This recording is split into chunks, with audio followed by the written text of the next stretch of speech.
You are the youngest Tiansu general in the history of the Great Xia dynasty, enlisted at the age of 15, distinguished at the age of 20, demoted to a commoner at the age of 30, retired to the mountains and no longer concerned with worldly affairs. After 5 years of seclusion, your adoptive father General Zhan was killed by treacherous officials, and his entire family was executed. On this day, an unexpected guest arrived in the secluded mountains. General Li Ruhu took a deep breath and knelt down on one knee. I am General Li Ruhu, the Grand General of Tiansu. Su Zhiga shook his head gently. I am no longer a Grand General, just a villager living a simple life. However, Li Ruhu could not accept such an answer. He suddenly raised his head, his eyes flashing with a spark of sadness and indignation. Your adoptive father General Zhan was harmed by the treacherous officials in the court. His whole family was executed, and they even hung General Zhan's body on the city gate of the capital for public display. Su Zhiga trembled violently after hearing it, as if struck by a thunderbolt, his calm eyes instantly sharp as a knife. What did you say?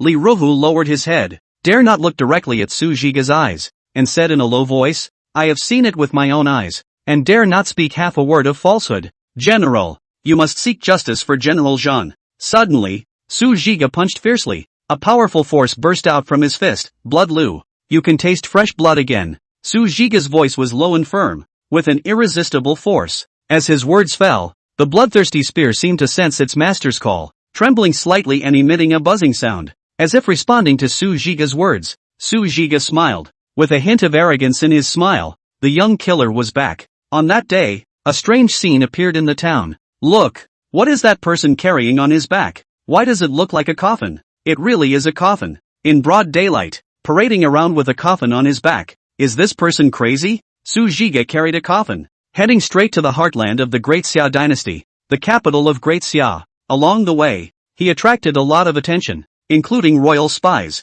Others may not be clear about Su Zhiga's identity, but these royal spies are very clear, almost recognizing him at a glance. The spies were shocked in their hearts, except for being shocked. The retired General Jinhua, who had been hiding in the mountains for 5 years, actually came back, and he was carrying a coffin on his back. The spies did not dare to slack off at all, and quickly reported this astonishing news to the current emperor, Li Anmin. Hearing about Su Zhiga's whereabouts, Li Anmin's heart was instantly occupied by panic. He almost instantly thought that the coffin Su Zhiga was carrying this time was for Zhan Huaigua. A storm is quietly brewing. The next day in the court, Li Anmin stared darkly at the Prime Minister Tian Fuli and said, do you know that Su Zhiga is carrying a coffin towards the imperial city? Upon hearing this, the officials in the court all had a drastic change in their facial expressions, showing shock and unease in their eyes. I know, Tian Fuli nodded, looking calm. Actually, Your Majesty doesn't need to worry. What can he do when he comes? He is just a commoner now. A mere commoner?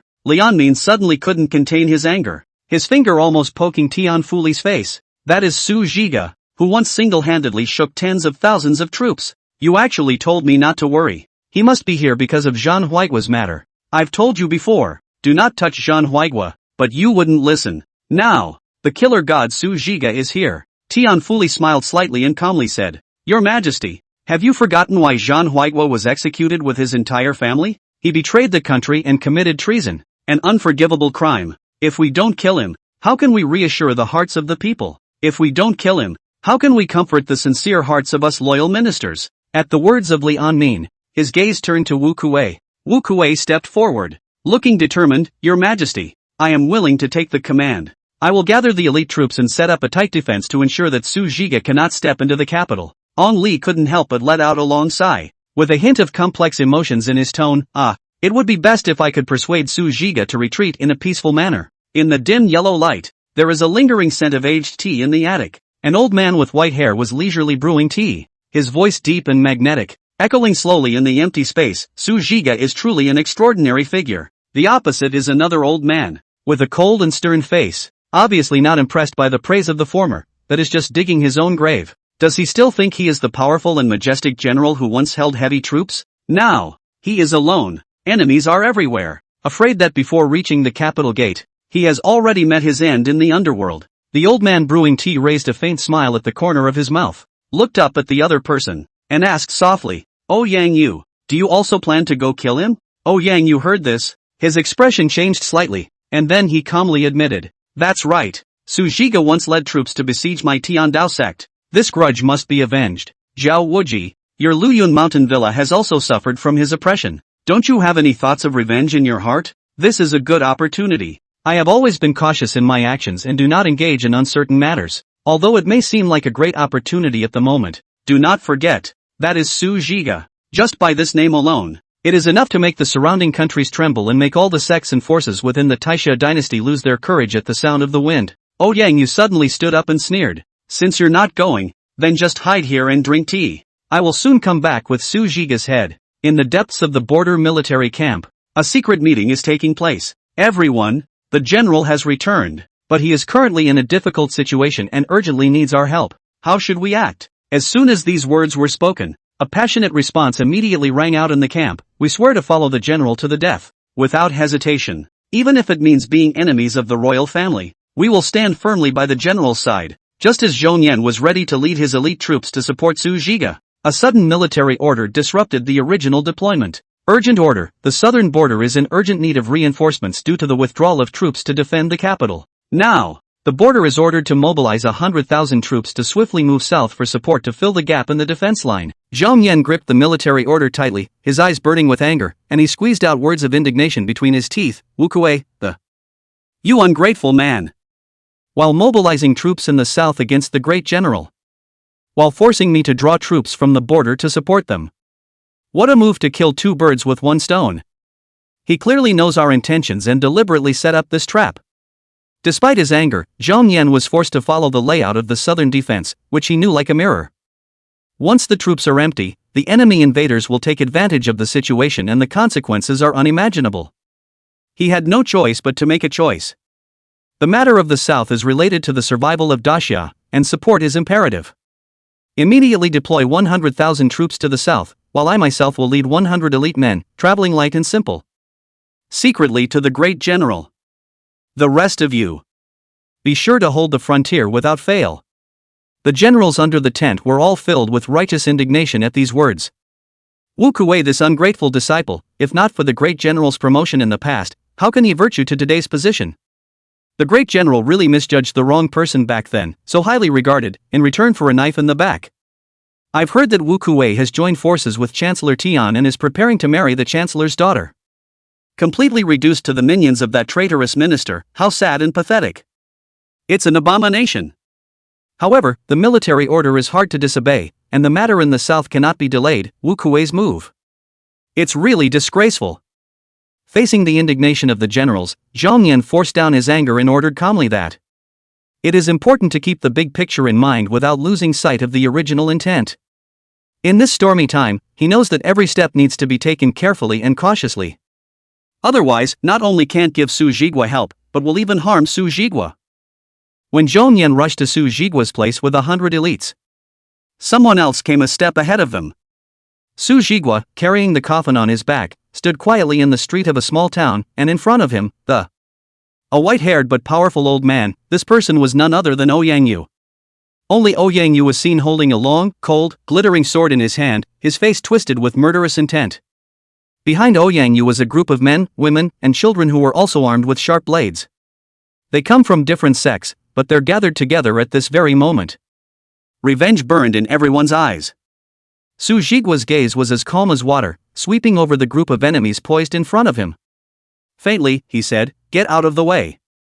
When Ouyang Yu heard this, the corner of his mouth hooked up into a hideous smile. Su Jigua, today is your doom. What you did to all the sects back then. There must be an end to this today. With Ouyang Yu's roar, the surrounding people panicked and fled the scene. Daring only to poke his head in the distance, peering at the bloodbath that was about to erupt. For such a scene, Su Jigua had long expected it, and there was not the slightest ripple in his heart. Even though the enemies in front of him were all elites from various sects, in his eyes, it's no more than a mole cricket. I'll ask again, will you let me or won't you let me? Su Jigua's words carried an unquestionable majesty, while at the same time, he slowly stretched out his hand and the black cloth covering the gun bloodshed was removed. Ouyang Yu's pupils shrunk violently, his gaze locked onto the long spear in Su Jigua's hand. This gun, which has caused many clan masters to drink their hearts out, has now reappeared in the world. Undoubtedly a great threat to all. Thinking back to the time when Su Jigua held this gun and led his army in a glorious battle that swept through all the great sects, Ouyang Yu couldn't help but feel a palpitation. I'm going to count to 3, and if you don't get out of the way, then I'll be damned if I'm going to be merciless. Su Jigua's voice was calm and cold, but it was like an icy death sentence. 3. As Su Jigua's words fell, most of the enemy involuntarily gripped their weapons in their hands and the tension was at its peak. 2. When the 2 words came out, almost everyone's breath caught in their throat. Fine beads of sweat oozed from his forehead. 1. When the last word fell, Su Jigua's figure seemed to transform into a bolt of lightning that. The long spear in his hand stabbed out violently, carrying a shocking and domineering aura. In the nick of time, Ouyangyu, the heavenly sword sect's supreme elder, the strongest person here, finally stepped forward and swung his sword to block Su Jigua's fatal blow. The tip of the gun collided with the blade with a deafening bang. Dang! An unprecedentedly terrifying force stirred up between the two. It made the space around it tremble. Ouyangyu only felt a huge force coming from his throat, and a mouthful of blood gushed out.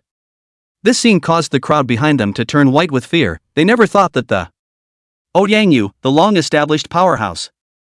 Surprisingly, he suffered a serious injury under a single shot from Su Jigua. A glint of essence flashed in Su Jigua's eyes as he faintly said, "Why are you all so surprised? Back when I suppressed you guys, who was able to catch one of my shots?" It was only after these words that the crowd woke up as if from a dream, recalling those thrilling battles back then. Many of them were convinced by Ouyangyu to join this operation, and now it seems that this is an adventure as ridiculous as it gets. They finally realized that the gap between themselves and Su Jigua was like a gap between the heavens and the earth. No matter how many people came, it would be futile and would only end in death. Fear, like a flood, quickly overwhelmed the minds of everyone present. It made the warriors who boasted of being the elites of various sects and factions tremble, and their courage seemed to be stripped away by invisible forces at this moment. Ouyangyu raised his hand to wipe off the blood from the corner of his mouth and said in a deep voice, "Everyone, there's no need to be afraid. He's alone. This is our best chance to get rid of him. Think of all the fellow disciples who died under his gun.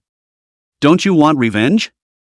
Let's all go together. I don't believe that he alone can deal with so many of us." His words were like a trumpet, stirring up the remnants of fighting spirit in the hearts of the crowd. Although their hearts were still apprehensive, they gritted their teeth under Ouyangyu's leadership and, holding on to your weapons, decided to let it go. Facing this tidal wave of enemies, Su Jigua's eyes remained calm and wave-free. It's as if everything is under control. He gently waved the lance in his hand, and an overpowering to the extreme air current instantly erupted. Like the wind sweeping away the leaves, it knocked back Ouyangyu and the others who rushed at the front. Their figures staggered through the air. It seemed so powerless. Immediately afterward, Su Jigua's figure swayed, his feet lightly tapping on the ground, leaving a pair of deep footprints that the entire person had appeared in front of Ouyangyu's eyes like a ghost. The quickness of this flurry of movement was a sight to behold. One could only feel a suffocating sense of oppression. Before Ouyangyu could recover from his shock, Su Jigua's lance had cut through the air like lightning. It pierced through his body with unerring precision, picking his entire body into mid-air. Ouyangyu's body shook helplessly in the air. His eyes filled with unwillingness and astonishment stared at Su Jigua dead in the face, but couldn't even get a word in edgewise. In front of Su Jigua's absolute strength, those stunts he was so proud of. Before he could even cast it, he was already defeated. Chapter 6, Former Ministries.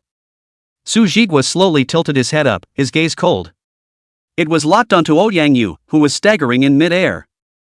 "If it were before, I might have let you go, but I'm in a very bad mood these days. And you, on the other hand, have come with a group of people at this very moment." After the words, Su Jigua quickly pulled out his lance, and Ouyangyu's body immediately fell downwards. However, before Ouyangyu could land on the ground, Su Jigua shot again. This shot directly penetrated Ouyangyu's neck, blood spurting out. The scene was shocking. Su Jigua then turned around and scanned the elites of the various sects present. His voice was calm but contained irresistible power. "What about you guys? Are you planning to follow in his footsteps, or are you wisely choosing to back off?" Though his tone was calm, the aura emanating from his body was like the shadow of death on a battlefield. One can't help but think of endless killing and bloodshed. This is the unique aura accumulated by Su Jigua through countless battles and killing countless enemy invaders. It is like an invisible mountain, weighing heavily on everyone's mind. It is awe-inspiring and irresistible. In the face of Su Jigua's aura, that was enough to shock the mind. The elites of the various sects couldn't help but feel their legs go weak, and as if an invisible force were pulling them, forcing their feet backward one step at a time. In this way, a spacious path quietly formed through the retreat of the crowd, leading straight ahead. Su Jigua did not say another word, but only silently carried his heavy coffin, crossed this road paved with fear. With Su Jigua's departure, the group of sect elites dared to quietly let out a sigh of relief. But even so, they remained on high alert, afraid that his every move would once again attract the attention of this god of killing. It was only after this battle that many people recalled what the name Su Jigua stood for. That was forged from countless killings. Originally, there were still some people who were secretly plotting also chose to stay put. Wherever Su Jigua passed, everyone actively gave way, no one dared to mess with this killing god. At the edge of a deep bamboo forest only 50 miles away from the imperial city, Su Jigua suddenly stopped. The eye penetrates the layers of emerald green that it was fixed on the 9 black-clothed masked men lined up in front of them. They all had sharp blades hanging from their waists, exuding a stern and murderous aura that could not be underestimated. Gu Changping, when did you join the Shadow Guard? Although Su Jigua's voice was calm, it hid an unspeakable depth. Even if the other's face was hidden under a black cloth, he could still recognize the figure of the former subordinate with unmistakable accuracy. When Gu Changping heard this, he slowly uncovered his face scarf, and the corners of his mouth hooked up in a complex smile. Great General. The years have gone by, so don't come back. Su Jigua nodded gently, a complex and indiscernible emotion flashing in his eyes. It has indeed been a long time. I just never expected to be reunited in such a situation. Might as well have a talk? Gu Changping signaled the rest to step aside and walked towards Su Jigua alone. His eyes inadvertently swept over the heavy coffin behind Su Jigua, and he couldn't help but sigh. Great General, the dead are gone, why do you cling to them? Su Jigua said lightly, that's right, people can't come back from the dead. But someone still has to collect the corpses, right?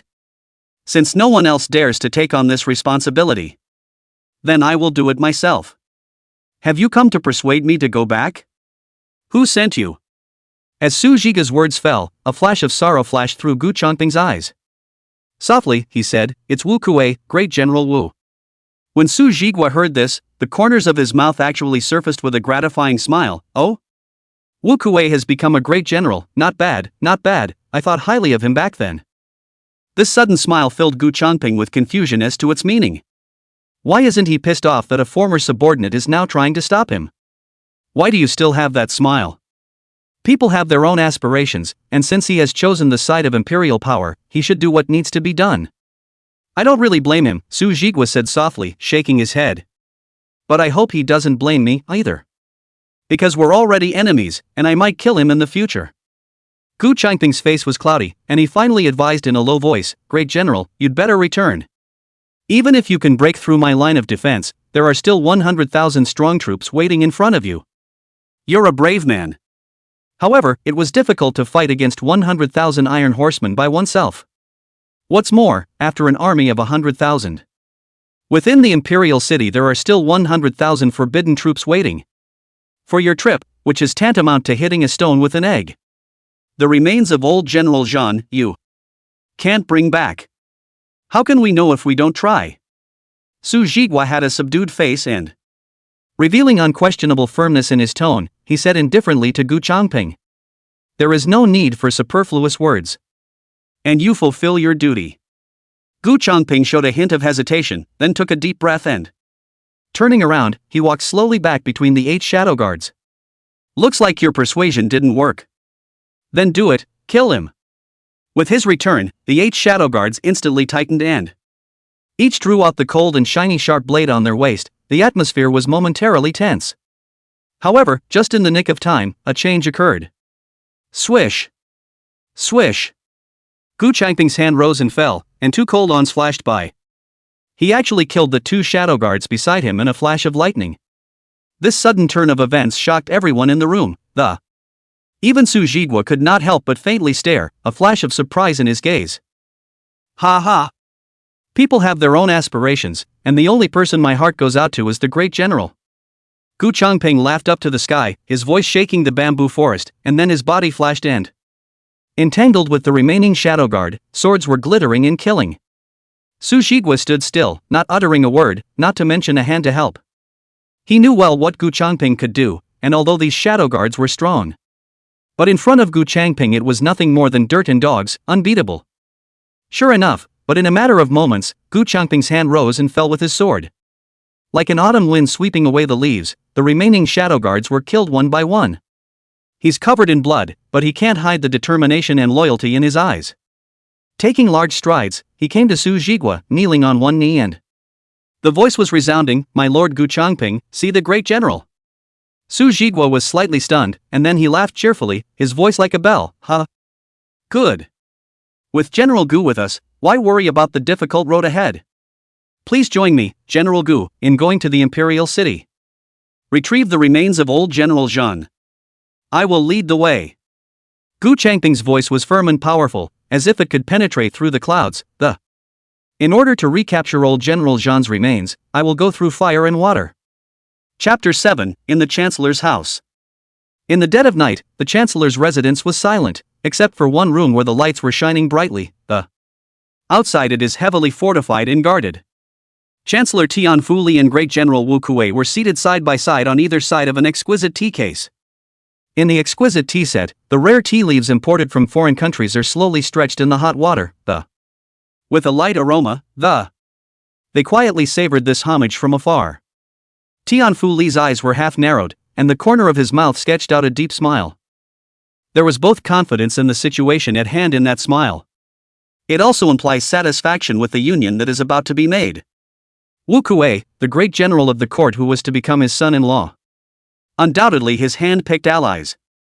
Thinking back to the past, Tian Fuli had tried to bring in the former great general Su Zhiga, only to be met with relentless rejection and cynicism. And now, the Wu Kuei in front of us is very different from Su Zhigua. His aspirations, ambitions, and even his desire for imperial power coincided with Tian Fuli. It was as if they were a match made in heaven. After a long period of examination and trial and error, Tian Fuli has regarded Wu Kuei as his beloved. The two of them, one literary and one military, leaning on each other, as if they could already foresee the near future. The entire Dexia's rivers and mountains would be changed under their joint efforts. At this moment, Tian Fuli's smile became even brighter as he said softly, "Great General Wu, this night, I will introduce you to an extraordinary man, and I hope you will not be surprised at what you see." A hint of curiosity flashed across Wu Kuei's brow as he sniffed. Then he responded with a bright laugh, "Lord Chancellor is overstating the case, the world is changing. I, Wu Kuei, have been through the battlefield, what can make me lose my color?" Tian Fuli smiled faintly and said softly, "Come out, Sir Situ." As the words fell softly, a middle-aged man dressed in light green clothes with a calm demeanor slowly stepped out behind the screen. It's like a muted ink scroll slowly unfolding.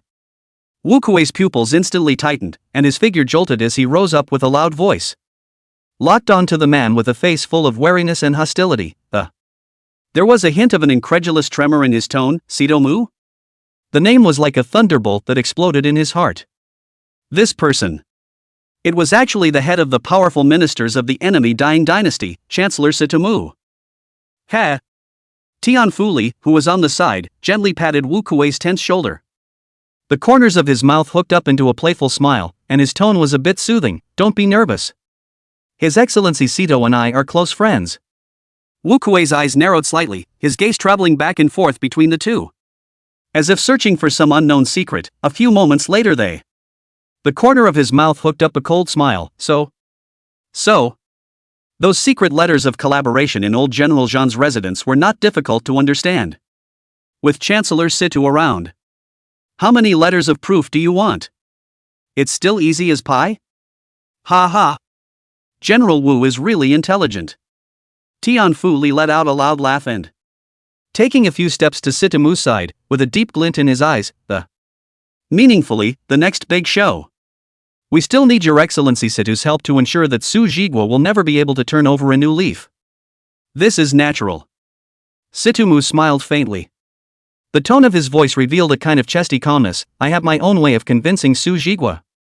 Let him consider submitting to my dying. And you, General Wu. Just give him the fatal blow at the critical moment, and you will become the hero of Daxia. He, on the other hand, will be spurned by the world and carry 1,000 curses. Looking at these two people in front of him, Wu Kuei's face gradually became gloomy. The voice was low and forceful as he questioned, Chancellor Tian, such an important program. Why don't I know? Tian Fuli was slightly stunned, then his smile grew even wider as he explained, that's because, before that, I am yet to need time to verify that you are trustworthy. I see. Wu Kuei nodded, his gaze turning to Sitomu once again. Eyes filled with suspicion, but he's the Chancellor of Dijing, can we trust him? On this point, General Wu can rest assured. Tian Fuli laughed with a confident smile. I have reached an understanding with Grand View that we have the same goal of. They all want to get rid of Su Jigua. After we take control of Daxia, Grand View will be our strongest ally. Besides, Tian Fu Li's tone carried a hint of unquestionable determination.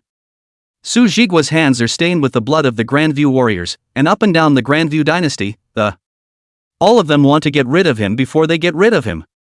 In response to Su Jigua's actions, it was the icebreaker of our partnership with Grand View that was the cornerstone of a deep friendship.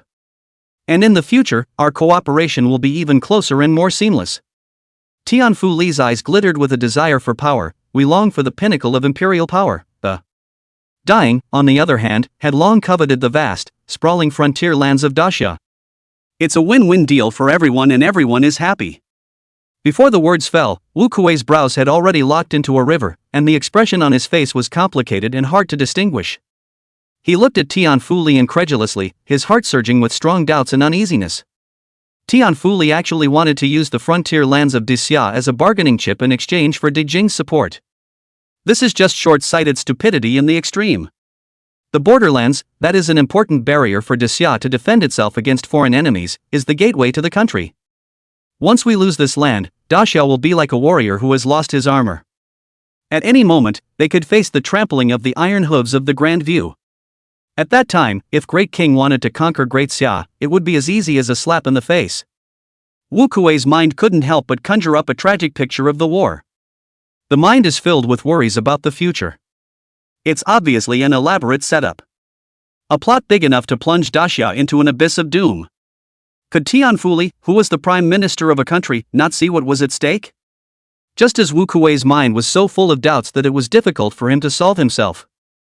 Tian Fu Li seemed to have read his mind. He smiled faintly at Wu Kuei and, with confidence and certainty in his eyes, it was as if he was being told silently, everything is under control, you can rest assured. Wu Kuei gently nodded his head, that subtle movement revealing his trust and respect for Tian Fu Li. He chose to remain silent in this moment, despite the waves that still rippled within him. Give Tian Fu Li full trust and support. Seeing this, a satisfied smile blossomed on Tian Fu Li's face. General Wu, the next task that it will be left to you to carry it out. There was a touch of anticipation and trust in his words. You're about to go face your former boss, that famous Su Jigua.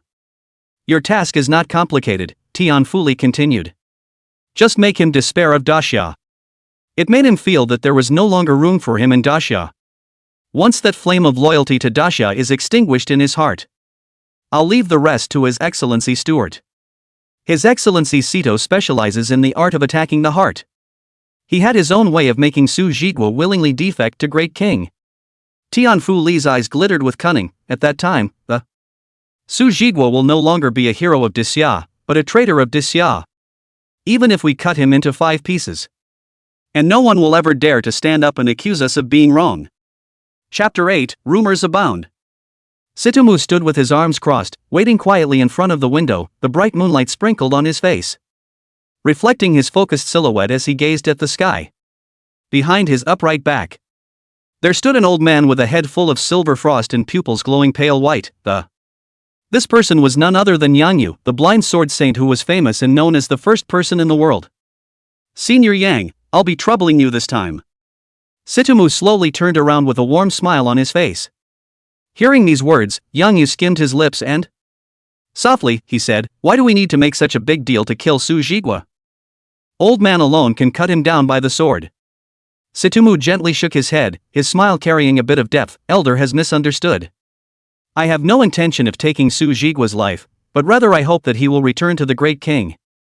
You were asked to come out this time only to make sure that nothing goes wrong, and in the event of a change of plans. It's also good to be prepared to prevent Su Jigua from being unfavorable to me on impulse. Oh? When Yang Yu heard this, his brows furrowed slightly, and a trace of curiosity flashed through his heart. Haven't you and Tian fully reached an agreement? Sitamu's eyes narrowed slightly, his expression becoming deep. That was merely a stopgap measure. It's just a matter of coaxing Tian fully. If we can bring Su Jigua under Dayang's command, even if Tian fully gave away half of the entire Great Xia territory, I would not be moved. Because Su Jigua's value far exceeded that of the entire Grand Xia. With him around, sooner or later, the Xia will be merged into my Great King territory. What's more, Tian fully, that little bit of small plans, how would I not see through it? He simply has no sincere intention of wanting to cede the Great Xia border. Yang Yu froze at his words, then lowered his head and muttered, "This Su Jigua, is it really that extraordinary? Old me would really like to see it for myself." "Soon you will be able to see it," Sitamu smiled slightly. Within the Great Xia dynasty, a shocking rumor suddenly spread.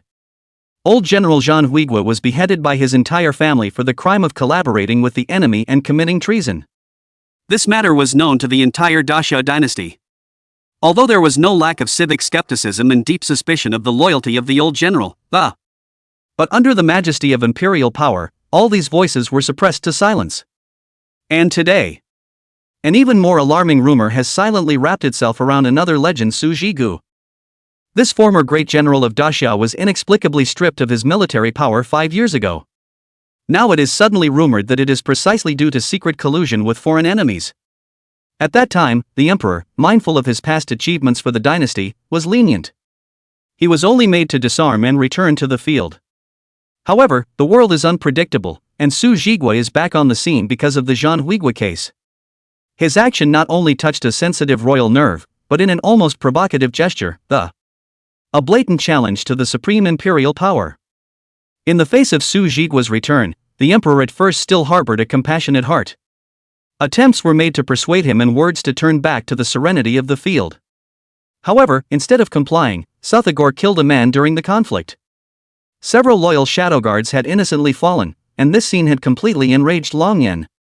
The sharp edge of rumor, sharper at the moment, it not only severed the last vestige of the bond between Sujigo and the court. It also planted a stereotype in the minds of the public that Sujigo is stubborn and unpardonable. In the face of Su Jiga's determination and unyielding, the emperor finally made up his mind helplessly. No longer looking to forgiveness and probation, but ready to use the power of the state. Will this former hero, also today's traitors, brought to justice? In the streets and alleys of Daxia, the talk about Su Jigua churned like boiling water. The various voices are woven into a complex picture of public sentiment. Su Jigua, he's a traitor. A rough man in a wine shop clapped his hands and his voice was full of indignation. I think that in those years, he was so successful in battle, and his achievements were so great that there has long been a backlash. This time, for the sake of that old thief Zhang Huigua to come out of the mountain, it is even more blatantly against the imperial power. What's a traitor if not a traitor? Humph, that's right. A scholarly-looking man next to him nodded in agreement, and let's put aside whether or not Su Jigua is truly treasonous, but the matter of Zhang Higuo's collaboration with the enemy is ironclad evidence. Su Jigua's move is a complete disregard for the greater good. Not knowing right from wrong is simply making fun of the future of the entire Daxia. As I see it, 5 years ago Su Jigua obediently returned to the mountains and forests. It's because his collaboration with the enemy has fallen through. A shrewd merchant interjected, otherwise, with his merit and prestige, how can you give up the power in your hands so easily? However, there were others who held a different opinion. An aged man stroked his beard and slowly, he said, it's impossible for Su Jigua to be a traitor to Great Xia. Think of the years when he's the one who built a strong defense for Daxia with his flesh and blood. It has allowed us to live and work in peace on this land. How could he betray his country and his people? Yes, we have all witnessed great General Su's deeds with our own eyes. A stout farmer stepped forward, with a gleam of admiration in his eyes, and he has given too much for our great summer. This time he went out on a limb, and although his behavior was a little over the top, but it was also to collect the body of his righteous father, Zhang Huigua. Isn't this sentiment worthy of admiration? How can anyone who can have this kind of affection commit treason? That said, Su Jigua's behavior was indeed too impulsive. In doing so, said a middle-aged woman, apprehensively, he has not only put himself in peril, it has also thrown the whole of Daxia into turmoil. We hope he can calm down and think hard about whether you're really doing the right thing. Alas, this world is really complicated. A passing traveling merchant exclaimed. Who can say what happened to Su Jigua? But in any case, we all want Daxia to remain peaceful and tranquil, so that the people can live in peace. In the midst of all this talk about Suthagor, each voice represents a point of view and a position. They were angry, or worried, or admiring, or puzzled, but in any case all reflect the complex emotions and deep concern within Daxia for this former hero. However, in response to the tidal wave of rumors and comments from the outside world, the person in question, Su Jigua, however, seemed to stay out of it, without ever having been the slightest bit shaken. He had also heard those rumors about his treason with the enemy, but those words were to him. But it's just an autumn breeze that passes through, not leaving a trace in the heart. Su Jigua was still carrying the heavy coffin, step by step, firmly and unquestionably, he marched in the direction of the great summer capital. Gu Changping said with a worried face, Great General, I'm afraid this is going to be bad for you. Su Jigua glanced at him and said faintly, Rumors stop with the wise. I, Su Jigua, walk upright and sit upright, why should I fear the words of others? In his mind, only one thought echoed, to collect the body of his righteous father, Shan Huigua. Kill those treacherous ministers who have ruined the dynasty, even if they have to bear 1,000 curses because of it.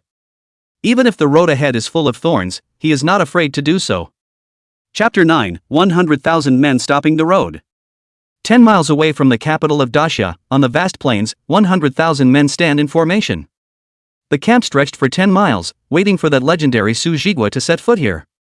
In this land, shrouded in a solemn cloud of gloom, not only the armies of Daxia, What's more, there are countless forces from all directions, hidden in the shadows, peering into this upcoming contest. Deep within the barracks, the whispers of the soldiers mingled into a cacophony of. But it was hard to hide the curiosity and disdain in his heart. Is this Su Jigua really that powerful? How dare he bother our 100,000 strong army to mobilize? A soldier muttered suspiciously. Who knows, Great General Wu Kuei's orders, let's just do it. Another person responded and the eyes were filled with the same confusion. Humph, even if he has 3 heads and 6 arms, there are so many of us. A single mouthful of spittle from one person could drown him. What's the point of being strong when you're alone? Someone sneered disdainfully. The words were full of confidence in numbers. In the minds of these new recruits, although Su Jigua was known as a strong man, but in the face of absolute numerical superiority, the power of the individual is ultimately small. Within the main camp's marquee, on the other hand, the atmosphere was very different. Wu Kuei, the current great general, stood before the sand table, his brow locked.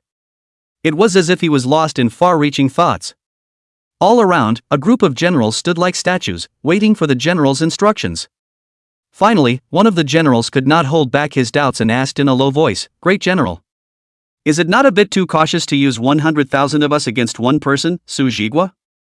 Wu Kuei slowly raised his eyes narrowing slightly as he scanned the surrounding generals. Speaking slowly, this time I purposely mobilized new generals and new soldiers, precisely so that you can witness with your own eyes that feel the might of that Daxia legend for yourself. Su Jigua was terrifying, by no means can you and others imagine. As he said this, a strange light flashed in Wu Kuei's eyes. A complex expression appeared on his face, as if he had traveled through time and space, back to the old days when he fought side by side with Su Jigua. Suddenly, a rush of footsteps broke the silence in the marquee, A soldier broke in dustily and reported with a nervous expression, Report. Great General. Spotting Su Jigua's trail. It's coming toward our army. Hearing this, Wu Kuei's face instantly became as heavy as iron. A trace of imperceptible wariness and awe flashed in his eyes. I only saw him wave his hand and decisively ordered, All generals, follow me out of the tent. With those words, Wu Kuei took the lead in taking the first step, with a firm pace and a strong aura of. Leading a group of generals, he quickly walked out of the marquee and went straight to the very front of the army. In the middle of the army, the soldiers stopped what they were doing at the sight of this. Eyes were cast in unison in the direction of the marquis, and then turned to the distance as the generals. The mind is both apprehensive and expectant. Coming to the forefront of the army, Wu Kuei stood with a group of generals, gazing at the vast, sprawling plains in the distance. At the end of the line of sight, two small, blurred black dots were slowly approaching, though still at a distance, but the sense of oppression that emanated from the inside out. Yet it was clearly felt by everyone present. Wu Kuei took a deep breath and tried to calm his breathing, which was slightly rushed due to excitement and nervousness. He closed his eyes, his mind flashed back to the past, fighting side by side with Su Zhigu, and those moments of life and death together, those glorious years of standing side by side against foreign enemies.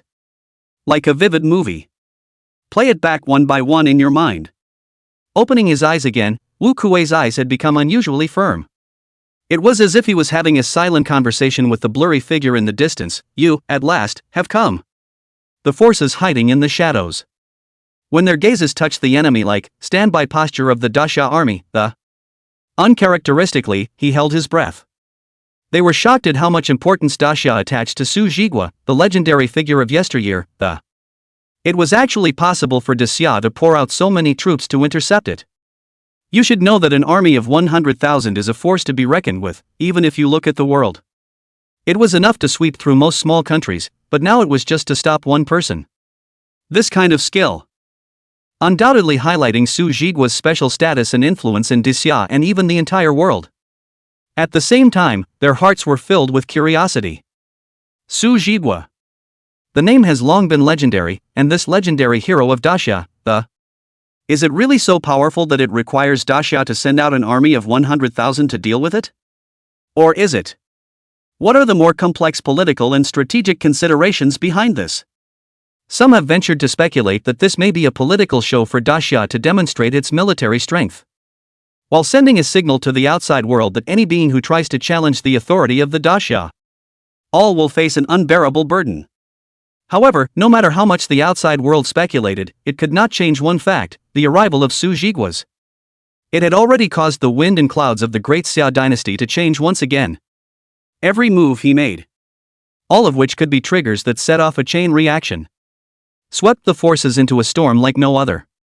Su Zhigu, carrying an ancient and heavy coffin on his back, with a steady and determined pace, gradually, he walked to the front of the 100,000-strong army. His silhouette elongated under the setting sun, as if he were a giant coming across time and space. Each step stepped on the vein of history with an unspeakable sense of oppression. Gu Changping followed closely beside Su Zhigu, his gaze sweeping around from time to time, with a grave expression. From time to time, it fell on Su Zhigu's lonely back, and his heart was full of mixed feelings. He knew deep down that this moment was not only a showdown between Su Zhigu and Daxia. It's more a collision of faith, honor, and destiny. As Su Zhigu approached, the soldiers in the 100,000-strong army couldn't help but straighten their backs. There was both awe and curiosity in the eyes. Many of them. He had heard of Su Zhigu's reputation from veterans in the army.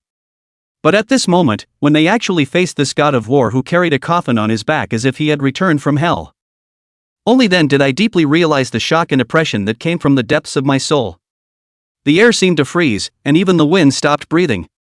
The sound of Su Zhigu's footsteps, in the silence of every step feels like it's pounding on the heart of every. One can't help but feel an invisible pressure. His eyes were deep and calm, yet they were as sharp as a look straight into the deepest fears and longings of the human heart. When Su Zhigu finally stood before the 100,000-strong army, that sense of oppression reached its peak.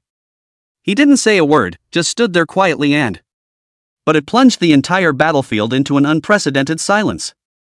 At this moment, time seemed to stand still, everything lost its color, except for Su Zhigu and his coffin. It became the most dazzling existence in this heaven and earth. Gu Changping looked at Su Zhigu with both worry and anticipation in his heart. He knew that every moment that followed would determine the fate of the Grand Xia and would rewrite the entire pattern of the Grand Xia. Chapter 10 Then Come and Fight. Su Zhigu's gaze traversed the array of 100,000 troops and, eventually settling on Wu Kuei in front of him, the corners of his mouth hooked into a meaningful smile. The voice was low and magnetic. "Great General Wu, are you trying to block my way?" Hearing this, Wu Kuei's heart couldn't help but surge up a wave, and he scrambled forward a few steps and, clasping his hands together, he looked a little respectful and helpless. Please don't call me that. In my mind, you will always be my great general. Just. Su Jigua gently shook his head, his gaze containing both disappointment and a hint of imperceptible tolerance. At that moment, Gu Changping, who was on the side, could no longer hold back his inner rage, and he pointed his finger at Wu Kuei and, with a trembling voice, he cursed, "Could you, Wu Kuei? I thought that back then, it was Great General Su who promoted you all the way to growing from an ordinary soldier to the great general you are today. Now, you are ungrateful and turning against Great General Su. You this. Gu Changping." Wu Kuei interrupted Gu Changping's accusation, his face changing slightly as he but then regained his composure. "I know you must condemn me. But I had no choice. As the great general of Daxia, I must consider my country's position. Your behavior. It has threatened the peace of the Grand Xia, and as a guardian, I had to step in to stop it." Su Jigua quietly listened to the two men's conversation. His eyes revealed a blandness that transcended the world as he slowly spoke. "Wu Kuei. You and I have fought together in blood, and that friendship I have never forgotten. But today, you and I have made our positions clear and our paths have been divided. If you really want to stop me, that's between you and me. The fatal showdown that had to be faced." Wu Kuei took a deep breath, and suddenly there was tension as well as a touch of undisguised excitement in his eyes. He turned his head and signaled, and his men quickly handed him his war halberd, and the war halberd shone with a cold light in the sunlight, as if it was also speaking of the upcoming battle. Seeing this, the corner of Su Jigua's mouth hooked up into a bland smile. He carefully lowered the coffin behind him gently. Then, he slowly unwrapped the black cloth that wrapped the blood-killing lance and the lance that had once accompanied him in all his battles glittered scarlet in the sunlight, like a bloodthirsty beast waiting for its master's call.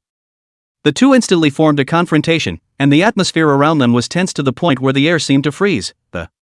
Even breathing became heavy. Everyone, whether it's the 100,000 troops of Daxia, or those hidden peeping toms. At this moment, they were all holding their breath and staring closely at Wu Kuei and Su Jigua in the confrontation. The auras between Wu Kuei and Su Jigua collided together. It creates an aura that is intimidating. The scent filled the air like a substance. It made the surrounding soldiers feel an invisible pressure, as if even breathing had become exceptionally difficult. Their hearts are racing. Sweat continued to slide down his forehead, but no one dared to make any noise, fearful of disturbing this upcoming overwhelming duel. The figures of the two men stood tall in the rays of the setting sun. It was as if they had become the masters of this heaven and earth. All living things trembled under their breath. Wu Kuei's war halberd shone with a piercingly cold light in the sunlight. Every slight wobble seemed to carry destructive power. And the blood-killing lance in Su Jigua's hand was as dumb as a living thing. Scarlet light flowed over the gun, as if it was telling of endless killing in glory. As the breath of the two grew stronger, the air around them seemed to be torn apart. A ripple visible to the naked eye was formed. These ripples intertwined and collided in the air and, making a low, jarring sound, like the roar of an ancient beast, it struck fear into the heart. In this moment, both Wu Kuei and Su Jigua showed their most terrifying sides. Suddenly, Su Jigua grinned, his eyes flashing with recognition and anticipation of Wu Kuei's strength. "It seems that you have indeed put in a lot of hard work over the years, and even I can feel a hint of pressure. Not a lot of progress." When Wu Kuei heard this, a modest smile appeared on his face. In his eyes, however, there was a flash of unconquerable tenacity. "Great General is too kind, compared to you, my little minuscule skill is not nearly enough." Su Jigua nodded gently, the blood-killing lance in his hand rising slightly.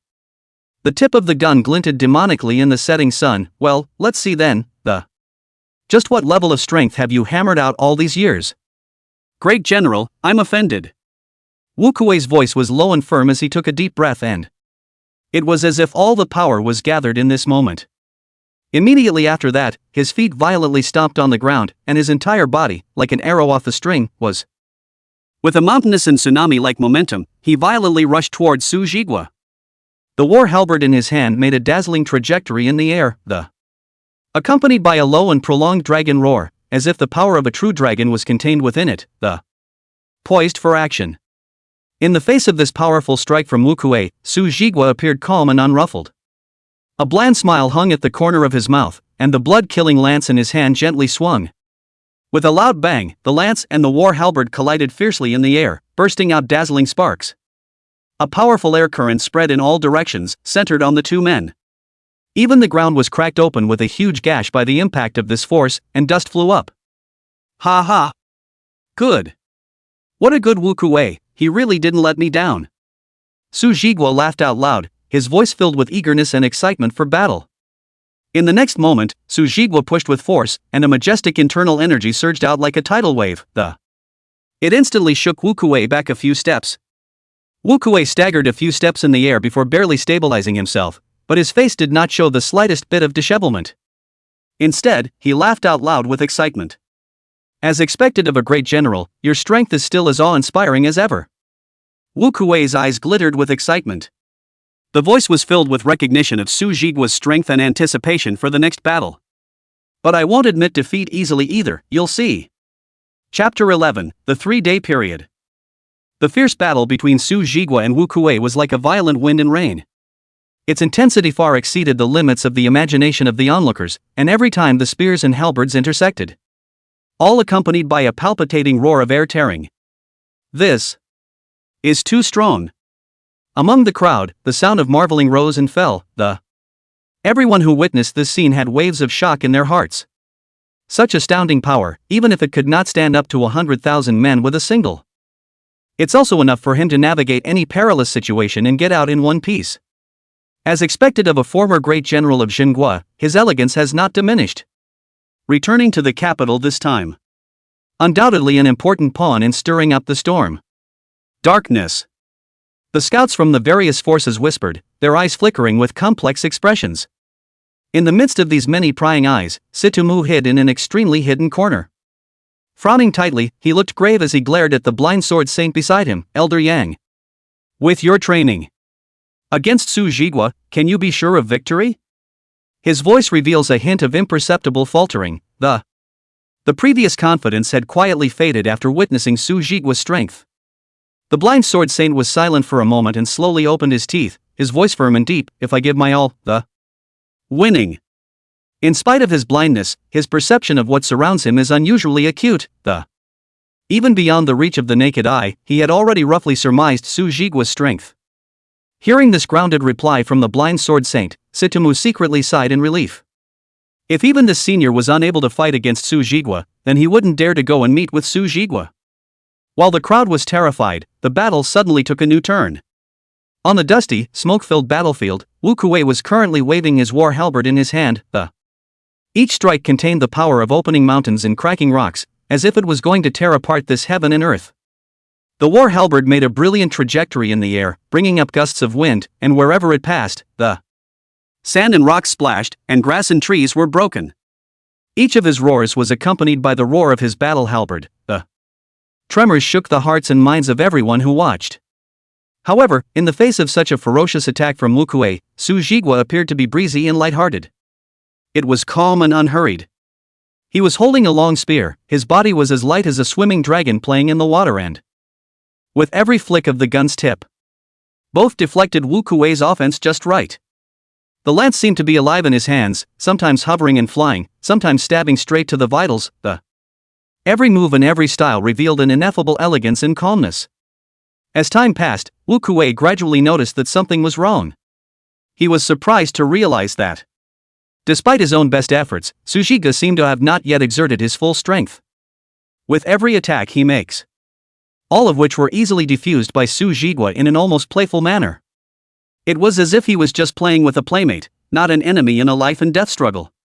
Finally, Wu Kuei could no longer endure this humiliation, and with a roar of fury, his whole body muscles tensed and all of his power coalesced in this moment, and he wielded his war halberd like a raging beast. A final charge was made at Su Jigua. At that very moment, Su Jigua's expression also became grave, and his eyes narrowed as the hand gripping the gun was sinewy, and in this moment he finally decided to show his true strength. The lance accelerated violently in his hand, turning into a black lightning bolt that straight to Wu Kuei's vitals. There was a loud rumble as the spear and halberd collided, and two powerful forces collided in the air. A wave of air was stirred up. Wu Kuei was like being struck by a giant hammer, and his entire body was sent flying by a powerful force. It barely stopped after knocking over a dozen soldiers down with it. His face turned pale, and his throat was so sweet that he couldn't help but spit out a mouthful of blood, and there was disbelief and shock in his eyes. Su Jigua, on the other hand, stood like a lofty mountain. He held a long spear and it exuded an unspeakable dominance and majesty. At this moment, it was as if he had become the master of this battlefield. It left all the spectators in shock and awe. With great difficulty, Wu Kuei raised his hand and wiped away the blood remaining at the corner of his mouth. Instead, his face unexpectedly blossomed into a bright laugh, worthy of a great general. I, Wu Kuei, have had my eyes open today. Admire, admire. He clasped his fists and saluted, his tone full of sincerity and respect. Su Jigua looked at Wu Kuei, his face still as calm as water. Wu Kuei, I need to ask you something. Regarding the matter of old General Zhan, were you ever involved in it? His voice was calm and serious, and every word was like a heavy hammer that struck Wu Kuei's heart. When Wu Kuei heard this, his expression was slightly stunned, then his gaze became unusually firm, then he shook his head. In a sincere tone, he said, Great General, I was not involved in this matter. After Su Jigua heard this, he nodded his head slightly, and a trace of imperceptible relief flashed in his eyes. He knew Wu Kuei's character well, and he trusted these words. Wu Kuei's eyes narrowed steeply, and his voice was low and cold. Great General, I'm going to ask you one last time, are you, or are you not, going to return it? The corners of Su Jigua's mouth were outlined in a bland smile, and he did not say anything. Just gently raising the lance in his hand, the tip of the lance pointed straight at the vast 100,000 troops in front of him. Witnessing this, Wu Kuei's tone grew colder and colder. Great General, let me tell you the truth. The Son of Heaven has issued a decree that you are to be shot on sight. Do you think that by yourself? Can you shake this 100,000 strong army? And can you be an enemy of the entire Great Xia dynasty? Su Jigua remained silent, his face showing no hint of timidity. Wu Kuei took a deep breath and slowed down his tone. But with unquestionable determination, I will give you 3 days to think about it. If you choose to withdraw, I'll do my best to plead with the Emperor for leniency, but if you insist, then I will not be blamed for my ruthlessness. After saying that, Wu Kuei led the generals, turned around and stepped into the barracks, leaving a heavy silence. Gu Chongping's face was anxious as he quickly stepped close to Su Jigua and lowered his voice to ask, Great General, what do we do next? Charge straight ahead? Su Jigua gently shook his head, the corner of his mouth hooked into a mysterious smile. There's no need to be impatient. Since they've given us 3 days, let's wait for those 3 days before making a decision. What's the difference? Gu Chongping's face showed confusion and was filled with puzzlement. Su Jigua's smile grew more meaningful as he slowly said, Of course there is a difference. If we attack at this moment, even though I have no fear. But it was also difficult to break through the copper wall of this 100,000 strong army. But 3 days later, the situation might be different. Gu Chongping's doubts intensified and he couldn't help but curiously follow up with, Why? Su Jigua smiled even more. Suddenly the conversation turned, Have you forgotten something important? What is it? Gu Chongping subconsciously asked back. Su Jigua looked up into the sky and there was a deep glint in his eyes. The most powerful force in my hands, do you remember? Have you forgotten? When Gu Chongping heard this, it was as if he had been struck by a bolt of lightning, and his pupils suddenly contracted. Full of shock and disbelief, you mean the Sanlong Battalion? But wasn't the Sanlong Battalion disbanded 15 years ago? Looking at Gu Chongping's shocked appearance, Su Jigua just smiled slightly. Chapter 12, You're here and you're not leaving. Late at night, within a dark grove at the outpost of the 100,000 strong army, a campfire pulsed slightly. It reflected the two focused faces of Su Jigua and Gu Chongping.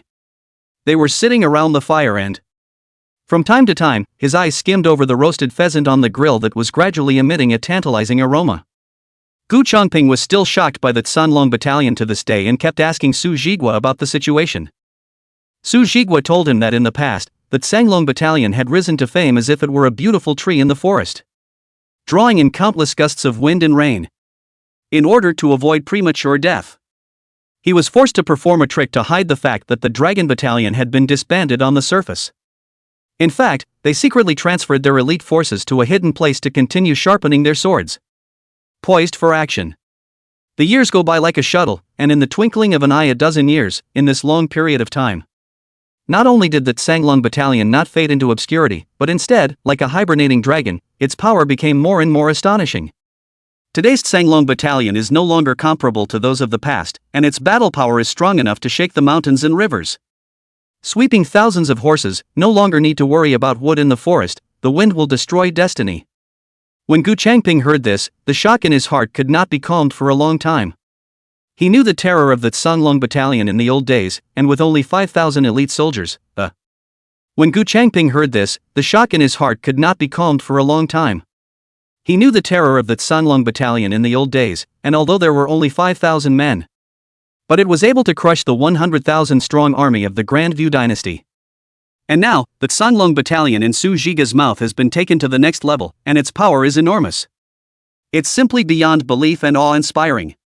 Gu Changping's eyes glittered with anxiety and expectation. He could hardly wait to ask Su Zhigua, Great General. Is the Tsanglong battalion on fire at this moment? His voice trembling slightly with excitement, Every word is filled with deep trust and anticipation for that legendary unit. Su Zhiga sniffed, the corners of his mouth hooked up into a faint and deep smile, and he gently shook his head. Eyes across the jumps of the campfire into the distant and unknown night sky. Slowly, he said, once they learn of my plight, without any orders, the Tsanglong battalion will be like an arrow out of the string, closing in on me as fast as possible. This. Exactly one of the reasons I chose to carry the coffin on my back in such a high-profile manner and march with such fanfare. Just as Su Zhigua's conversation with Gu Changping was getting better, two figures slowly stepped into the night, breaking the silence around them. Su Zhiga's eyes narrowed slightly, revealing an imperceptible sharpness. In an almost playful tone, he said, Situmu, the Lord Chancellor of the Great King of the. You've got more guts than the sky. How dare you risk your life alone? Appear before me. The visitor was none other than Chancellor Situmu, the powerful Chancellor of Dying, as well as the blind sword saint beside him who was known as the #1 person in the world. The atmosphere was suddenly tense due to the sudden visitor. Su Zhigua's eyes were sharp as a hawk, the corners of his mouth curved up in a meaningful curve, that undisguised scrutiny caused a ripple in Situmu's heart. Despite being the Chancellor of Dying and having power for a long time, in front of Su Zhigua, Situmu, however, felt an unspeakable pressure, as if all his calculations and power schemes, it all paled in front of this former great Jinghua general. Situmu forced down the panic in his heart and secretly glanced at the blind sword Saint Yanyu beside him. This legendary old man who can substitute his ears for his eyes and whose swordsmanship is extraordinary. His presence is like an invisible barrier that. It added a few more points to Situmu. Situmu took a deep breath, his smile carrying a few hints of sincerity and temptation. General Su. We have all heard of the injustice done to you by the Grand Xia dynasty, and it is truly outrageous. You've made great achievements for Xia. It is an injustice to be treated this way. And Grandview is here to be your safe haven. Not only will you be given the honor of regaining military power, but you will also be given a fiefdom. It allows you to fulfill your ambitions and achieve something monumental. General Su, why don't you give yourself a chance to start over? Su Zhigu was silent and looked at him quietly. Situmu couldn't tell what exactly he was thinking for a moment, so he continued to speak. Also, the Emperor of Xia is an unabashedly dim king. He listens to slander and employs treacherous officials. It is heartbreaking to put a loyal man like you to death. Look again at that Xia's court, where traitors are in power and villains are rampant. They have sacrificed the interests of the country for their own personal gain. Pushed Daxia into the abyss of doom. Such a court that. Is such an emperor worth your life for them? Su Zhiga suddenly laughed a few times and asked to Situmu, are you going to eat roasted chicken? At these words, without waiting for a reply, he had nimbly pulled a golden pheasant leg from the grill and handed it to the other side. Situmu was stunned, and instinctively took this unexpected gift. There was a flash of doubt in his eyes. Su Zhigua tore the roasted chicken in his hand to himself, eating it as he continued, the Daxia court, Indeed, as you say, it is rotten. But my purpose is not to escape. Rather, I want to weed out the rotten parts by hand and bring the land back to life.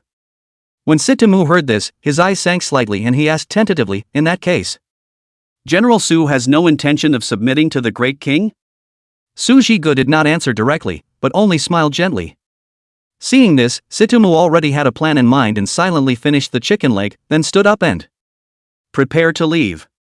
However, right at this moment, Su Jigua's voice once again rang out and with a few moments of teasing, Chancellor Situ, this roasted chicken of mine is not for nothing. Don't you have to give me something in return? Sitomu's face changed slightly and he took out a silver ingot from his sleeve, but Su Jigu just gently shook his head. The smile carried a few deeper meanings. This is far from enough. As the Chancellor of the Grand View, the value of the body is naturally high. Sitomu instantly understood Su Jigua's intentions. He looked at Yang Yu, the blind sword saint who remained silent at the side, who slowly took a step forward and a stern sword intent emanated from his body, as if he was ready to strike at any time. A hint of amusement flashed in Su Jigua's eyes. No wonder you dared to come alone. It turns out that there is such strong assistance. However, I would like to see if he can protect you. Sitomu laughed coldly, with a bit of pride in his tone. Su Jigua, you are too arrogant. Do you know who this is? It's the blind sword saint, Senior Yang Yu. His sword. It's enough to put any enemy on the spot. As Sitomu's words fell, Gu Changping's face became grave. He quietly rested his hand on top of the hilt of his sword, his gaze locked onto the blind sword saint. And Su Jigua, in spite of a slight shock in his heart, on his face, he still maintained that calm and unruffled smile. I can't imagine that you actually managed to invite this senior to come out. Chancellor Situ is really a good tactic. However, so what if he is the number one person in the world? I, Su Jigua, have never really been afraid of anyone.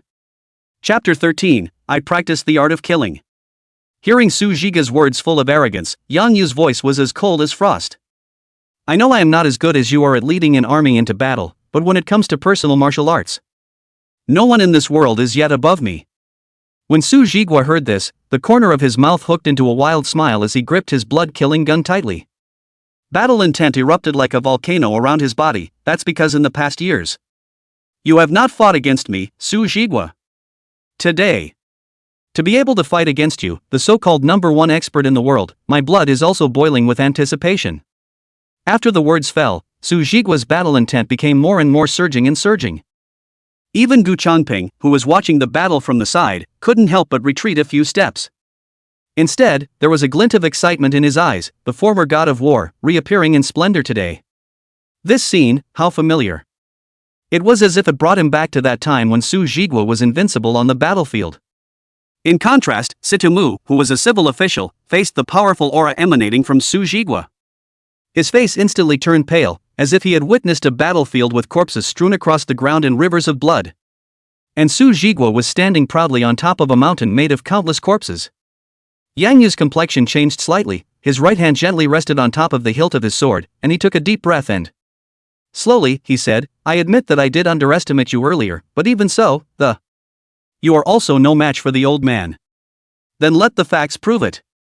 Su Jigua's eyes instantly turned ice cold and he moved his body and took the lead in the attack. I only saw him take a simple step forward, but it was as if he had crossed the boundaries of space, instantly appearing in front of Yang Yu, who was 5 meters away. Yang Yu's heart was startled, his wrist moved quickly, and his sword was instantly sheathed. There was a crisp clash in mid-air with Su Jigua's stabbing lance. Clunk! Worthy of being the number one in the world, to be able to catch my gun so easily. Su Jigua let out a light laugh, his words full of appreciation. However, in the face of Su Jigua's praise, Yang Yu was not half as happy. Because he could clearly feel the amazing power coming from the lance that, if this power were any other person, I'm afraid that they would have been picked off with a shot. But for Yang Yu to become the number one in the world, there were naturally extraordinary things about him. He turned his wrist slightly and the blade of the sword was like a nimble snake, skillfully dislodging the power from Su Jigua's lance, and slid along the barrel of the gun in one smooth motion. Su Jigua frowned tightly, his arm muscles tightened, and he stiffly lowered his lance. An even more terrifying force then erupted, forcing Yang Yu to take a few steps back. After a brief exchange of words, the two men were once again 5 meters apart, facing each other in a silent. The air was heavy with the smell of gunpowder. Senior, Sitamu's voice carried a hint of awe and uneasiness as he softly called out. Yang Yu didn't turn around, he just commanded in a deep voice, stand farther away. This kid is much trickier than I thought, I'm going to go all out next. When Sitomu heard that, he didn't dare to hesitate for a moment, and hurriedly ran to the distance and, hiding behind a large tree, he carefully observed the fierce battle that was about to break out. Su Jigua's eyes narrowed suddenly, as if he had gathered all his strength and determination. The body assumed a poised sprinting stance, the muscles of the entire body taut as strings, always ready to explode with amazing power. At this moment, Yang Yu felt an unprecedented sense of crisis. It was as if he had been strangled by a huge, invisible hand, and he knew well that this was going to be the toughest fight of his life. Yang Yu's expression became unusually grave. The sword intent emanating from his body swept through the surroundings like a violent wind and rain. The leaves of the trees were blown into a flurry by this overpowering sword intent. It was as if even the air had been cut to pieces. You watch out, I'm going to attack. Su Jigua grinned and there was both a desire to fight and respect for his opponent in that smile. Before the words left his mouth, Su Jigua violently rushed out as if he were an arrow off the string. There was a low rumble as his body rubbed against the air, the whole person seemed to be transformed into a divine dragon soaring in the sky, With unrivaled might, he rushed towards Yang Yu. Facing this terrifying strike from Su Jigua, Yang Yu immediately responded. He murmured in a deep voice, the sword divides the world. As the words fell, a huge sword shadow suddenly appeared in mid-air, as if the sky was collapsing with a terrifying might that tore everything apart, it slashed straight down. With a loud rumble, the sword shadow collided with Su Jigua's impact. A shocking energy fluctuation erupted, and the dust around them was lifted up by the powerful force of a chaotic haze formed. Strange and horrible visions began to spring up in the sky, and the woods, which had been shrouded by night, were. At the moment, it was colored by a brilliant light as white as day. That light carried the sharpness of a sword's intent and wild power fluctuations that made one's heart feel in awe. Trees snapped, branches and leaves flew under the force of this. It was as if the entire forest was trembling at the shocking duel. And that powerful energy fluctuation was like a thunderbolt that exploded in the night sky and echoed endlessly. In the distant barracks, 100,000 troops were immersed in the tranquility of the night, but were awakened by the sudden and loud noise, and the soldiers looked up in the direction of the woods, with shock and curiosity in their eyes. They had never seen such a shocking scene. Wu Kuei also walked out of the marquee at this moment, and he gazed in the direction of the woods and that weathered face was written with gravity and surprise. He was well aware of Su Jigua's strength. To be able to battle into such a state, that was by no means an idle person. One who can fight the great general like this must be a renowned expert. I don't know, Wu Kuei muttered, his eyes glittering with uncertainty. Curiosity and anticipation for that unknown master. Meanwhile, those forces hidden in the shadows were also attracted by the powerful energy fluctuation. They are hidden deep in the dense forest, or lurking in the night. At this moment all had their eyes turned in the direction of the woods, They were shocked at the intensity of the showdown that. He was even more interested in that expert who could compete with Su Jigua. This showdown has not only touched the hearts of the entire barracks. It also made those forces hidden in the shadows begin to stir in anticipation of the outcome of the showdown, and the true identity of that mysterious master. Within the woods, Yang Yu's face twisted in shock.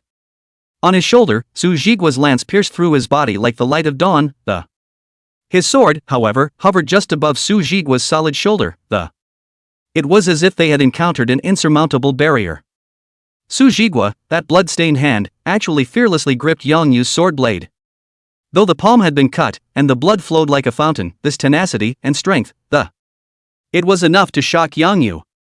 Yang Yu's sword had gathered the strength of his entire body, intending to kill him with one blow. However, under Su Jigua's grasp, it was like being bound by an invisible lock, failing to advance an inch. This terrifying flesh directly caused Yang Yu to suck in a breath of cold air.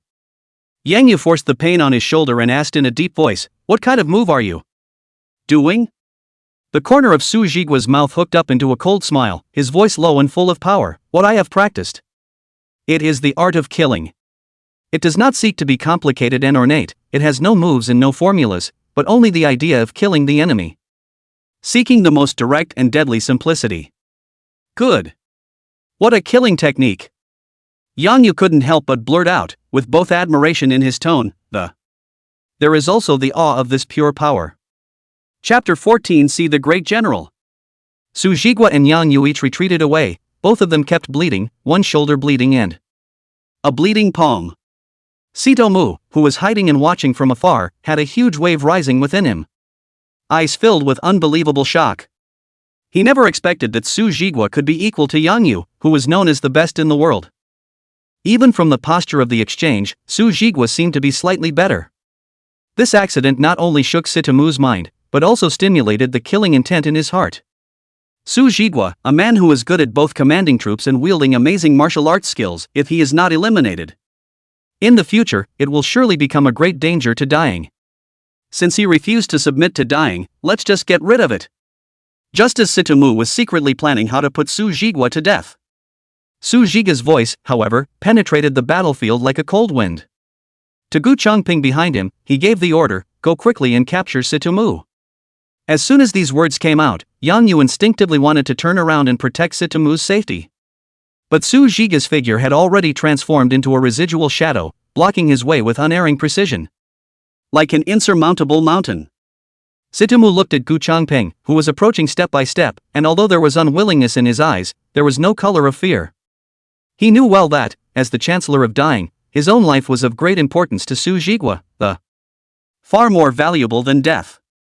Just as he was about to give up his resistance and accept his fate, a ghastly laugh abruptly cut through the silence of the battlefield. Jie.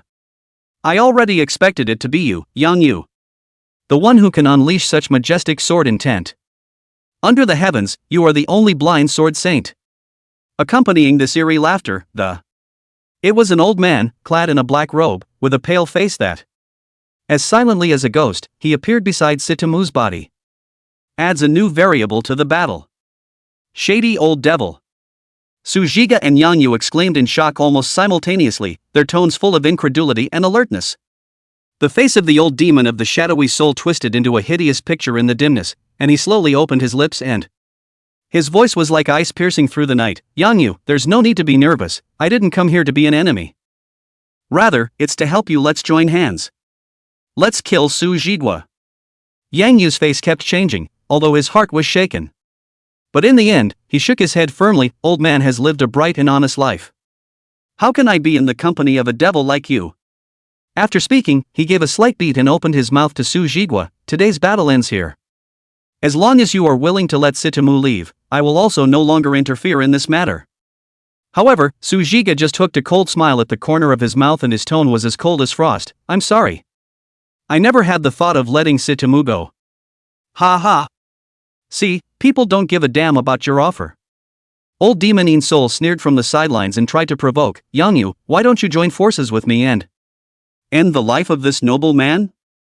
Just then, Sito Mu suddenly stepped forward and there was an unquestionable determination in his voice. Senior Yang, please kill Su Jiga. Yang Yu's face was cloudy. Finally, he took a deep breath and the voice was low and firm. Good, after today, I owe the Sito family a favor. This is a write-off. Before the words fell, Yang Yu's sword intent boiled around his body like a shocking wave, and he instantly entered a fighting stance. The old demon of the shadowy soul came closer with a strange smile and a maniacal light flashed in his eyes. Jie. You and I join forces. Who else in this world is our match? In the face of the oppression of the two great powers, Su Jigua remained calm and unruffled. He pointed his spear straight at the old demon of the nether soul. His voice was as cold as the wind. It seems you've forgotten the lesson you learned when you were almost killed by my men. Now it's killing itself. Ha ha. Su Jigua, you are still as conceited as ever. The old demon of the shadowy soul's face twisted and his voice was filled with hatred. I admit, I'm not your enemy in a single fight, but with Yang Yu's help. Today, I will definitely snow the shame of my extermination. Humph, then feel free to let your horse come over. Su Jiga's eyes were stern and the tone of his voice revealed an unquestionable dominance. Even if the two of you join forces, I, Su Jiga, have nothing to fear. Just at this time, the laughter of the old demon of the shadowy soul suddenly became meaningful. Jie. You are wrong. Today's opponents are more than just the two of us. As his words fell, it was as if the surrounding woods were awakened by an invisible force that A silhouette emerged from the shadows, and in the twinkling of an eye, the entire forest was then filled with powerful people from all sides of the force. Their gazes were filled with murderous intent towards Su Jigua. There are many people who want to take your life. After all, you used to act in a way that was too decisive, too overbearing. The old demon of the shadowy soul licked his dry and cracked lips. A bloodthirsty excitement flashed in his eyes, facing so many enemies. Do you still have the confidence to live? Su Jigua looked around, searing the faces of every enemy into his heart, and then the corner of his mouth curled into a cold smile. Very well. Since you're so eager to die, I'll let you have it.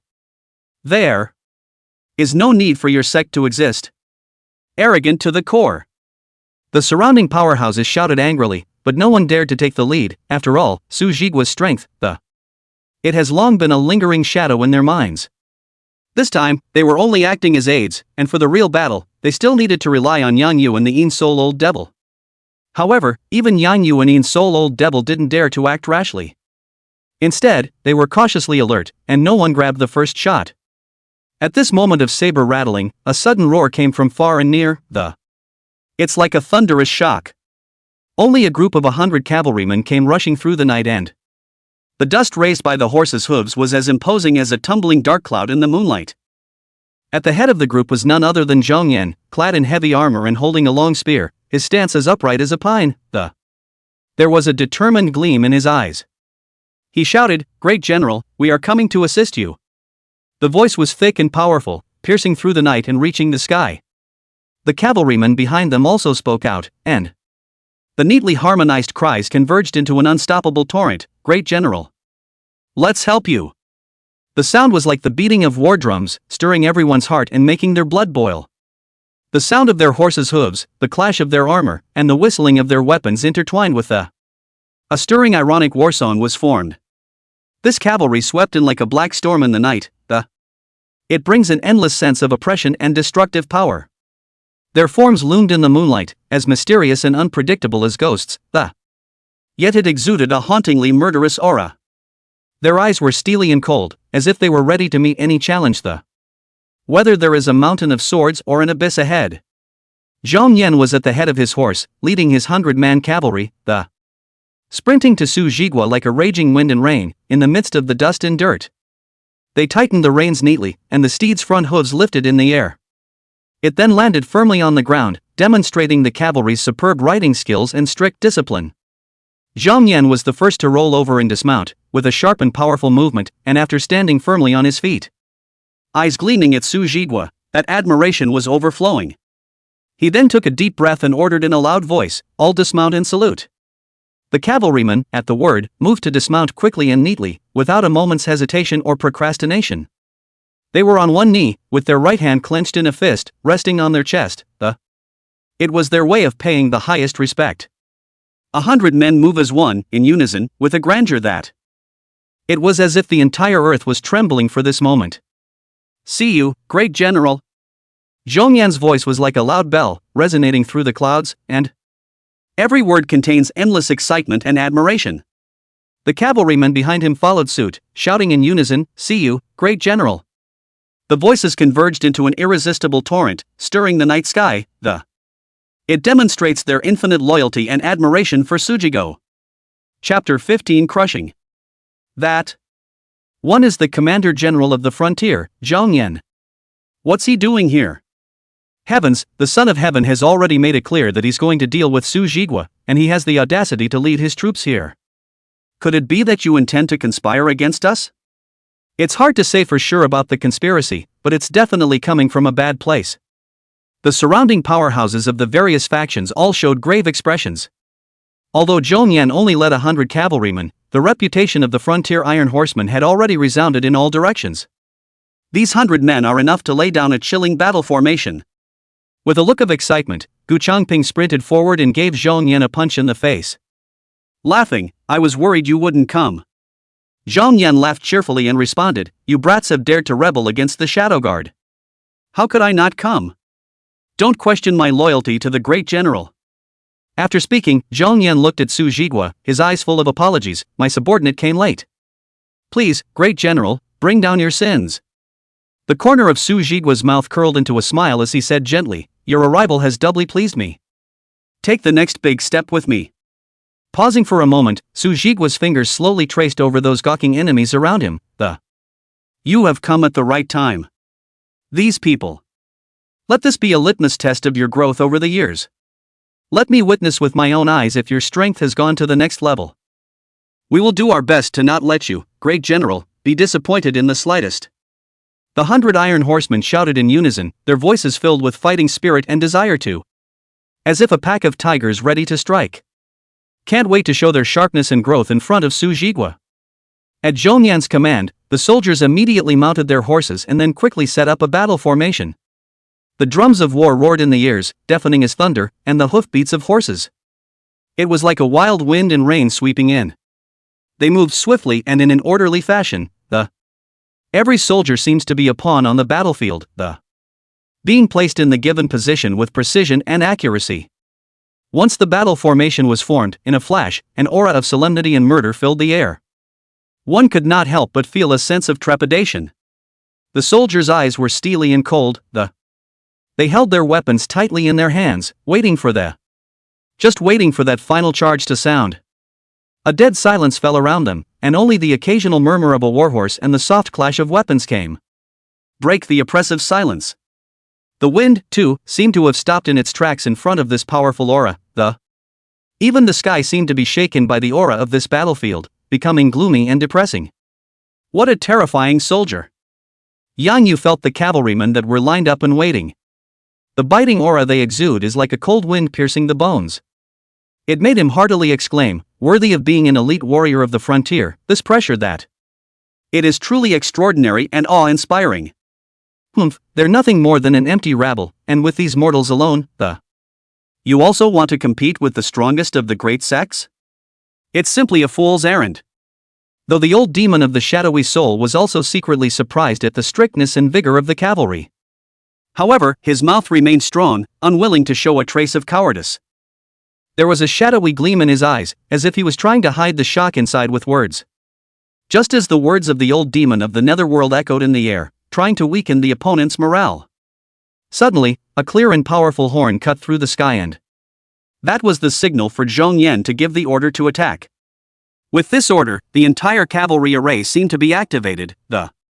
Every horse and every soldier seems to be drawn by an invisible force that. Instantly, they erupted with astonishing speed and power, coming towards the direction they were in like a tidal wave. At this moment, even those sect powerhouses who thought highly of themselves couldn't help but feel a palpitation. As they witnessed the unstoppable torrent, a trace of unprecedented gravity flashed in their eyes. That fearless will, gathered from countless iron-blooded warriors, seemed to be able to penetrate all defenses. Straight from the heart. Under Zhong Yan's leadership, 100 cavalrymen were like wild horses out of control, and with the thunderous force of charge fiercely towards where the strongest members of the sects were. Their battle formations were tightly organized, and their advances and retreats were. Every horse and every soldier is a living chess piece in the battle formation, working in perfect harmony with each other. Impeccable. The hoofs of the horses roared, the dust flew, and the whole would seem to be shaken by the force of the. Even the air trembled. The lances in the hands of the cavalrymen were like lightning cutting through the sky. Each swing carried a terrifying power that was enough to penetrate armor. Their battle formation is like an impenetrable shield. No matter how the strongest members of the sects performed their stances and utilized their stunts, both struggled to find a break in this shield. Although the strongest members of the various sects were powerful in single combat, in front of the group combat. And yet it seems overwhelming. They either executed their stances to dodge, or utilized their moves to attack. But all these efforts seemed so pale in the face of the cavalry coming in like a tidal wave. It was as if the cavalry could perceive their every movement. Each attack deflected their onslaught in just the right way. At the same time give them a fatal counterattack. How is this possible? A sect powerhouse cried out in horror. He had thought that his years of martial arts training would be enough to meet any challenge. But at this moment, facing this cavalry that was like a torrent of steel, he felt unprecedentedly powerless. His attacks were neutralized again and again, while the lances of the cavalry were like the scythes of death. Harvesting lives one at a time. The other sect powerhouses were in the same predicament. They either joined forces in pairs, or formed a formation of 3. Trying to counter the cavalry charge with strength in numbers. The cavalry, however, seemed to have endless variations in their battle array, and no matter how much they adjusted their formations, neither could find a way to break it. Damn it, it can't be, we're a famous and powerful person.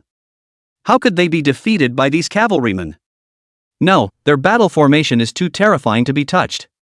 The wind is tight, pulling and whistling. Every encounter was a brutal massacre, and the lances of the cavalry were like reapers that mercilessly harvesting the lives of the strongest members of the sects. The situation on the battlefield gradually became clearer, and under the leadership of Zhang Yan, 100 cavalrymen were like an unstoppable torrent, charging the strongest members of the sects to the ground. Their battle formation is like an invisible net, trapping the enemy firmly in. There's nowhere for them to run or hide. In the end, in this brutal battle, the strongest of the sects had to face defeat. They fell badly wounded, or fled in confusion, while the cavalry, like the victorious messengers of the lance in his hand, was raised high in celebration of this glorious victory. Ha ha! Good! That was outstanding, you guys didn't fail me, It's worthy of being the elite I've trained. Su Jigua's laughter echoed over the battlefield, filled with pride and relief. He stared intently at the 100-man cavalry, invincible in the field of battle. The unspeakable excitement welled up in his heart. In stark contrast to the bravado of Su Jigua, the Yang Yu and In Sol Old Devil's faces, however, were so gloomy that it seemed as if they could drip water. Especially the old devil of the underworld, who watched the 100-man cavalry like the autumn wind sweeping away the leaves and defeating the strongest members of the various sects one by one. An unnameable fear and shock could not help but rise in his heart. With just this group of 100 cavalrymen, they were able to crush the strongest members of the sects so easily. If the entire force of the frontier poured out, how terrifying it would be. The old demon of the shadowy soul's voice was low and hoarse, revealing his inner panic and unease. However, the worries in the hearts of the two of them were actually somewhat superfluous. Not every team on the frontier could have the strength and tacit understanding of this 100-man cavalry. This squad, the most elite and powerful presence on the frontier, they have gone through countless life and death tests and rigorous training to forge today's glory. Chapter 16. The world's number 1 has escaped. Strong people from various sects, sensing that the situation had taken a drastic turn for the worse, chose to withdraw. Like startled birds scattering in all directions, and those who hold fast to their place of but had the misfortune to become an eternal resident of this dense forest. Their bodies lay sprawled across the floor, telling of the grueling nature of the battle. Witnessing the dead silence all over the ground, even the old demon of the shadowy soul, who was known for his ruthlessness, the heart couldn't help but feel a ripple of retreat. However, just as he was about to turn around and escape, Su Jigua's voice penetrated the air like ice, blocked his retreat. Old demon In Soul, since you're here, you won't want to leave easily. The long spear in Su Jigua's hand cuts through the sky, the tip of the spear pointing straight at the old demon of In Soul. A raging and surging battle intent erupted from within him, with the iron will of the cavalrymen behind them. It made him seem as if he was transformed into an unstoppable god of war, and it was intimidating. Yang Yu couldn't help but draw in a cold breath. His tone was full of shock. It is truly the style of the Jinhua great general of the past. There is a difference between being accompanied by a soldier and being alone, and at the moment, he is.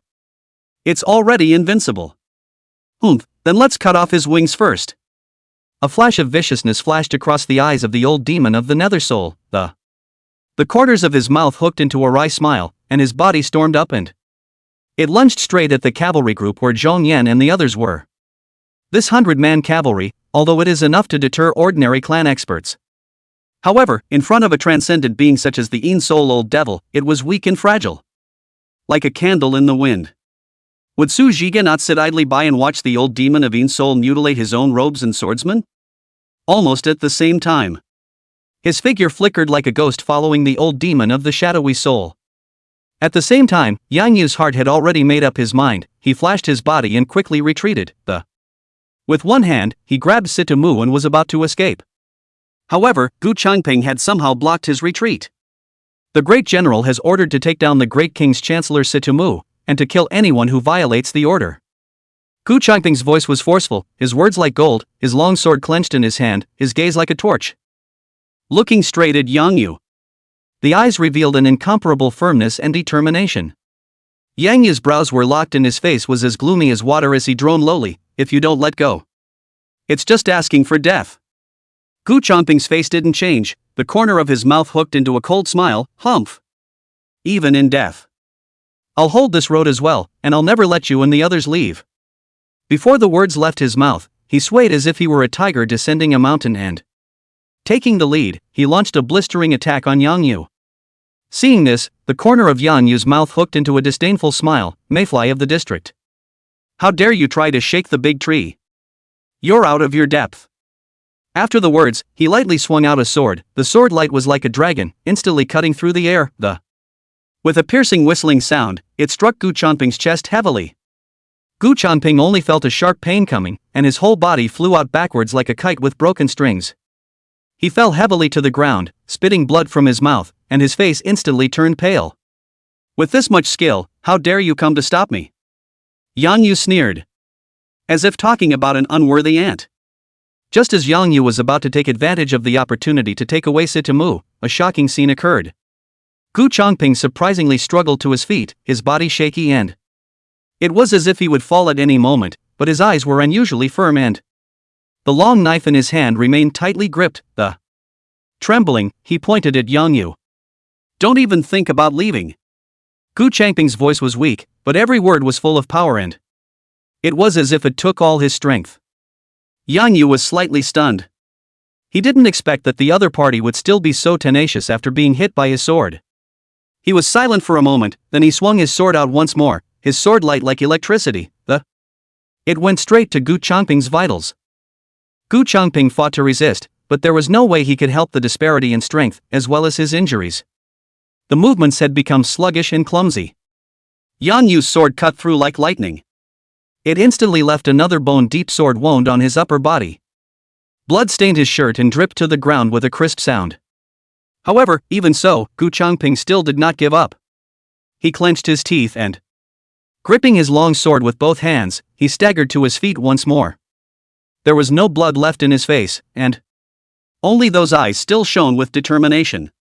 What admirable loyalty and willpower! Yang Yu couldn't help but marvel. He'd never seen anyone so tenacious, even in a life-and-death situation. Still holding fast to their beliefs and duties as well. This moment, he even developed a hint of respect for Gu Changping. Su Jigua had just dealt a heavy blow to old Demon In's soul with a powerful move. Was about to deliver a fatal blow when, out of the corner of his eye, he caught Gu Changping's shaky, life-threatening figure not far away. At that moment, Su Jigua's heart violently tightened. Damn! Su Jigua let out a low curse, and after weighing the pros and cons in his mind, he resolutely decided to save Gu Changping first. So, with a flash of his body, he gave up the chance to chase after the old demon of the shadowy soul. Like an arrow off the string, he rushed towards the direction where Yang Yu and Sitomu were. Seeing this, a hint of cunning flashed in the eyes of the old demon of the underworld. He knew full well that this was his perfect chance to escape. Without the slightest hesitation, he utilized the moment Su Jigua was distracted to cast the secret art that. His body transformed into a wisp of black smoke and quickly disappeared from the spot, escaping. On the other hand, Yang Yu felt Su Jigua's approaching aura and was secretly anxious in his heart. Humph, today, old me must take away Sitomu. Yang Yu let out a cold snort, and his figure retreated violently. At the same time, the long sword in his hand danced, sword light like a weave, trying to block Su Jigua's attack. However, Su Jigua's target was not Yang Yu, but Sitomu. With a shake of his long spear, turning into a silver lightning bolt, it went straight for Sitomu. Yang Yu was shocked when he saw this. He never expected Su Jigua to be so resolute and go straight for Sitomu. In the heat of the moment, he had to exert all his strength, using his sword as a shield to. Stiffly, he received this strike from Su Jigua. Only a loud rumble was heard, waves of air rolled over, and dust flew up. Although Yang Yu barely received the blow, he was also shaken to the point where his blood was churning and his entire body flew backwards. By the time Yang Yu stabilized his body, Su Jigua had already tightly choked Sitomu's throat with one hand. Sitomu's face reddened from suffocation. But his eyes revealed a calmness beyond the ordinary. Knowing full well that he had no means of escape. So he said softly to Yang Yu, "Elder Yang, You don't care about me. Get out of here. He won't hurt me, at least not now. Yang Yu's face instantly became complicated and indistinguishable when he heard this. Anger, resentment, helplessness. All sorts of emotions are intertwined. A feeling of unprecedented frustration welled up in his heart. He once boasted that he was the best in the world, confident that he could protect Sito-mu. However, reality dealt him a heavy blow. This feeling of powerlessness made his heart twist like a knife. In the end, Yang Yu took a deep breath as if he had made some difficult decision. His face was filled with unwillingness and anger, then with a clench of his teeth, he turned around and left in large strides. He knew that his departure at the moment was an escape, but he knew better. Remaining here would only make things worse. He needs time to adjust, to recover, to go and plan how to save Sito-mu. Su Jigwa quietly looked at Yang Yu's back. He didn't continue to chase after him because there was no need to do so. Chapter 17 The Loyalty of the Frontier Army. Sito-mu sat quietly by the swaying firelight, his eyes piercing through the dancing flames. It landed on Zhang Yan, who was concentrating on bandaging Gu Changping's wound. Your unauthorized move to leave the frontier to help Su Jigu. It was tantamount to raising the flag of rebellion to the Grand Xia dynasty. After the wind and waves have calmed down, the wrath of the Son of Heaven, it is by no means something you can afford. Instead of sitting around waiting to die, why don't you turn around and throw yourself into the arms of my Grandview? I promise you, in the name of the Grandview dynasty, that your talent and loyalty, it will surely be cherished and reused as it should be with our heavenly son. You have fought for the great Xia, and you have made great achievements. But what they got in return was the suspicion and indifference of the Son of Heaven. Try to ask, such a monarch, is it really worth your continued service? Sito-mu's words were like sharp arrows in the cold wind, piercing through the night. It also touched the ripples deep inside Zhong Yan's heart. He glanced briefly at Su Jigu, who stood silently a short distance away. A flash of complexity flashed in his eyes, then he spoke firmly, we follow only the footsteps of the great general. Where he points, it is our battlefield. These words were both a response to Sito-mu and a proclamation in the it clearly states a position. The decision of Su Jigu is their direction. In the face of such determination, Sito-mu couldn't help but let out a light sigh, a hint of helplessness flashing in his eyes. He realized that he couldn't convince Su Jigwa, so he narrowed his eyes slightly and there was a hint of suggestion and anticipation in his tone. Perhaps you could try to talk to Su Jigwa about persuade him. But Zhong Yan just shook his head gently. His answer was firm and direct. I will not try to convince the great general. He has his own ideas in his mind. His decision has its own deep meaning. And I just stay close to him, no matter what lies ahead. Sito-mu's brows tightened and he was about to say more, but he was interrupted by a sound of steady footsteps. Su Jigwa slowly stepped into the range reflected by the firelight. There's no need to waste more time talking about. We will not choose to defect to Grandview. Su Jigwa's words revealed unquestionable firmness, and after a slight pause he eyes like a torch, I have said that my goal is to remove the decay from the great Xia. Lead the Daxia dynasty to climb to new heights. When Sito-mu heard this, the corner of his mouth hooked into a meaningful smile. He said slowly, the difficult part of this matter lies in the fact that you are a vassal of the Grand Xia. Unless you are able to overthrow the current emperor, personally take charge of the power. In other words, it is that you want to rise up and rebel. Su Jigwa was silent, just quietly gazing at Sito-mu. Those deep eyes seemed like a pool of water with no bottom. Sito-mu looked at Su Jigwa's calm and determined face, and his heart was already clear. He realized that the idea of overthrowing the Daxia royal family did sprout in Su Jigi's heart. Once this idea came true, it will undoubtedly be a huge threat to Grandview. After all, Su Jigwa was not only a valiant warrior, but also had extraordinary intellect and leadership. If he were to take power, the strength of Daxia would surely be greatly enhanced. Its level of threat would also far exceed that of the current Daxia emperor. The corner of Su Jiga's mouth suddenly raised a playful smile, his gaze looking straight at Sito-mu. Asked, are you trying to take my life? His tone was inquisitive, but his eyes were full of certainty. Years of service on the battlefield, which gives him a sharper than normal sense of the killing opportunities lurking in his surroundings. Even though Sito-mu had tried his best to conceal it, it still failed to escape his insight. Sito-mu was slightly stunned, then frankly admitted, that's right. Since you are unwilling to become an ally of Greatview, you have naturally become Greatview's most fearsome enemy. Su Jigua's laugh was low and magnetic, and he asked rhetorically, so bluntly honest, Aren't you afraid I'll end your life right here and now? Situmu gently shook his head, his expression subdued. You wouldn't do that. Su Jigua smiled even more when he heard this, and that smile hid a few points of deep meaning, a few points of teasing. Zhang Yan, who was on the side, had his eyes darting between Su Jigua and Situmu. There was a complex twinkle in his eyes, as if he were thinking about something that. Again, it was as if he was weighing something, but he did not utter a word.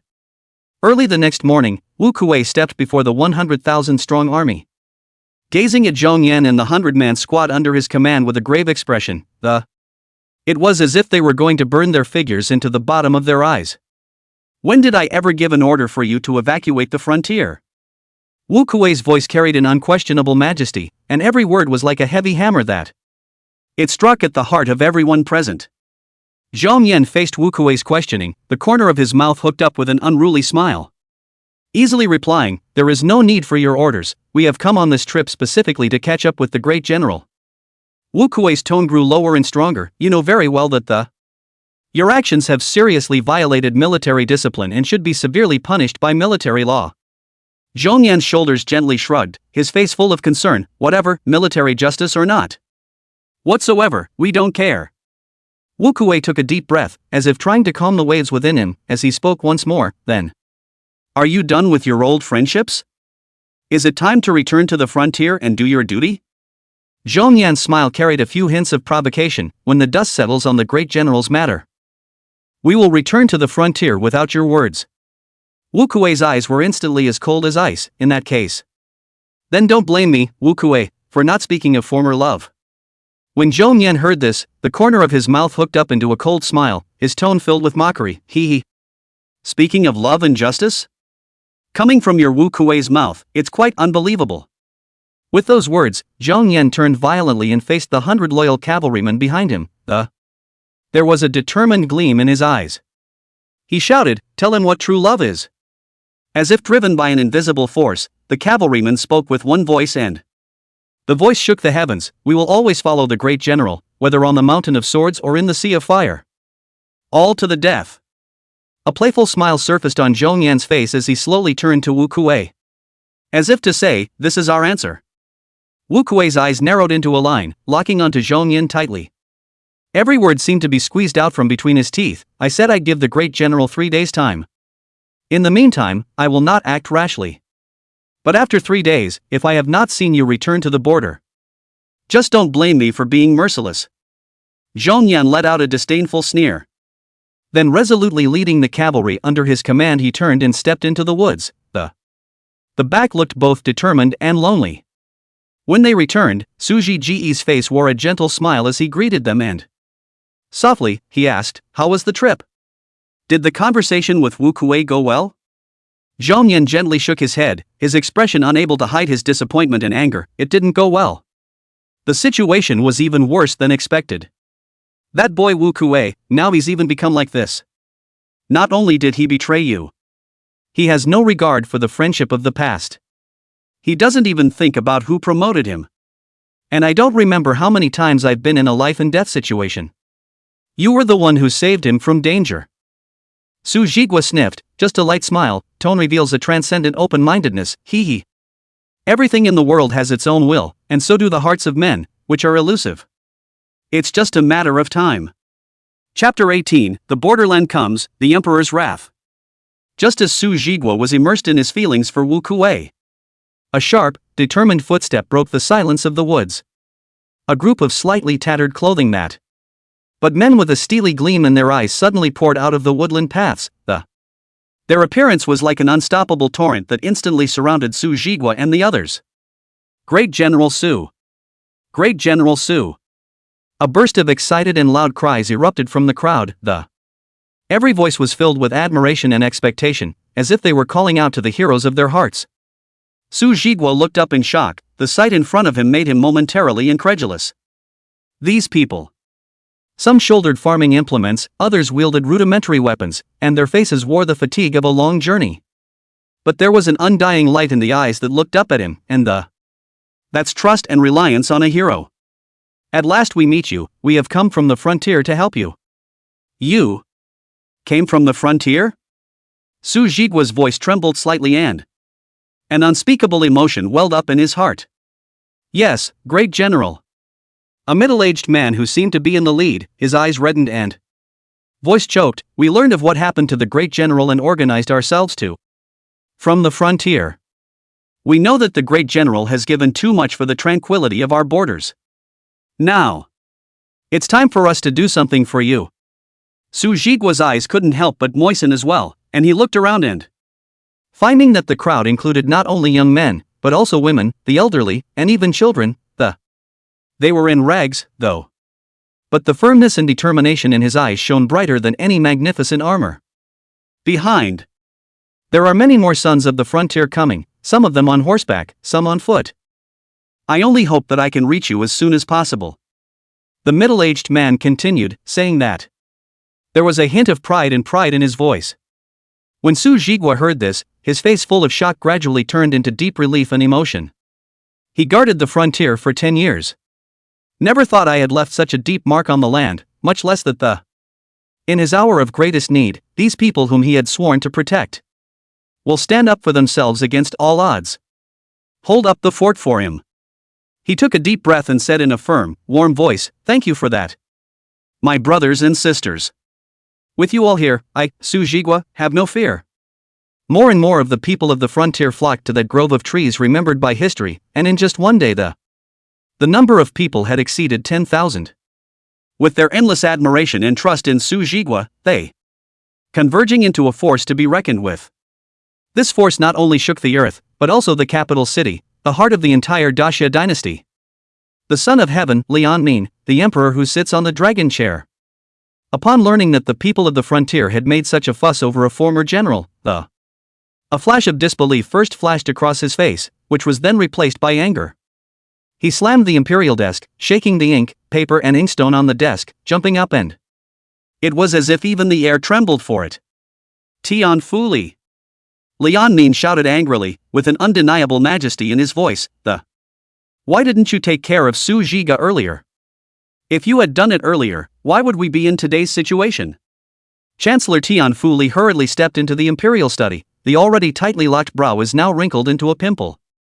In the face of the Son of Heaven's questioning, he was forced to swallow the bitter water in his heart even though it was there. He bowed and explaining, Your Majesty, I have ordered Wu Kuei not to wait and to act immediately, But Wu Kuei insisted on following the original plan. Wait for 3 days. I also did not expect the people of the border to react in such a way. Liang anger did not subside, but instead became more raging. He rose to his feet and pacing back and forth in the imperial study with his hands behind his back, each step seemed to step on the heartstrings of the courtiers. Wu Kuei, what a Wu Kuei! What's the use of keeping him if he's so ineffective? And the people on the border. How dare you disobey me? What is it if not treason to help a rebel? The anger of the Son of Heaven was like a storm that swept through the entire imperial study. It also swept through every corner of his heart. He realized that the prestige of Suthagor on the frontier had reached a disturbing height of. If this force cannot be used for oneself, it will surely become a great danger to the heart. And now, the actions of the people on the border have made him feel an unprecedented threat. It was as if his authority was being eroded by this torrent from the frontier. I am the Lord of Daxia, under the sky, there is no one who is not the king's land under the land, there is no one who is not the king's minister. These frontier people, how dare they be so treacherous, are simply challenging my bottom line. Liang's voice was as cold as ice, every word revealing unquestionable determination. Pass the word. Anyone who dares to help Su Jigua is considered a rebel and will be killed on sight. At this moment, a cold light flickered in the eyes of the Son of Heaven, Liang. He not only wants to get rid of Su Jigua, but he also wants to take this opportunity to show his authority to the world. No challenge will be tolerated. The feats of the people of the frontier, though they show the glory of humanity. But it also touched the emperor's sensitive nerves, a storm is quietly brewing, the sky of the Daxia dynasty no longer seems so bright. The decree of the Son of Heaven was like a swift wind and rain, rapidly crossing thousands of mountains and rivers. It finally landed on Wu Kuei's hands that clutched the soldier's talisman. He slowly unfolded the heavy imperial decree, the will of the Son of Heaven revealed between the lines. It was as cold and piercing as ice. Wu Kuei's eyes traveled between the lines and instead, a complex look gradually appeared on his face. An adjutant general beside him, his voice lowered with a hint of uneasiness and hesitation, asked softly, "Great General, does this really want us to take action against those innocent people on the frontier? They can't all be." The vice general's words were not finished, but the other generals around him had already felt the weight of They all stopped what they were doing, and their eyes focused on Wu Kuei, and throughout the tent, the air seemed to freeze, waiting for him alone to decide. Wu Kuei laughed softly, but that laugh hid a bit of helplessness and depth. "Ha! The people on the border, how are they not the people of Disya? As for the action," said Wu Kuei, slowly, as his eyes grew sharp, "we follow military orders, the law of the court. But..." He changed his words, and in his tone there was an undeniable firmness that I said I'd give Su Jigua 3 days, so it's 3 days. This is my promise to him. It's also a sign of respect." The adjutant general apparently did not fully understand, and again pursued the question, "Then 3 days later. If he still doesn't fall in line, we really need to." A complex glint flashed in Wu Kuei's eyes as he took a deep breath and, as if making a final decision. "A holy decree is a decree, but as a general, all the more reason for us to take stock of the situation. 3 days later. If the situation changes, I will weigh the pros and cons and make the most appropriate decision. But until then, let everything go on as planned, don't move, and wait and see what happens." Wu Kuei's words fell like a hammer, and the atmosphere in the tent eased. Although the generals still had doubts in their minds, they saw Wu Kuei's resolute eyes and none of them nodded secretly, and an inexplicable trust and admiration surged in their hearts. Chapter 19. 3 days' time arrives, battle intent, shock and awe. The period of 3 days, like a white horse crossing the gap, will come in an instant.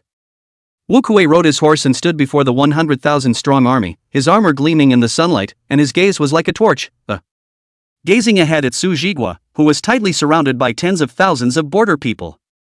The army was fully loaded and ready to go, the war drums had not yet sounded, but the air was already filled with a heavy aura of murder. On Su Jigua's side, tens of thousands of border people clung to each other, fear written all over their faces, But more than that, it was the unwavering trust and admiration for Su Jigua. Most of them, perhaps, were ordinary people, but without exception, all of them had a determined gleam in their eyes, never retreating even in the face of thousands of troops. Su Jigua turned around, his gaze gently but firmly sweeping over the faces of every single one of the people. A warmth welled up in his heart, the truest emotion from the land. He took a deep breath, and his voice was as loud as a bell, ringing through the clouds. "Gentlemen, your thoughts. I, Su Jigua, appreciate it. But today, you needn't act rashly. Everything. It's enough to leave it to me." However, before his words fell, tens of thousands of border people cried out in unison, "No way! We want to work together with Great General Su. We have come here to help you. How can I stand by and watch you face it alone?" Their voices were filled with the unquestionable determination of It was as if no force could separate them. At that moment, Zhang Yan stepped forward, he raised his hand and gently suppressed the clamor of the crowd. The voice was calm and strong. "Gentlemen, do you not believe in the Great General? A mere 100,000 troops. How can it be difficult for our great generals who have fought countless bloody battles on the frontier? Have you forgotten how the great general has killed the enemy time and time again? Guarded the peace of the borderlands?" Zhong Yan's words were like a thunderbolt. It brought to their minds the memories of Su Jigua's one-upmanship on the frontier.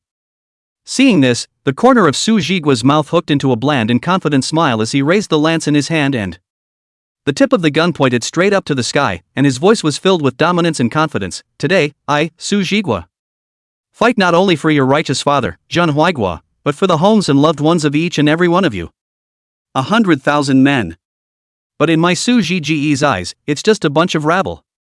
The 100,000 males on the opposite side, hearing Su Jigua's words, have exchanged words and ears.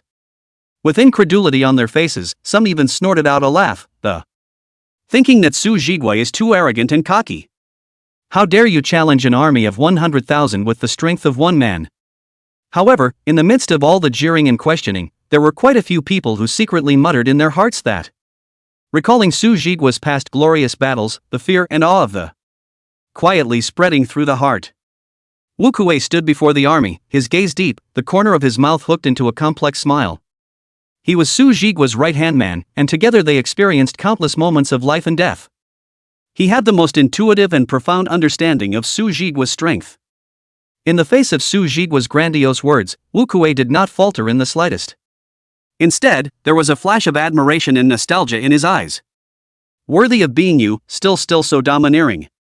Wu Kuei's voice was not high-end, but it was clearly carried over the whole battlefield, as if it were declaring to all that his respect and recognition of Su Jigua never changed. Su Jigua's eyes turned cold, his spear was like a dragon, pointing straight at Wu Kuei. Without a trace of emotion in his tone, next, don't blame me for being merciless. These words were both a declaration of war against Wu Kuei and a warning to all his enemies. Wu Kuei took a deep breath, as if he wanted to incorporate all his past and emotions into that breath. Then slowly exhaled. His gaze became firm, and there was a hint of anticipation in his tone. Come on. Let me see your invincible valor once again. This time, win or lose, I'll give my all. Live up to the camaraderie of fighting side by side. As Wu Kuei's words fell, the atmosphere between the two parties instantly froze to the extreme. Although the 100,000-strong army was large in number, in front of Su Jigua's rainbow-like momentum, it actually looked a little shaky too. Su Jigua exuded a palpitating aura around him, like the oppression before a violent wind and rain. Again, it seems like the silence before a volcano erupts, but it is deeper and more terrifying than both. His eyes seemed like sharp swords, and where he looked straight into them, even the bravest warriors shuddered involuntarily. Su Jigua's lance flicked on the ground, immediately stirring up a puff of dust, and as if the dust was pulled by an invisible force, it even coalesced into a vortex in the air, It slowly rose, merging with the aura around him. Zhong Yan led 100 cavalrymen, following close behind, clad in heavy armor and armed with sharp blades, every eye shone with unyielding and warlike intent. Their mounts seemed to sense the determination of their masters, and their hoofs trod lightly, letting out a gust of thunderous sound, echoing Su Jigua's aura, An unspeakably majestic force has been created. Just as this power was peaking, a strange sight suddenly appeared in the sky. A blurred shadow condensed from battle intent slowly emerged. This virtual figure was clad in silver armor, holding a long spear, with a majestic face that, like a god of war coming out of an ancient legend, standing proudly above the clouds, looking down at the 100,000-strong army below. Its appearance pushed the atmosphere of the entire battlefield to the extreme, and even the air froze for it. The 100,000-strong army was in awe when faced with this sudden shadow of a void. Some of them even had weak legs and almost fell to their knees. Their eyes were filled with horror and disbelief, as if they had seen something incredible. It was a miracle, woven together by faith and will. It was the peak manifestation of Su Jigua's fusion with the battle intent of the 100 cavalry. Wu Kuei stood at the forefront of the army, the light in his eyes flickered as he murmured in a low voice. There was both awe and pride in his voice. This is the great general I once followed, He was able to connect with his soldiers' hearts and minds, and his warlike intentions. It makes for such a stunning sight. He's the only one in the world who can do this, and that's what makes him truly terrifying, not only in his unfathomable strength. More than that, it lies in his ability to galvanize the strength within each soldier and unite the crowd in indestructible. Wu Kuei's words, like a whisper in the cold wind, penetrated the clamor of the battlefield. It made everyone who heard it couldn't help but feel a chill in their hearts, and a sense of awe towards Su Jigua arose. Immediately after that, Wu Kuei took a deep breath, and his war halberd drew a brilliant arc in the air. It was accompanied by his low, powerful voice, "War." This low roar, like a thunderbolt exploding on the silent battlefield, it instantly awakened all the soldiers who had been shocked by Su Jigua's battle intent. It was as if they had awakened from a long dream. The fear and confusion in his eyes were replaced by a burning intent to fight. The soldiers had straightened their backs, gripped the weapons in their hands, and an indomitable fighting spirit flowed between them. A new and inescapable force has been created. Their breathing became rapid and forceful, their heartbeats synchronized with the rhythm of the war drums of It was as if the entire battlefield was trembling at their awakening. When Su Jigua saw this, the corner of his mouth curved up in an arc, and a trace of appreciation flashed in his eyes. "Wu Kuei, you've grown quite a bit. You've actually managed to break my battle-intent shock. It seems that the army you lead. It's worth taking me seriously, too. Su Jigua's words both recognized Wu Kuei's growth. There is also the anticipation of the upcoming battle. He slowly raised his lance, the tip glinting coldly in the sunlight, as if announcing the beginning of the battle. A hanging battle of 100 against 100,000 is about to begin. Chapter 20, 100 versus 100,000. Kill. As Su Jigua shouted, his legs gently clenched and that majestic warhorse was like an arrow out of the string, leading behind it 100 men of elite cavalry, like a sharp black lightning bolt, it rushed straight out. This procession of 100 men, with their clanging armor, swords, and glinted coldly in the sun's afterglow, and there was no fear in their eyes only the desire to win and the trust in his comrades.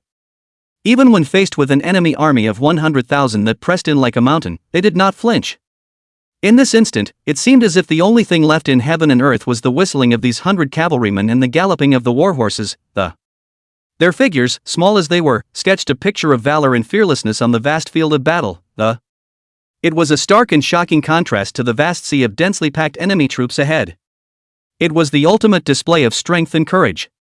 At the same time, Wu Kuei's roar was like thunder, vibrating throughout the battlefield, as he raised his lance high and pointing straight up to the heavens, and 100,000 troops, at his bidding, like a torrent awakened by roaring and rushing. It surged toward the direction where Su Jigua and the others were. This army of 100,000 men, with shining armor and flags that cover the sky. Every step was taken with an aura that shook the mountains and rivers. Every shout seemed to proclaim their unstoppability to heaven and earth. The two forces, in a most direct collision on the pale earth. The 100-man cavalry led by Su Jigua was like an incomparably sharp blade that, cutting into the torrent of the enemy, with every swing, with every dash, all accompanied by the falling figures of the enemy and the splashing of blood. They used their actions to explain what it means to be 1 for 100 and what it means to be a true warrior. And the 100,000 troops under Wu Kuei's command were like the furious waves of the sea, one wave after another, trying to drown out the small sharpness completely. Where the two armies met, dust flew up, the sound of killing shook the sky, and arrows rained down. Swords and shadows intertwine into a web of death, and every inch of land is drenched in blood. The air was heavy with blood and scorching. In the face of Su Jigua and his party's overwhelming attack, the group of generals under Wu Kuei's command crumbled like papier-mâché at the touch of a button, and among the 100,000-strong army, Su Jigua and the others were like a flatboat in a sea of fury. But it's just a huge wave that's been created.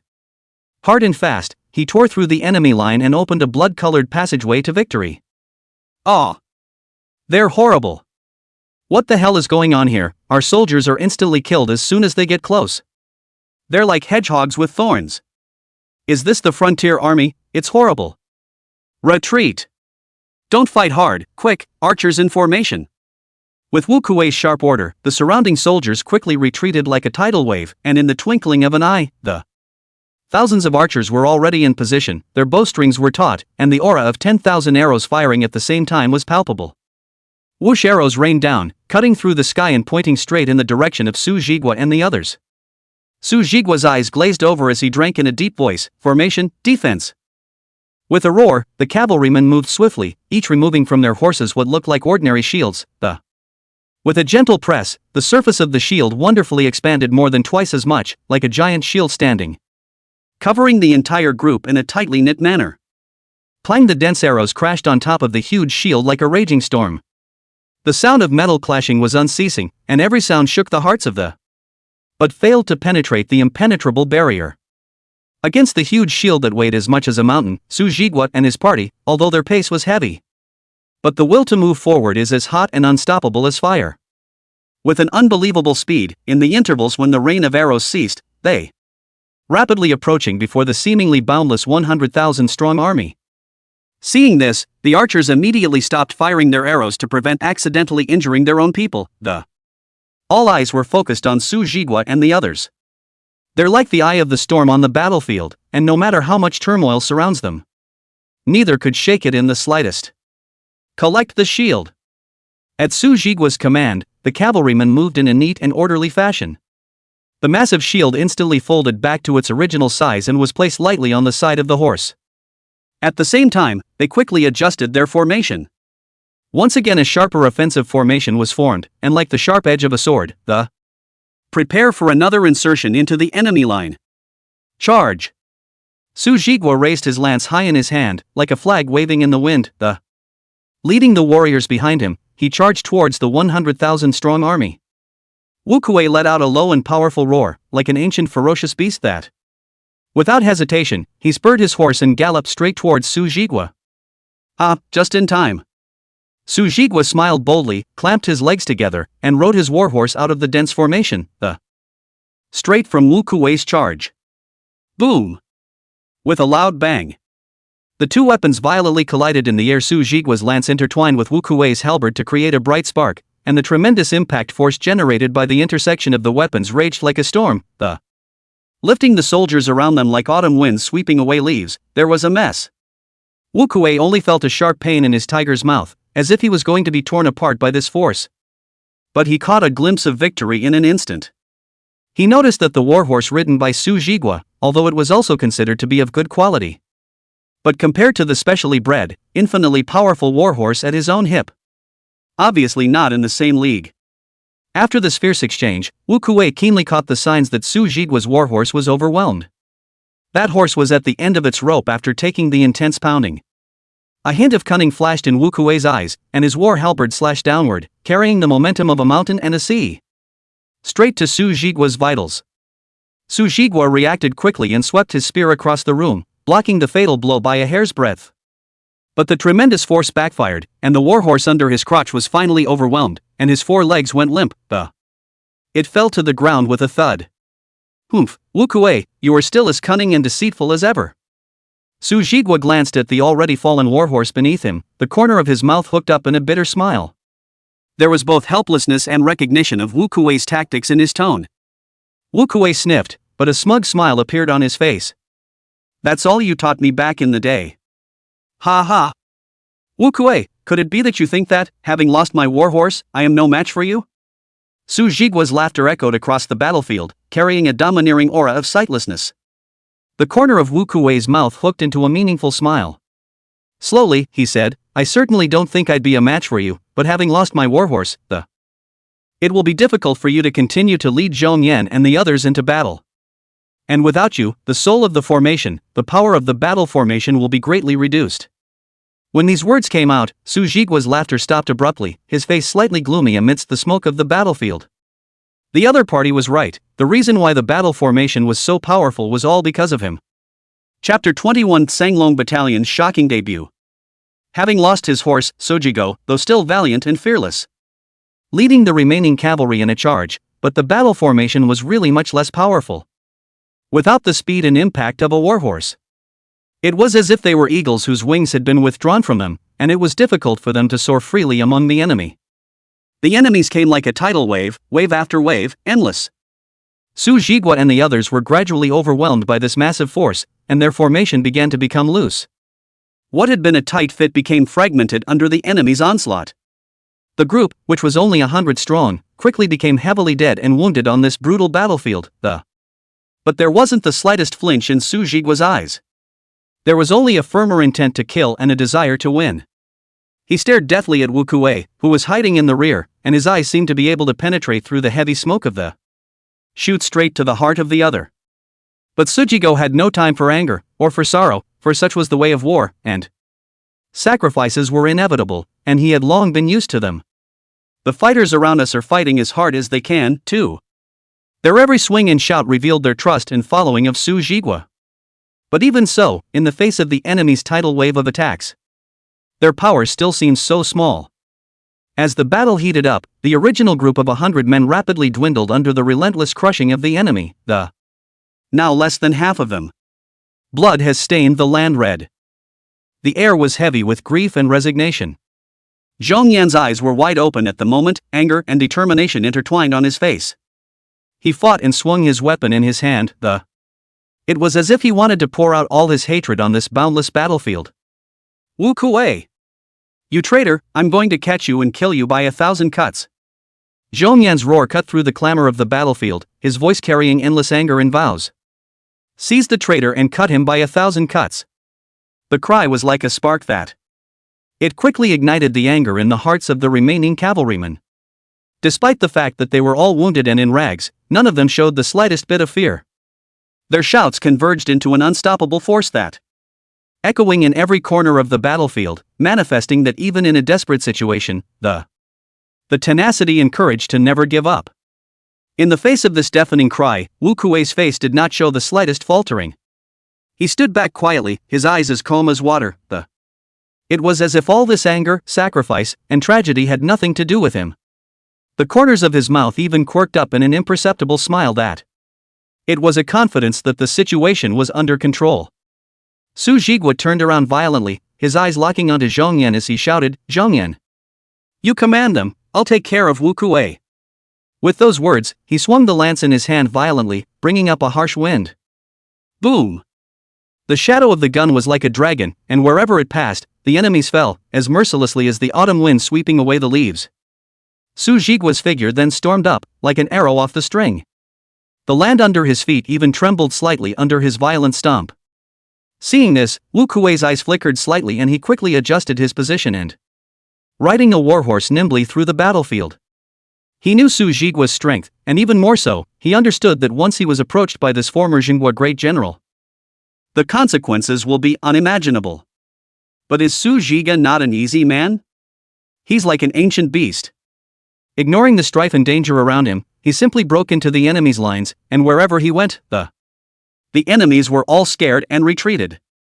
Every charge he made was like a giant wave lapping at the shore, unstoppable. 100,000 troops seemed like mere lambs to the slaughter in his eyes, and no one was able to stop him. In this way, Su Jigua and Wu Kuei engaged in a battlefield battle of chase and dodge. The figures of the two men flickered in and out of the smoke and fire of battle, became the most visible focus of the battle. Tens of thousands of border people in the distance, witnessing Su Jigua and his soldiers fighting bloodily on the battlefield. Their hearts were deeply shaken. Charge! Let's go help Great General Su! An aged man waving a hoe in his hand. His voice, though slightly raspy from the vicissitudes of age, was. But the firmness and determination resounded like a trumpet. Under his leadership, the people responded by picking up scythes and hoes and even the wooden sticks that were normally used for plowing, rushed to the battlefield in righteousness. Kill! Once it was Great General Su who protected us from foreign enemies. Now it's our turn to do our part for him. The young lads chanted, Their eyes shone with admiration and gratitude for Su Jigua. They are no longer ordinary peasants in this war-torn land, Instead, they are transformed into valiant warriors who are willing to give everything to guard the heroes in their hearts. With the border people joining in, the entire battlefield instantly became more chaotic. The army of Disxia was indeed somewhat taken by surprise at first when faced with this sudden force. They had not expected these seemingly soft people to be so brave and fearless. However, Wu Kuei soon sensed the change in the situation, and he coldly gave the order that the soldiers began to attack these innocent people without mercy. Although the frontier people were far less well armed and trained than the trained soldiers, but they showed amazing perseverance and courage. They defied death. Even in the face of an enemy several times his size, he did not flinch. Great General Su, we're here. A young girl cried out at the top of her lungs, determination and firmness in her voice. The people around her chimed in, their voices coming together in a powerful force that, as if they could penetrate the smoke of the battlefield, straight to the heart of Su Jigua. In the midst of this chaotic and tragic battle, the people of the border have built an impregnable defense with their own flesh and blood. They have proved by their actions that even the most ordinary of people, it can also explode with amazing strength and courage in critical moments. And all of this, all for the sake of guarding the hero of their hearts, Su Jigua. Wu Kuei! Su Jigua let out an angry cry, his voice carrying anger and disappointment that was hard to suppress. He fought his way through the crowd and headed straight for Wu Kuei. Each step seemed to tread on the pulse of the battlefield. It caused a jolt. Why are you striking out at innocent people? Have you become so cold-blooded? I'm sorry, Su Jigua questioned, his eyes filled with disbelief and pain. Wu Kuei had been his right-hand man and had fought alongside him.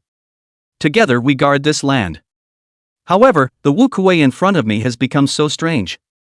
So cold and unfeeling. Wu Kuei sniffed, and his face did not show the slightest hint of guilt or faltering. He replied calmly, "That's what you taught me, too. As long as those who take up arms and join the battlefield are the enemy. As long as they are the enemy, there can be no softness." His voice was calm, but every word was like a sharp blade that. It pierced deeply into Su Jigua's heart. When Su Jigua heard this, his figure shook slightly, as if he had been struck by an invisible force that. A brief silence fell over the whole group. He recalled what he had been taught, those words about the battlefield, about the enemy, the. Now it has become a sharp blade wielded in the hands of Wu Kuei, pointing at his most cherished people. It was at this moment that the distant horizon seemed to be torn apart by an invisible force, the.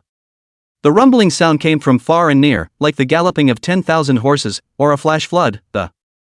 The whole earth is trembling slightly, and. It was as if even the sky shook.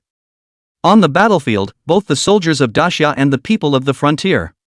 All of them couldn't help but stop what they were doing, and their gazes turned in unison to the source of that voice. In the sky, a heavy cloud had gathered at some point, the.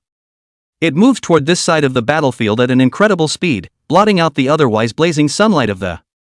Bringing a blanket of depression and gloom. This dark cloud is not a natural formation. Rather, it was coalesced by the cold and murderous aura emanating from thousands of cavalrymen, the. Even the heavens and the earth changed color. As the distance drew nearer, the figure of the cavalryman gradually appeared in that roll of smoke, the. Clad in heavy armor and armed with lances, they rode as skillfully as a streak of black lightning that. Sprinting. That's the Tsanglong Battalion, once the most elite cavalry unit under Su Jigua's command. Every soldier is selected and trained, and they're known for their irony and their loyalty. It is the sharpest blade of Su Jigua's sword. Wu Kuei's pupils contracted violently, and a look of disbelief appeared on his face. Voice hoarse from shock, Tsanglong Battalion. How did they get here? A sense of foreboding welled up in his heart. The appearance of the Tsanglong Battalion of. It will undoubtedly revolutionize the battlefield.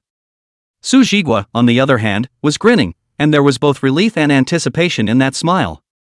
He whispered, "You're finally here." Chapter 22: The Invincible Division. With the shocking appearance of the Tsanglong Battalion, the entire battlefield was plunged into a dead silence, the. Everyone looked in shock at the cavalry, which had come so rapidly to. Their eyes were filled with wonder and awe. "Is this the legendary Tsanglong Battalion?" A young Daxia soldier muttered. His voice revealed a hint of trembling, as if he had seen a legendary beast. His comrades beside him couldn't help but suck in a breath of cold air and. In a low voice, he lamented, "It's too terrifying, I already have a feeling of trepidation even before we fight.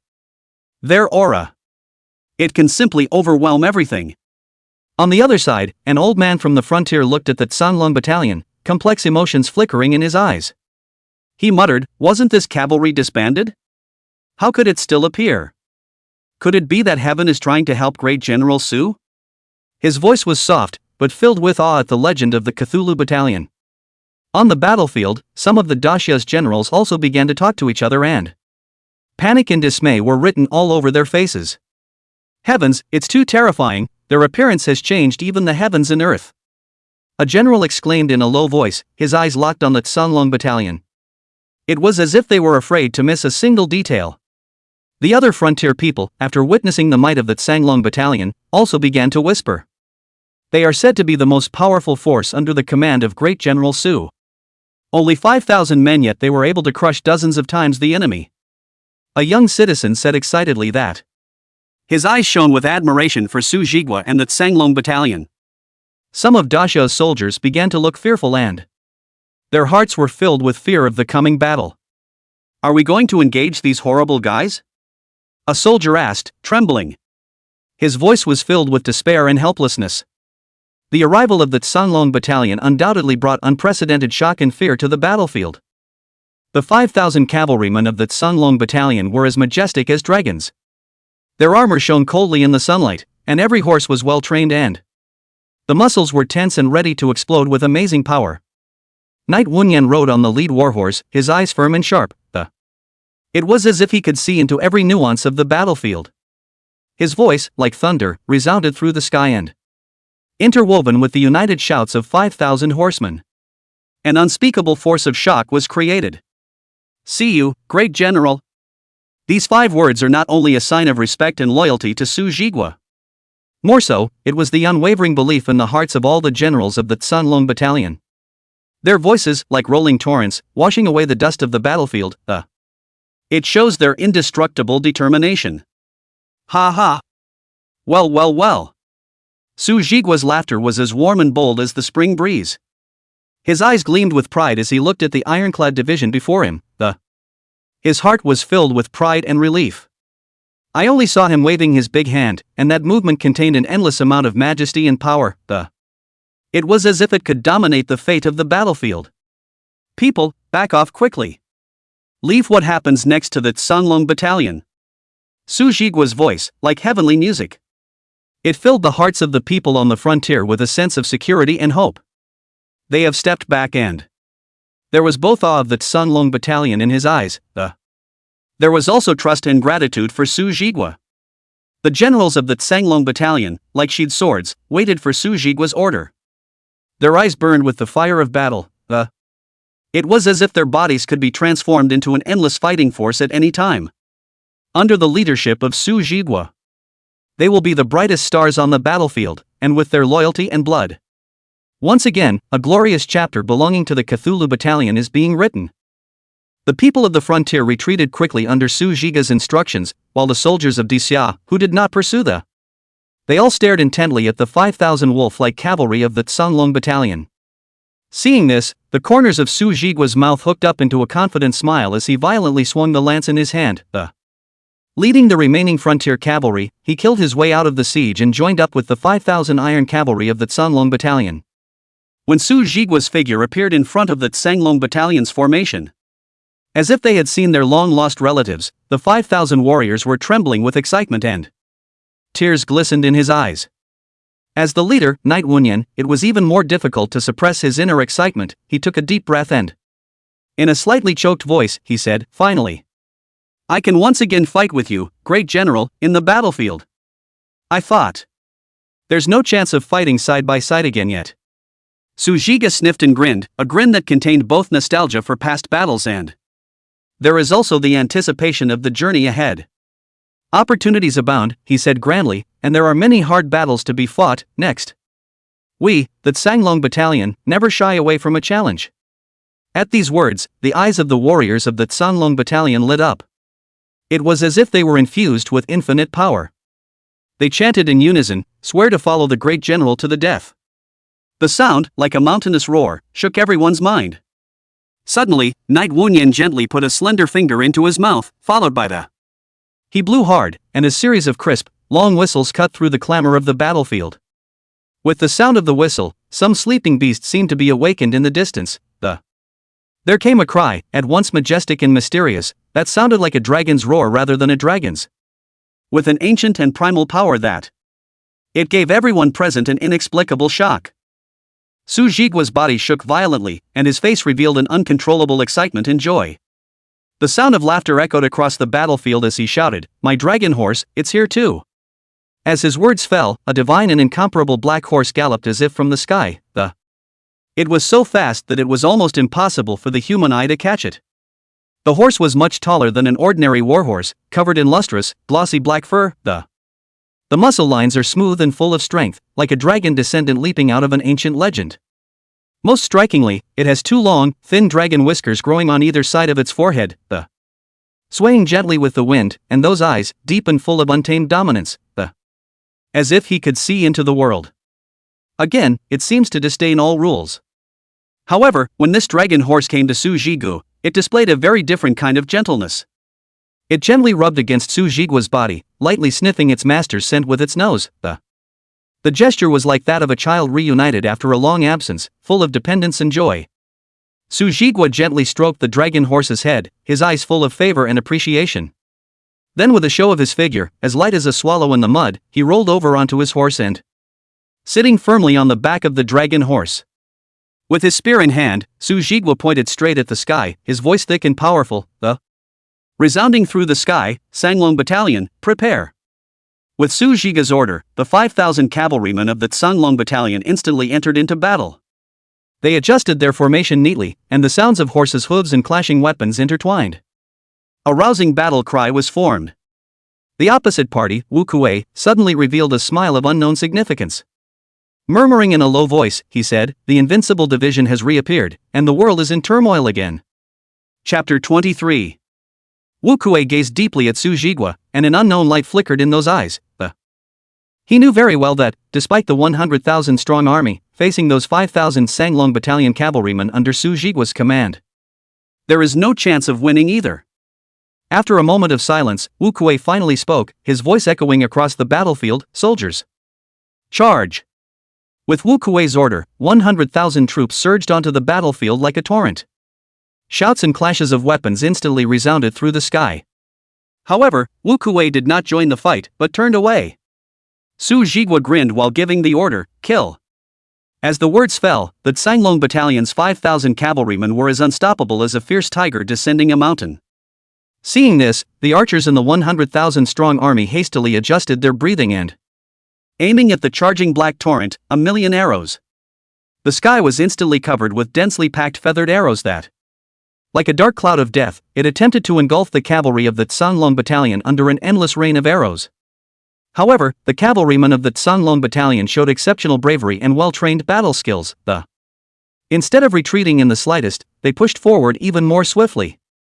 Each cavalryman was clad in heavy armor, revealing only steely eyes and arms wielding weapons that, the lances and greatswords in their hands cut a silver lightning in the air. Shoot down flying feathered arrows with precision and efficiency.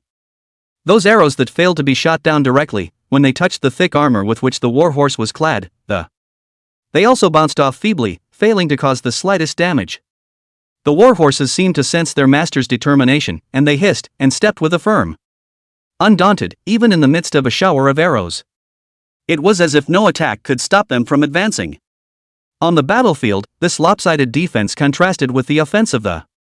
It made the soldiers of the 100,000-strong army feel chilled, and their morale began to waver. They've never seen such a brave and fearless army. Those 5,000 cavalrymen of the Sanglong Battalion, like a god of death bursting out of hell, with an unbeatable dominance that crush all obstacles that stand in the way.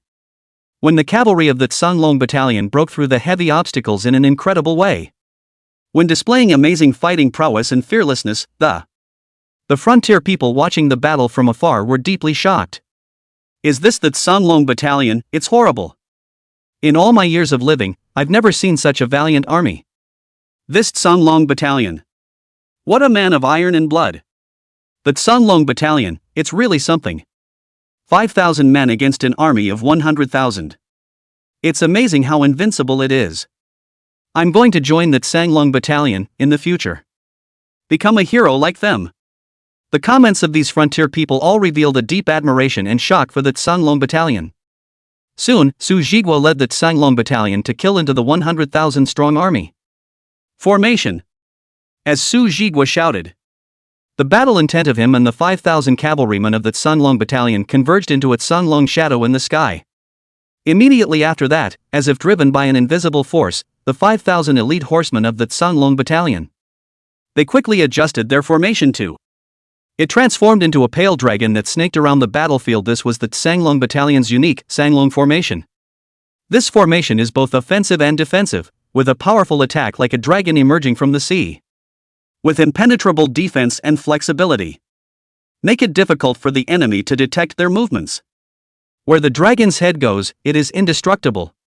The dragon head of the Sanglong formation consists of the most elite cavalrymen of the Sanglong Battalion, clad in heavy armor and holding a long spear in his hand. It was like the kiss of a dragon's head, sharp and invincible. Under Su Jigua's command, wherever the dragon's head went, nothing was unbreakable and invulnerable. With every charge, all of them are like dragons coming out of the sea, with a thunderous momentum, tearing the enemy's defenses apart in an instant. I'm going to take the head of the enemy. It puts the enemy on their toes. The dragon's claw, on the other hand, consists of the cavalry on either side of the Sanglong Battalion, who are flexible and maneuverable and, like the sharp claws of a dragon, they snapped out at times and tore the enemy to pieces, and sometimes quickly withdrawn. Protect the formation from intrusion. Every swing of the dragon's claws was accompanied by the wailing and falling of the enemy. Demonstrate the unrivaled combat skills and teamwork of the Cthulhu Battalion. The dragon's tail, on the other hand, is guarded by the most robust soldiers of the Tsanglong battalion, They were like the swinging tails of a dragon, both ensuring the stability of the formation, Again, it can deliver a fatal blow to the enemy at the critical moment. Every swing of the dragon's tail is like a pale dragon dancing on the battlefield, both elegant and deadly, Make it impossible for the enemy to catch its movements, much less break through its defenses. In this decisive battle, the Tsanglong formation, like a true Tsanglong, turning the tables on the battlefield and being invincible. Every charge of the dragon's head was accompanied by the collapse and rout of the enemy. Every swing of the dragon's claws sent the enemy flying in blood and flesh, while every swing of the dragon's tail. Then the enemy is thrown into despair and confusion. The Tsanglong formation traveled recklessly across the battlefield, its might so fierce that wherever it passed, the enemy's defenses were like fragile papier-mâché, collapsing at the touch of a button and leaving no one behind. In the face of this dragon-like attack by the Tsanglong battalion, Daxia's 100,000-strong army soon fell into an abyss of despair. There was no longer fortitude and courage in the eyes of the soldiers, but fear and despair. They witnessed their comrades around them fall one by one, their blood staining their battle robes red. The shadow of death hangs over everyone. Run! They are invincible monsters. The Tsanglong battalion is simply not something we can resist. A soldier cried out in horror as he dropped the weapon in his hand and turned to flee into the distance. Yes, everyone run away. Even Great General Wu Kuei has run away, so what are we left waiting for here? Another soldier shouted after him, with endless despair and anger in his voice. Damn it! Great General Wu must have known that he couldn't defeat the Tsanglong battalion, that's why he ran away first. How could he do this, letting us innocent soldiers die while he escapes alone? A bloodstained soldier growled angrily. His eyes were filled with disappointment and anger towards Great General Wu Kuei. As these soldiers cried out and fled, Daxia's 100,000-strong army began to crumble and they fled around like headless flies, completely losing the will to resist. And the cavalry of the Tsanglong battalion were like dragons hunting for food. Following closely, he cut down the fleeing enemies one by one. On the battlefield, the sounds of shouting, wailing, and clashing weapons were intertwined with It makes for a sad and brutal picture. However, in the midst of this chaos and despair, the flag of the Tsanglong battalion flew high and proclaiming their victory and glory. After crushing 100,000 troops, the Tsanglong battalion miraculously lost no one in battle. Only some people had minor or serious injuries. The rays of the setting sun fell upon them, Every cavalryman is like a god of war who emerged from blood and fire. Armor and robes were stained with the blood of the enemy. They stood silently on the devastated battlefield, surrounded by enemy limbs and scattered weapons, the air was thick with the smell of blood. Chapter 24, The Son of Heaven is alarmed and calls the four princes to help. Su Zhigua, riding a majestic dragon horse mount, like a god of war descending. Leading the 5,000 elite cavalry under the banner of the Tsanglong battalion, the iron hooves roared and the dust flew up and straight to the heart of the capital. Behind him, Tsanglong battalion elites carefully carried a heavy coffin. Zhong Yan and Gu Changping did not follow, but were arranged by Su Zhiga to go back to the frontier. Take Sito Mu to make a deal with dying. As for the people on the frontier, Su Zhigua persuaded them to return one by one. After all, they were just getting killed for nothing by following along, it was completely unnecessary. As the Tsanglong battalion's torrent of steel drew ever closer, the serenity of the capital was completely shattered. In its place was an unprecedented level of panic and unease. The streets and alleys were full of talk, and people's hearts were filled with fear and apprehension of an unknown fate. The entire capital city seemed to be shrouded by an invisible layer of gloom. The Tsanglong battalion. They have really come. We used to laugh at those who said that they could fight for 100 with one, but now it seems that we are the frogs at the bottom of the well. Their reputation for prowess is not blown out of proportion. It was truly forged with blood and life. Will they really let us go? I've heard that the Tsanglong battalion kills like crazy. Even 100,000 enemy troops can't stop them, so what can we, the commoners, do?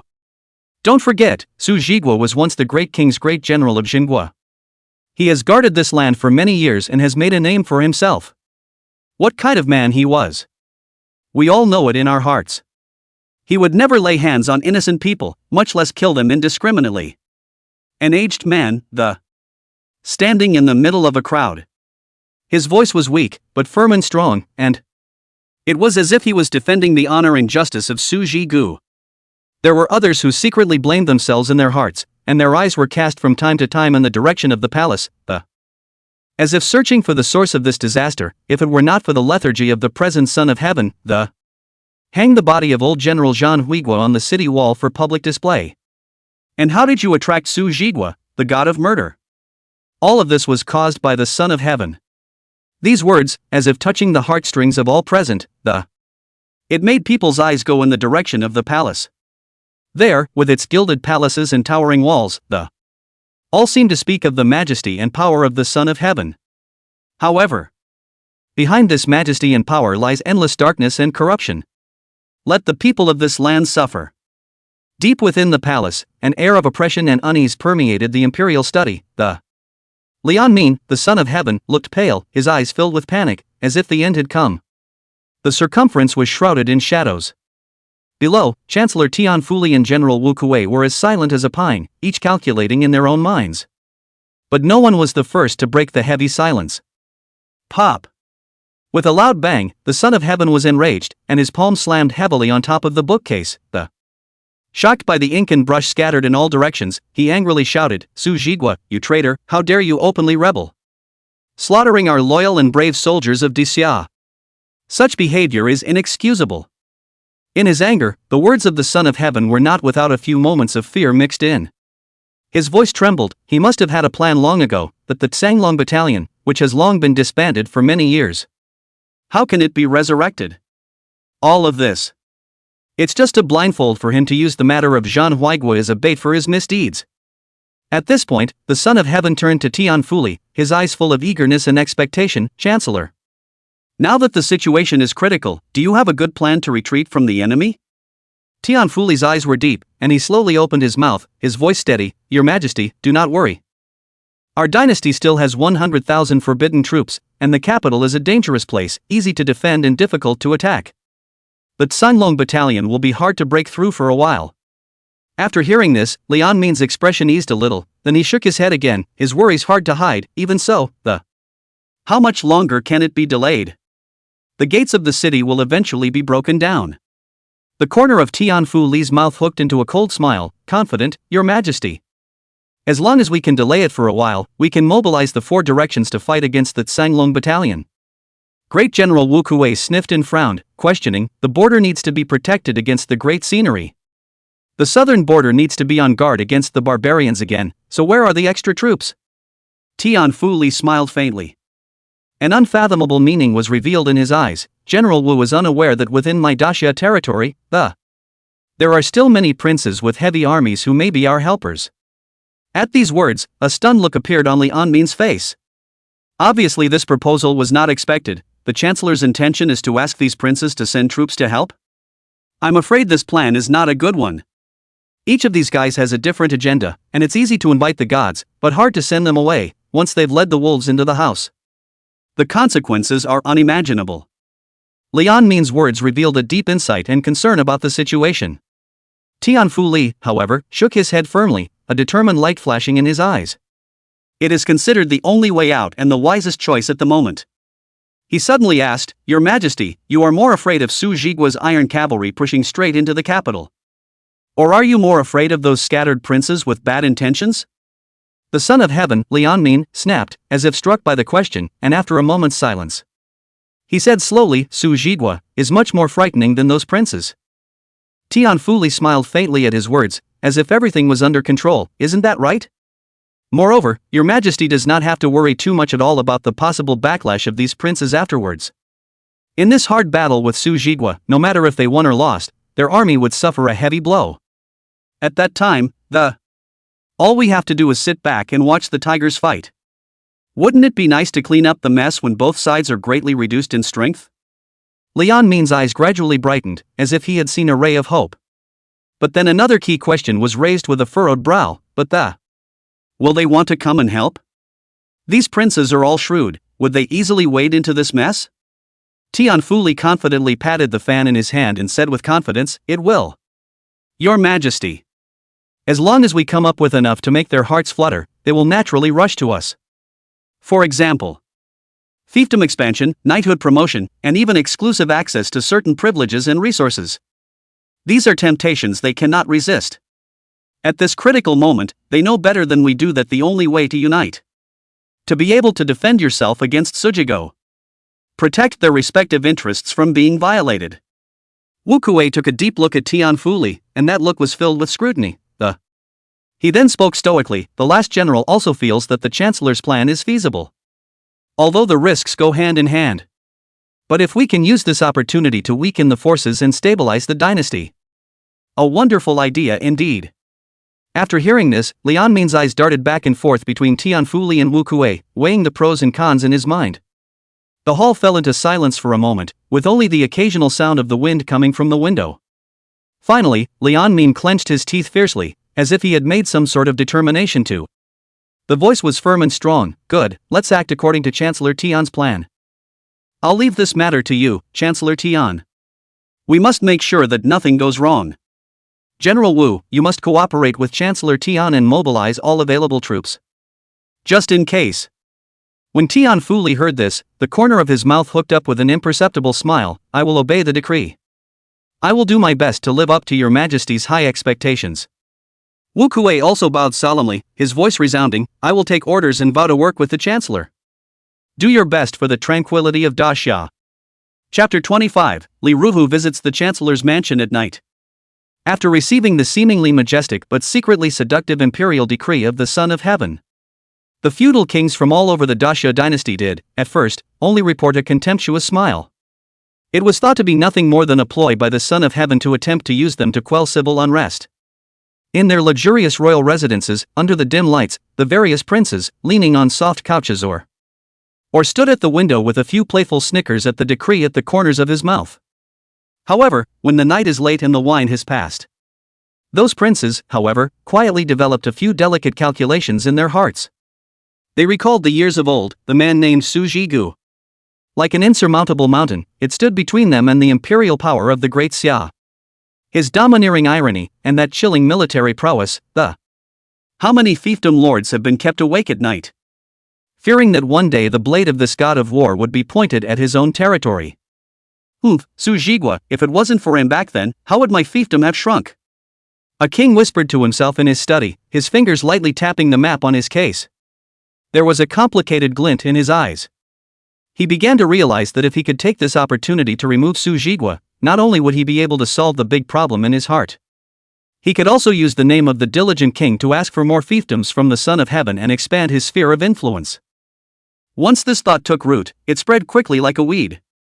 The princes of every land, whether they be the Iron Kings of the North or the watery overlords of the South, all gradually snapped out of their initial contempt and began to mobilize their troops in secret, prepare to answer the call of the Son of Heaven.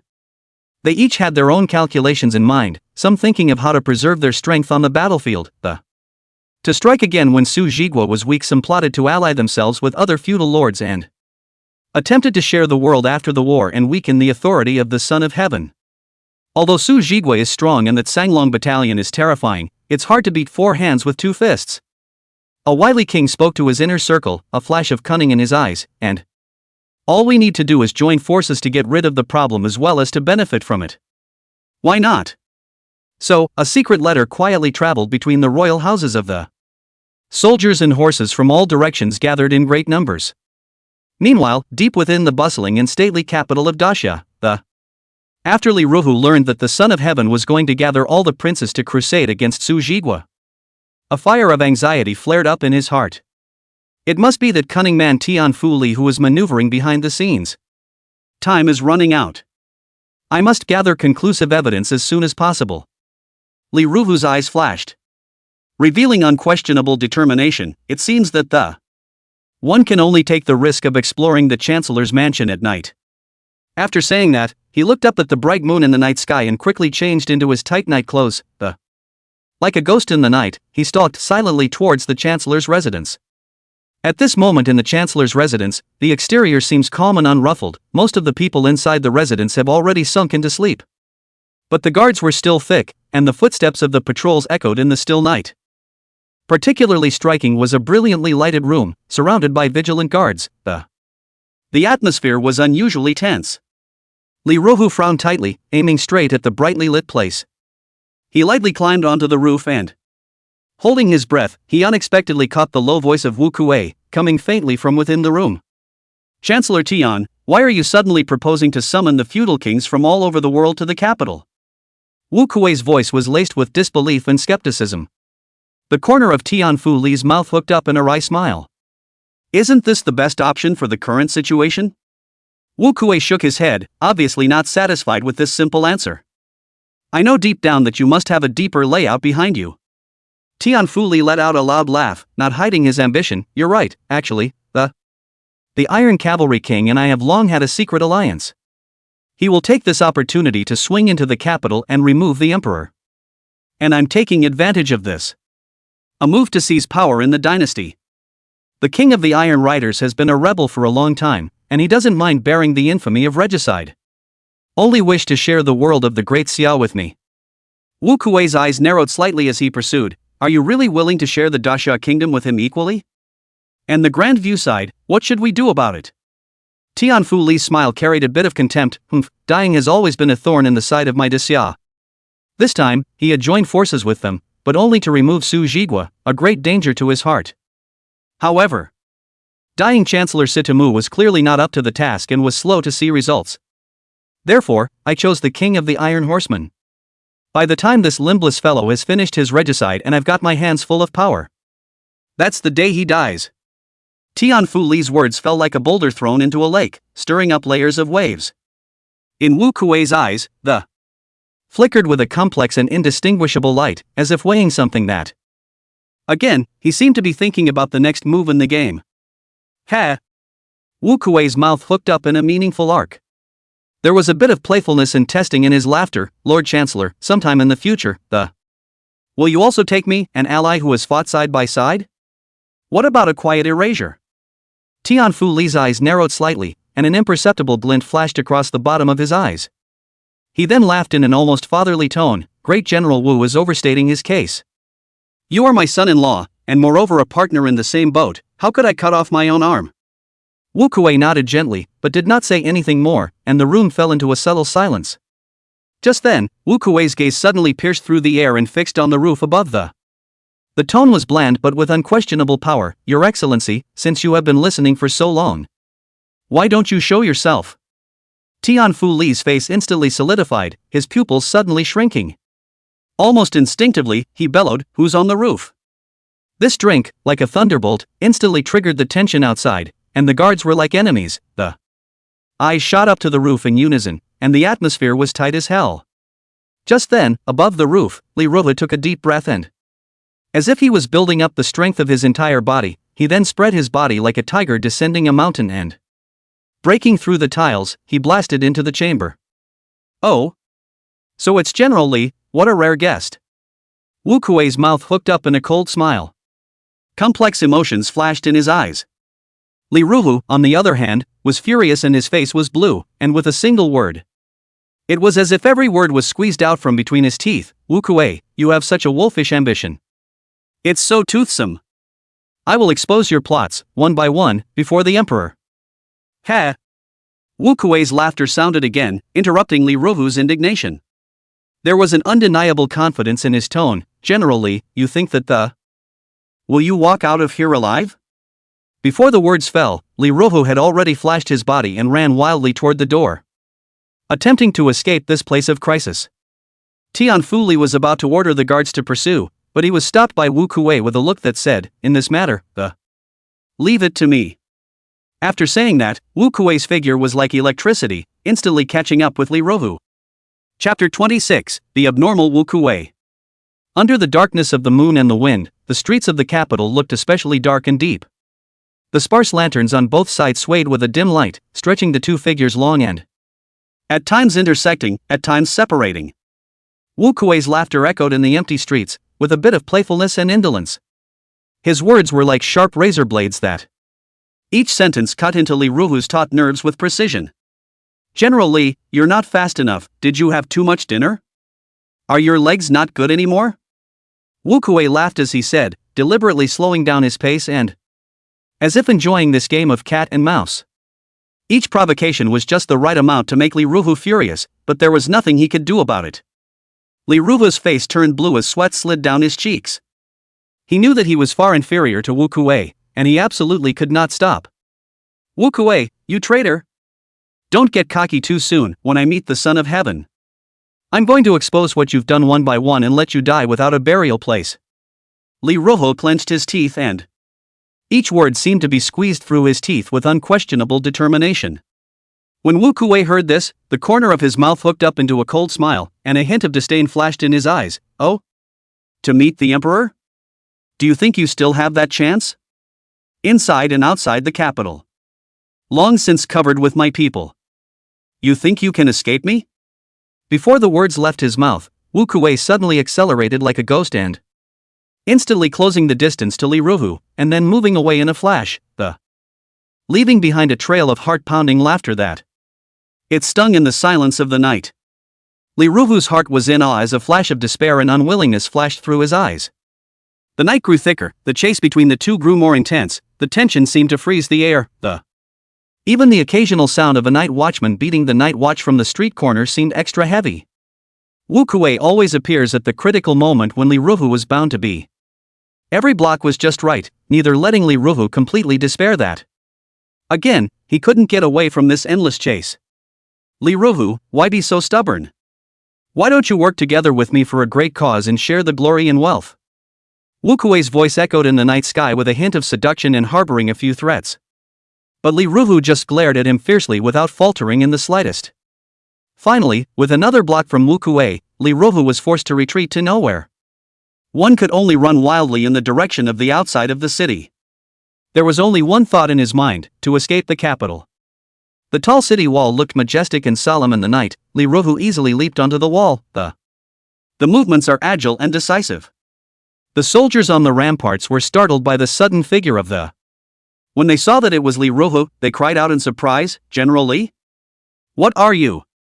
But Li Ruhu didn't linger for a moment, let alone answer their questions, just whooshed and leaping down from the city wall like a stray arrow, he disappeared into the night. The soldiers looked at each other with incredulity in their eyes. Immediately after that, Wu Kuei's figure also appeared on the city wall. The soldiers were wide-eyed and again, he exclaimed, "Great General Wu? Why are you also?" Wu Kuei ignored the soldiers' surprise and questions, and his gaze passed through the night and it was locked tightly in the direction that Li Ruhu had fled.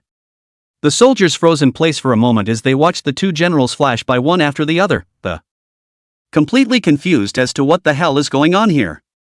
What's going on today? The two generals are traveling in such a hurry. Could it be that something big has happened in the city? Outside the city, the moon was hazy, the fields were silent. Wu Kuei suddenly accelerated and instantly closes the distance between him and Li Ruhu, then lands a big shot that ruthless knocked Li Ruhu to the ground. Li Ruhu's body fell heavily to the ground in a cloud of dust as he struggled to get up but the pain in his body overwhelmed him. He was filled with rage and despair, his eyes like the eyes of a fire-breathing dragon. Deadly staring at the approaching Wu Kuei, he gritted his teeth and cursed angrily, "Wu Kuei! You traitor! You shall not die! You'll get what's coming to you!" However, it was as if Wu Kuei did not hear his furious curses and just stood in front of him. With a meaningful smile, "Li Ruhu, you were originally a loyal official, but it's a pity that you chose the wrong position. Loyalty sometimes doesn't pay off in this troubled world. Not to mention the fact that the current Son of Heaven is so dim and incompetent that he doesn't deserve your allegiance." Li Ruhu was lying on the ground, the corner of his mouth hooked up in a cold smile. Firmness was revealed in his eyes. "My loyalty is not to the current Son of Heaven, but to Great General Su." Hearing these words, the corner of Wu Kuei's mouth hooked into an unknown smile. Then he took out of his bosom an object tightly wrapped in black cloth, and with a slight toss of it landed beside Li Ruhu. "You go, and take this with you to Su Jigua's place." Wu Kuei's words were calm and strong. It was as if they were giving an order that could not be disobeyed. Li Ruhu was stunned by this sudden turn of events, and he stared blankly at Wu Kuei, eyes filled with suspicion. "What are you up to again?" There was a hint of alarm in his voice, as if he couldn't believe what was in front of him. Wu Kuei smiled faintly. That smile looked a little spooky in the night. "What else could I have hit on that? Just trying to let you off the hook." His tone was relaxed and casual, as if he were talking about a trivial matter. "Hurry up, the pursuers will be here soon behind us." There was a hint of urgency in Wu Kei's words, and then he turned, without a moment's hesitation, to walking slowly in the direction of the capital. His back gradually moved farther and farther into the night until it completely disappeared from Li Ruhu's sight. Li Ruhu froze in place, looking at the direction Wu Kuei had left, his heart filled with incomprehension. He picked up the parcel on the ground, pondering Wu Kuei's true intentions in his mind. However, regardless of Wu Kuei's motives, he had to get out of here and find Su Jigua as soon as possible. He struggled to his feet and ran in the opposite direction from Wu Kuei. It disappeared into the vastness of the night. On the other hand, Wu Kuei had just returned to the city gates when a rush of footsteps came from far and near, breaking the silence of the night. The elite guards in Chancellor Tian's residence, dressed in night clothes and armed with sharp blades, like ghosts in the dark night, they quickly surrounded him. One of the guards at the head of the group, his eyes blazing, looked straight at Wu Kuei. "Great General Wu, where is Li Ruhu?" Wu Kuei gently shrugged his shoulders, a smirking expression on his face. The words reveal an unspoken regret but there was an elusive glint in his eyes. What a pity that he got away." When the guards heard this, they revealed incredulous looks. They are well aware of Wu Kuei's strength, which is definitely the #1 presence among the military generals in the dynasty. How could it be that Li Ruhu escaped so easily? "Great General Wu, you're not joking, are you? With your strength, how could you let Li Ruhu run away?" A guard couldn't help but open his mouth to question. Wu Kuei smiled faintly and said lightly, "Things are unpredictable, aren't they? Perhaps he was not meant to be, or perhaps I am not in the best of shape today." The guards, however, were not fools, and Wu Kuei's words of more like a clever cover-up than the truth, but until there's hard proof, they didn't dare to speculate. "Then, do we continue the pursuit?" Another guard asked tentatively. His gaze lingered on Wu Kuei for a moment, as if waiting for his instructions. Wu Kuei gently waved his hand. "No need, let him go. I can't even catch up. It's even more unlikely that you'll be able to catch up." Chapter 27, Inviting the Great General to Ascend to Nineveh. On the edge of the capital of Daxia, no more than a mile from the city gates, the 5,000 iron horsemen of the Tsanglong battalion were like silent dragons, stationed in place and waiting for the right moment.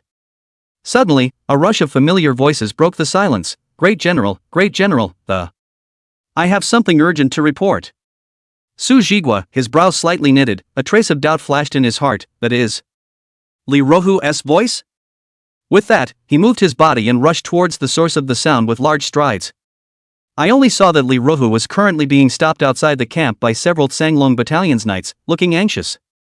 His voice was slightly hoarse from excitement. "I am Li Ruhu, don't you all recognize me? I have an urgent military report to make." Knight Wunyan responded expressionlessly. "Naturally, I recognize it, but without the great general's orders, no one may trespass." Just when the atmosphere was stagnant, Su Jigua arrived in time and gently waved his sleeve. "There's no harm in it. Li Ruhu is a friend, not an enemy."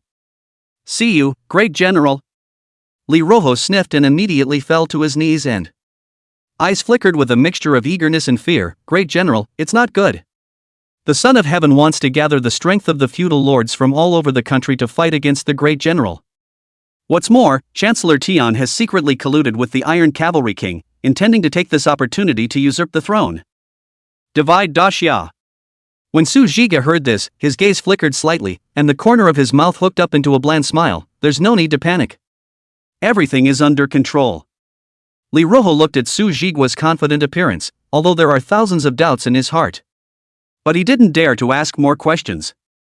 Although the Tsanglong battalion was powerful, the combined strength of the princes from all over the world was at least 400,000 men.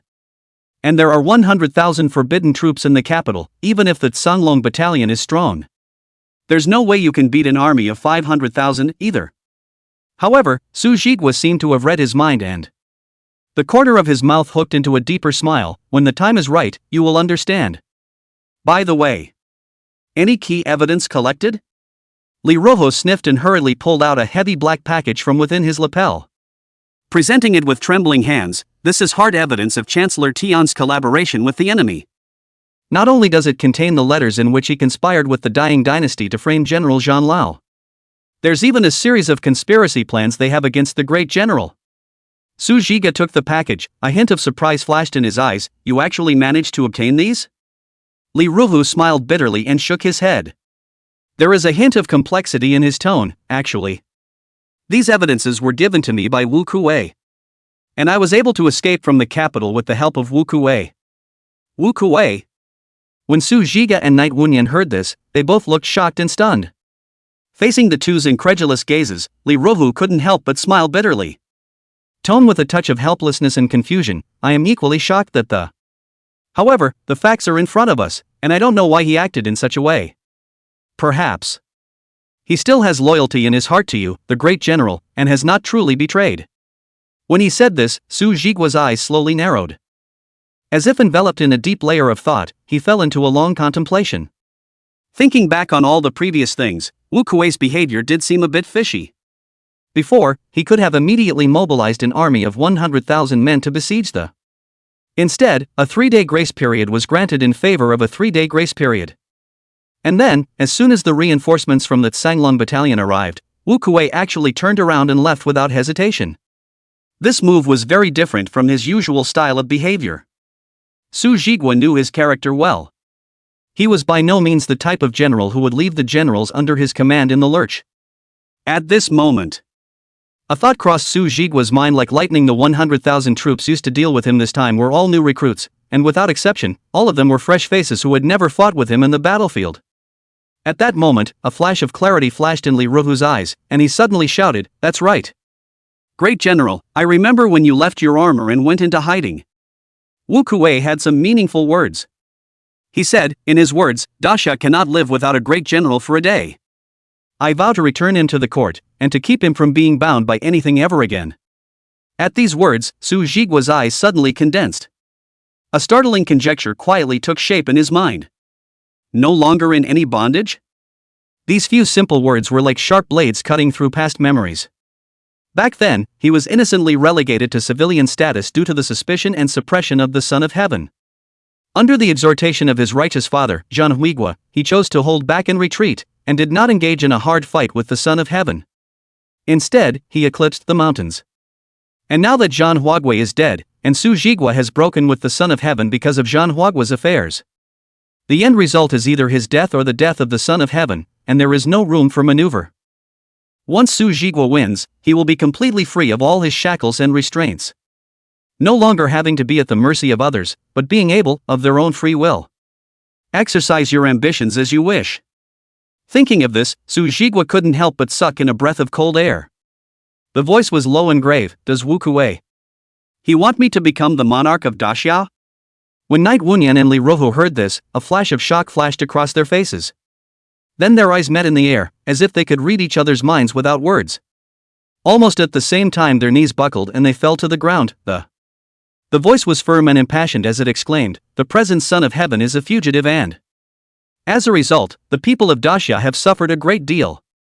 If the great general can ascend to the 9th 5 years, my Grand Xia will surely usher in unprecedented strength and prosperity. Great General, for the sake of the people, please do take on this responsibility." The duo's words were like kindling, instantly igniting the tension and anticipation in the air around them. Immediately after that, the surrounding Tsanglong battalion cavalrymen dropped to one knee and the sound of armor clashing against the ground rose and fell, but it was neat and tidy, like war drums urging for a march. Their chests stood erect, and their eyes glittered with absolute loyalty and admiration for Su Zhigu. The voices gathered into an unstoppable torrent that resounded through the clouds. Please ask the great general to take on this important task. For the sake of Daxia, for the sake of the people, we swear to follow. Su Zhigua slowly raised his hand, signaling the crowd to rise. His voice was steady and strong. I, Su Zhigua, bear in mind the intentions of all of you. However, the matter concerns the fate of the country and requires caution. Nevertheless, I, Su Zhiga, hereby swear that no matter how rough the road ahead may be, for the sake of the people of Daxia, for the peace of this land, I will do my best to live up to the expectations. As Su Zhiga's words fell, the generals of the Tsanglong battalion rose to their feet one after another. With a more determined gleam in his eye, as if he were ready for any challenge, just to follow this leader in whom they had so much faith. Su Zhiga tilted his head slightly, his deep eyes fixed on the twinkling stars in the night sky, as if trying to find answers from that vast universe. His voice was low and murmuring, like the night wind through a quiet forest. With a hint of disbelief and confusion, what exactly are you laying out, Wu Kuei? What is the purpose of this step-by-step push? It's for the future of Daxia. Or is it something else?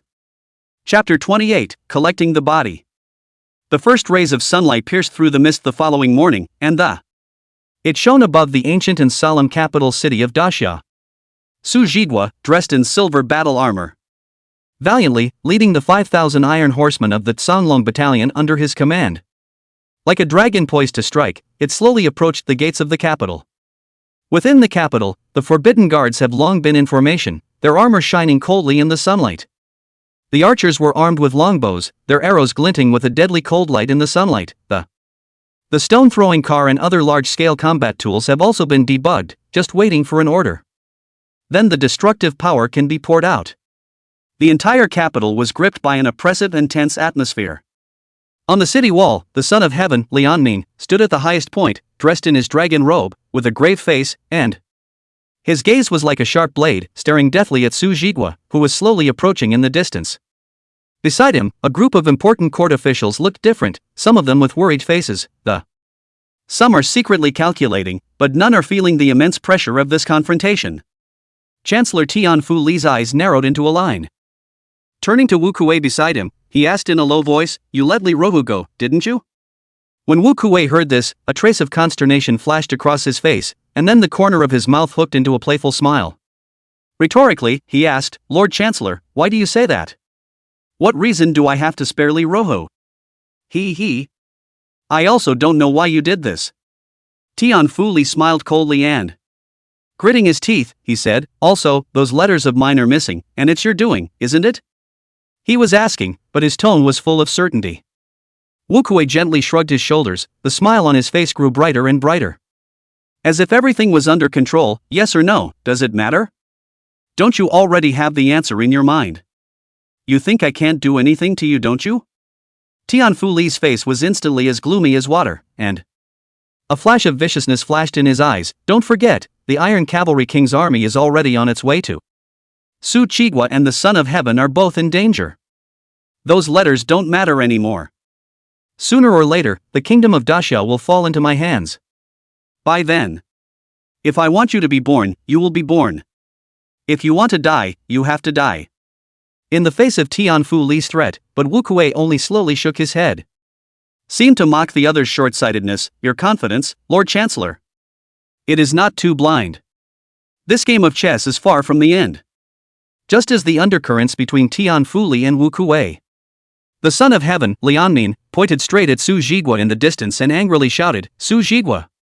How dare you rebel against the government, you traitor? Put me in the Daxia River and mountain on the spot." Su Zhiga sniffed and let out a soft breath, and the dragon horse stopped with it. Behind them, the 5,000 soldiers of the Songlong battalion also stopped in unison, and amidst the dusty, an aura of solemnity filled the air. He slowly raised his head, his gaze first skimming over Lianmin, then fixing itself on top of the city gates. That was mercilessly hung and has been disfigured on the remains of Zhan Huigua. At this moment, Su Zhigua's eyes seemed to be frozen with cold ice, and a chill overflowed. "Your Majesty," Su Zhigua's voice was low and strong. Every word seemed to be squeezed out from between his teeth. "What face do you have to call yourself the king of Great Xia? You only listen to the slanderous words of traitors. If the loyal people in the court are slaughtered one by one, how much righteousness is there left in the court nowadays? Zhan Huigua, my righteous father. A lifetime of dedication to the Daxia, and yet you end up like this, with your body displayed in public, you. Is this the kind of monarch?" Speaking here, Su Zhiji's chest rose and fell violently, obviously his emotions had reached boiling point.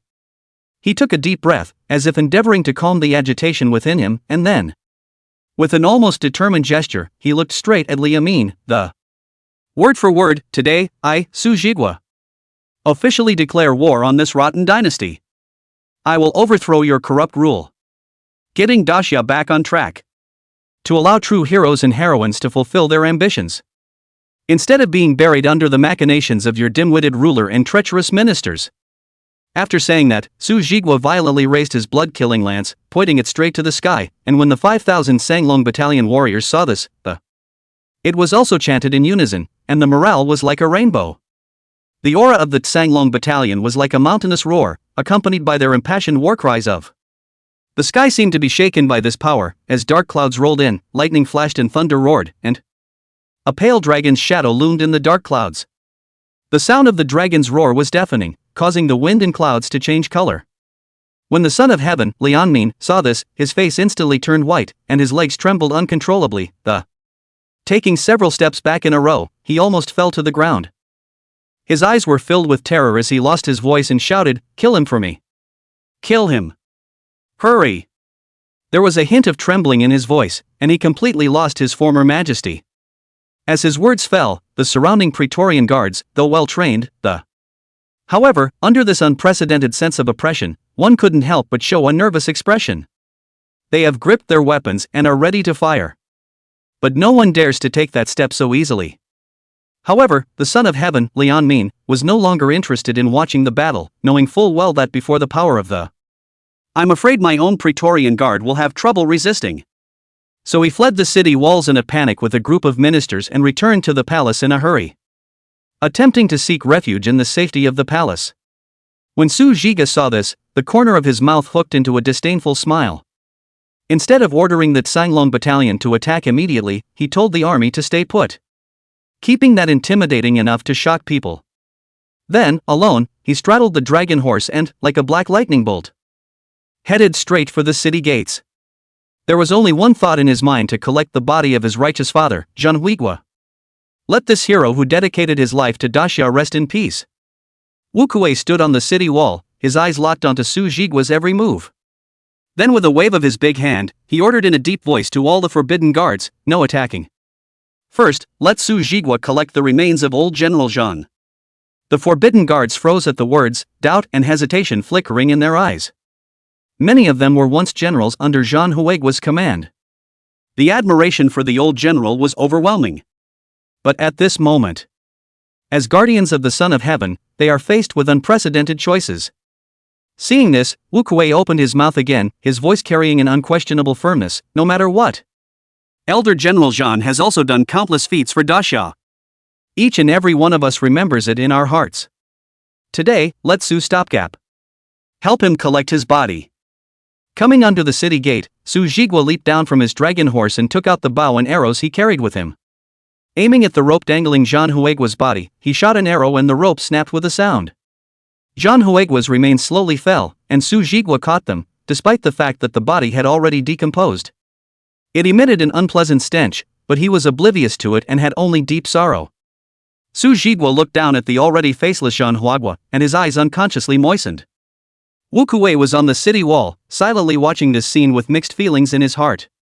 After looking up at Wu Kuei on the city wall, Su Jigwa slowly turned around and, holding the remains of Zhang Huigua in an almost sacred position, straddled the dragon horse that faithfully accompanied him. The dragon horse seemed to feel his master's grief as well, and his pace was steady and firm, carrying Su Jigwa quickly across the battlefield, sprinting in the direction where the 5,000 Sanglong battalion cavalry were. "Coffin come!" Su Jigwa's voice echoed in the empty battlefield with unquestionable majesty and mourning. For of the elite cavalrymen of the Sanglong battalion, carrying a heavy coffin, their pace neatly. With a solemn expression, as if escorting a holy object, he carried this coffin to Su Jigwa. Su Jigwa slowly placed Zhang Huigua's body in the coffin. There was both grief and determination in his eyes. He murmured in a low voice, as if he was having a conversation with Zhang Huigua that spanned life and death: "Righteous father, you once asked me if I was loyal to the Daxia royal family. Now I tell you, my loyalty is not to the Daxia royal family, but to the people of Daxia." As these words fell, Su Jigwa's eyes became more resolute, and it was as if he were at this moment. Not only was he sending off Zhang Huigua, but he was also making a vow for the journey he was about to embark on. Chapter 29. Outside the capital, the Sanglong battalion has set up camp in a safe place and has not rushed to launch an attack, maintaining a stoic demeanor.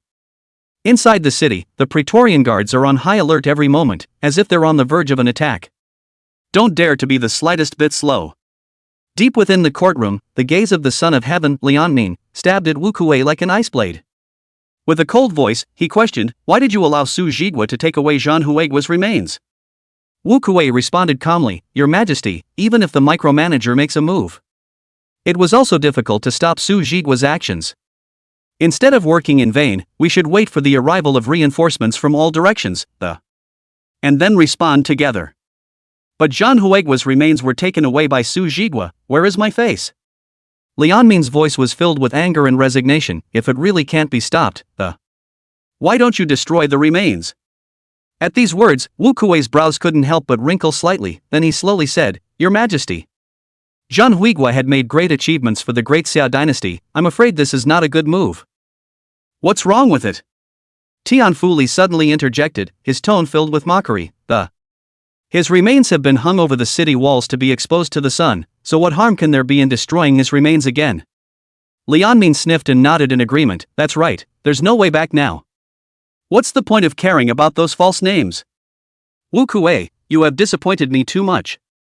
Lianmin's words were filled with disappointment and dissatisfaction.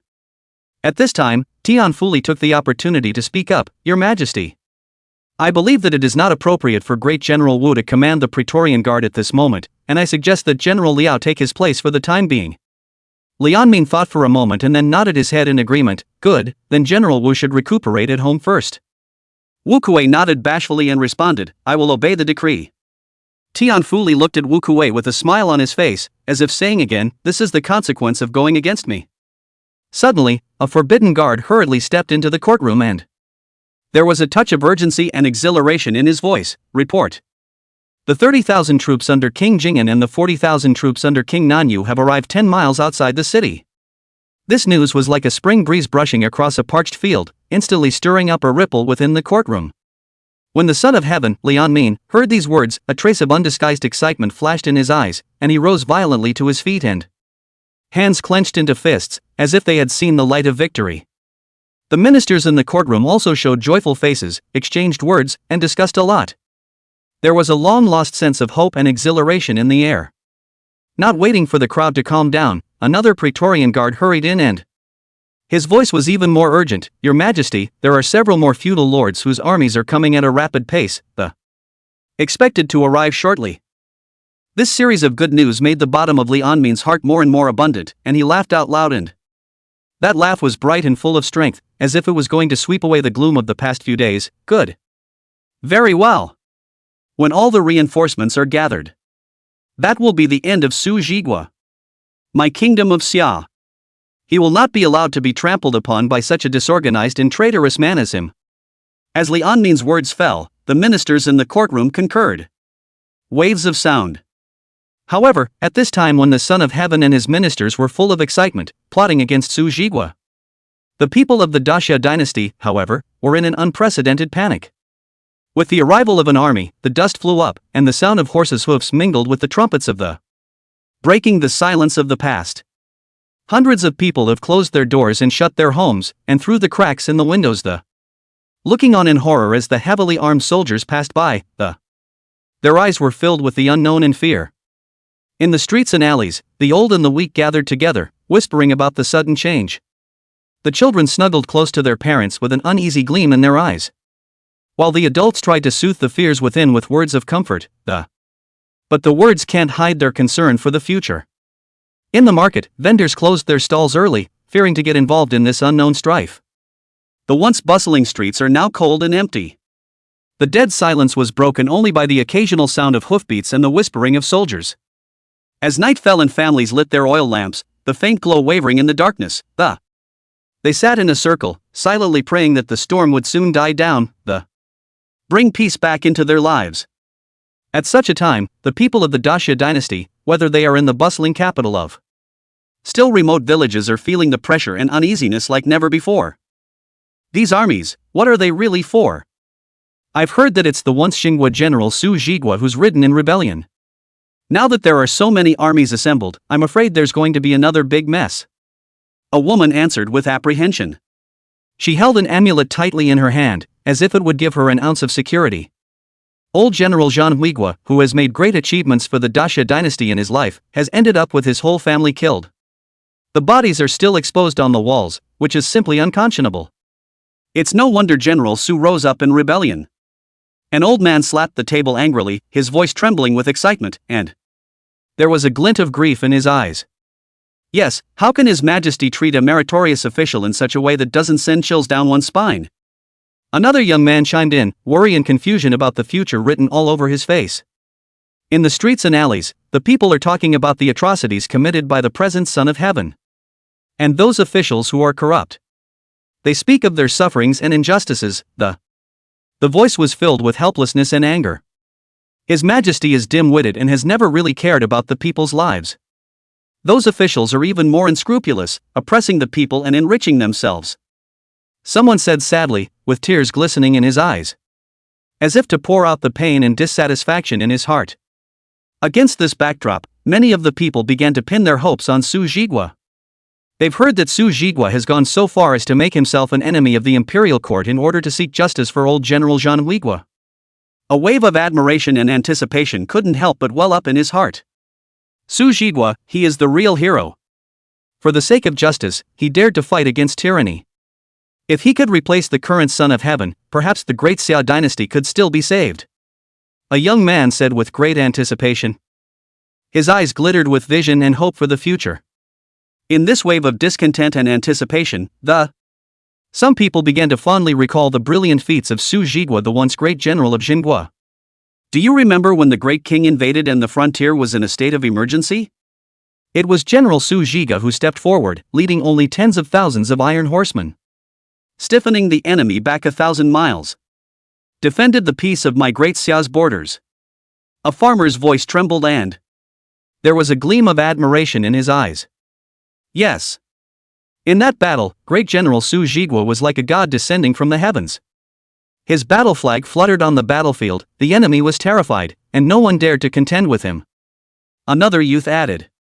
His face was full of hero worship and yearning. Not only that, but the great general has also pacified rebellions in the south of the Yangtze River. He saved countless innocent people. His fame, at that time, resounded throughout the 4 seas and oceans. No one knows it, no one knows it. One man took over, gratitude and admiration shining in his eyes. When great General Su was around, foreign enemies feared my Xia, and clan forces didn't dare to be reckless. Officials from all over the world do not dare to corrupt the law. Since he retired, foreign enemies have been harassing him frequently. The clan forces are running amok. Officials do not act. Alas! The Xia can't live without Su Jigua, great General Sua. The great general has spent his life serving the country and the people, and has never been half selfish. Nowadays, he was willing to make himself an enemy of the court in order to seek justice for old General Jean Huigua. This courage and commitment is truly admirable. Yes. If the great general can replace the present Son of Heaven, perhaps my great Xia dynasty can still regain its former glory. Chapter 30. The frontier army moves out. With the successive arrival of the vassal kings, a huge army gradually gathered outside the capital. The total number of troops amounted to a staggering 300,000. Yet, in spite of their numbers, none were willing to take the lead, and against Su Jigua and his Tsanglong battalion. Each of the feudal lords set up their own camps, with their tents in succession and their banners flying. But there was an eerie silence in the air. They all knew how terrifying Su Jigua was, and were well aware of how terrifying that Tsanglong battalion's combat power was. In such a situation, no one wants to be the one to go out on a limb. Go ahead and take the possible failures and losses. The Son of Heaven, Lian Min, was as anxious as an ant on a hot pan in the courtroom. He kept urging all the feudal lords to make a move as soon as possible, but the response he got was always vague. Or even turn a deaf ear. He slapped the dragon chair angrily, but was powerless to change that. Dear ministers, my Daxia dynasty is now in a time of danger. How can you all be so hesitant? Lian Min's voice was filled with helplessness and anger. However, the various feudal lords had their own minds. They are either worried that they are not strong enough to fight against the Tsanglong battalion, or fear of losing too much in battle and affecting their position and strength. Therefore, they had chosen to stay put and wait for the other forces to act first. Just then, one of the feudal lords slowly stood up, his voice echoing in the courtroom, "Your Majesty, I think that we should not act rashly. It would be better to wait for the arrival of the Iron Cavalry King. The Iron Cavalry King possessed 100,000 Iron Cavalry, although their battle power might not be comparable to the Tsan Battalion. However, it was also a top existence when looking at the world. With him on board, our chances of winning will undoubtedly be better. The moment these words came out, the courtroom fell silent. All the feudal lords nodded their heads in agreement. They did recognize the strength of the Iron Rider King. Under such circumstances, the Son of Heaven, Lianmin, could only accept this reality helplessly. Gritting his teeth, he waited for the Iron Rider King to arrive. The Tsanglong Battalion is indeed terrifying, but there are only 5,000 of them, and as long as all of these vassal lords are willing to put up a fight, it can definitely defeat the Tsanglong Battalion. Unfortunately, these guys are thinking about favors, but they don't want to put themselves at a loss. Outside the capital, the 5,000 cavalrymen of the Tsanglong Battalion were like a pack of ferocious tigers, even in the face of hundreds of thousands of troops. There wasn't the slightest hint of fear or nervousness in their eyes either. They were talking and laughing in the camp, as if they were attending a great feast. Instead, they are about to face a life and death duel. Guys, look at those guys, they're scared less. A soldier from the Tsanglong Battalion laughed out loud, his voice filled with confidence and bravado. His companions chimed in, well aware of the strength of their. More than that, he knew how the Tsanglong Battalion's reputation had been established on the battlefield. There was a great deal of anticipation for the coming battle, for they knew that the only fighting will prove their worth. On the contrary, those soldiers of the feudal lords on the opposite side, they were all nervous as hell. Some of the soldiers gripped their weapons with both hands, their fingers trembling slightly from excessive force. Some of the soldiers kept wiping the sweat from their foreheads, their eyes filled with fear and anxiety. Tsanglong Battalion. Do we really have to fight these guys? Whispered a soldier, his voice filled with awe. The fearsome Tsanglong Battalion had long been known throughout the world, and now, they were going to engage these fearsome fellows in battle. It's a lie not to be nervous or scared. Don't be afraid, we have hundreds of thousands of troops and they only have 5,000, we can definitely win. I'm sorry, one of the generals shouted, trying to boost morale. However, his words didn't do much good. The soldiers were still nervously watching the cavalry of the Tsanglong Battalion across the street. Their hearts were filled with the unknown and fear. As time went on, the tension between the two sides grew, however, the soldiers of the Tsanglong Battalion, however, still maintained that composure and confidence. Just then, an urgent report suddenly came from the border, like a heavy bomb that it blew up in the courtroom. The 300,000 men who guarded the borders, that mighty army that was supposed to defend the borders of Disya to the death. Surprisingly, they have come out in full force and are approaching the capital in great numbers. The moment the Son of Heaven, Lianmin, received the news, the whole person was struck by lightning, frozen in place. Squeezing out these few words with difficulty, his voice was filled with disbelief and anger. Who gave the order? Tianfuli, who was also frowning at the moment, slowly shook his head and said in a deep voice, Your Majesty. There was no one to give orders. The army on the frontier just set off on its own.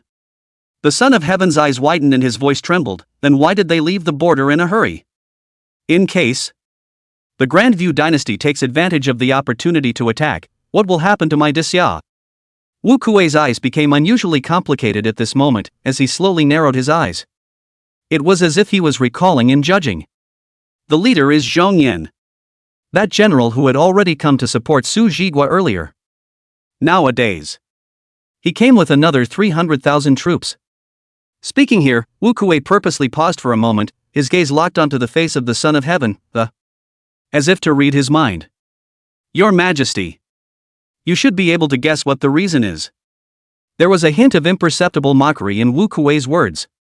Upon hearing this, the Son of Heaven, Lianmin, turned pale with a swish of his face, and he shook his body slightly and it was as if he had been hit in the vitals by an invisible force. Su.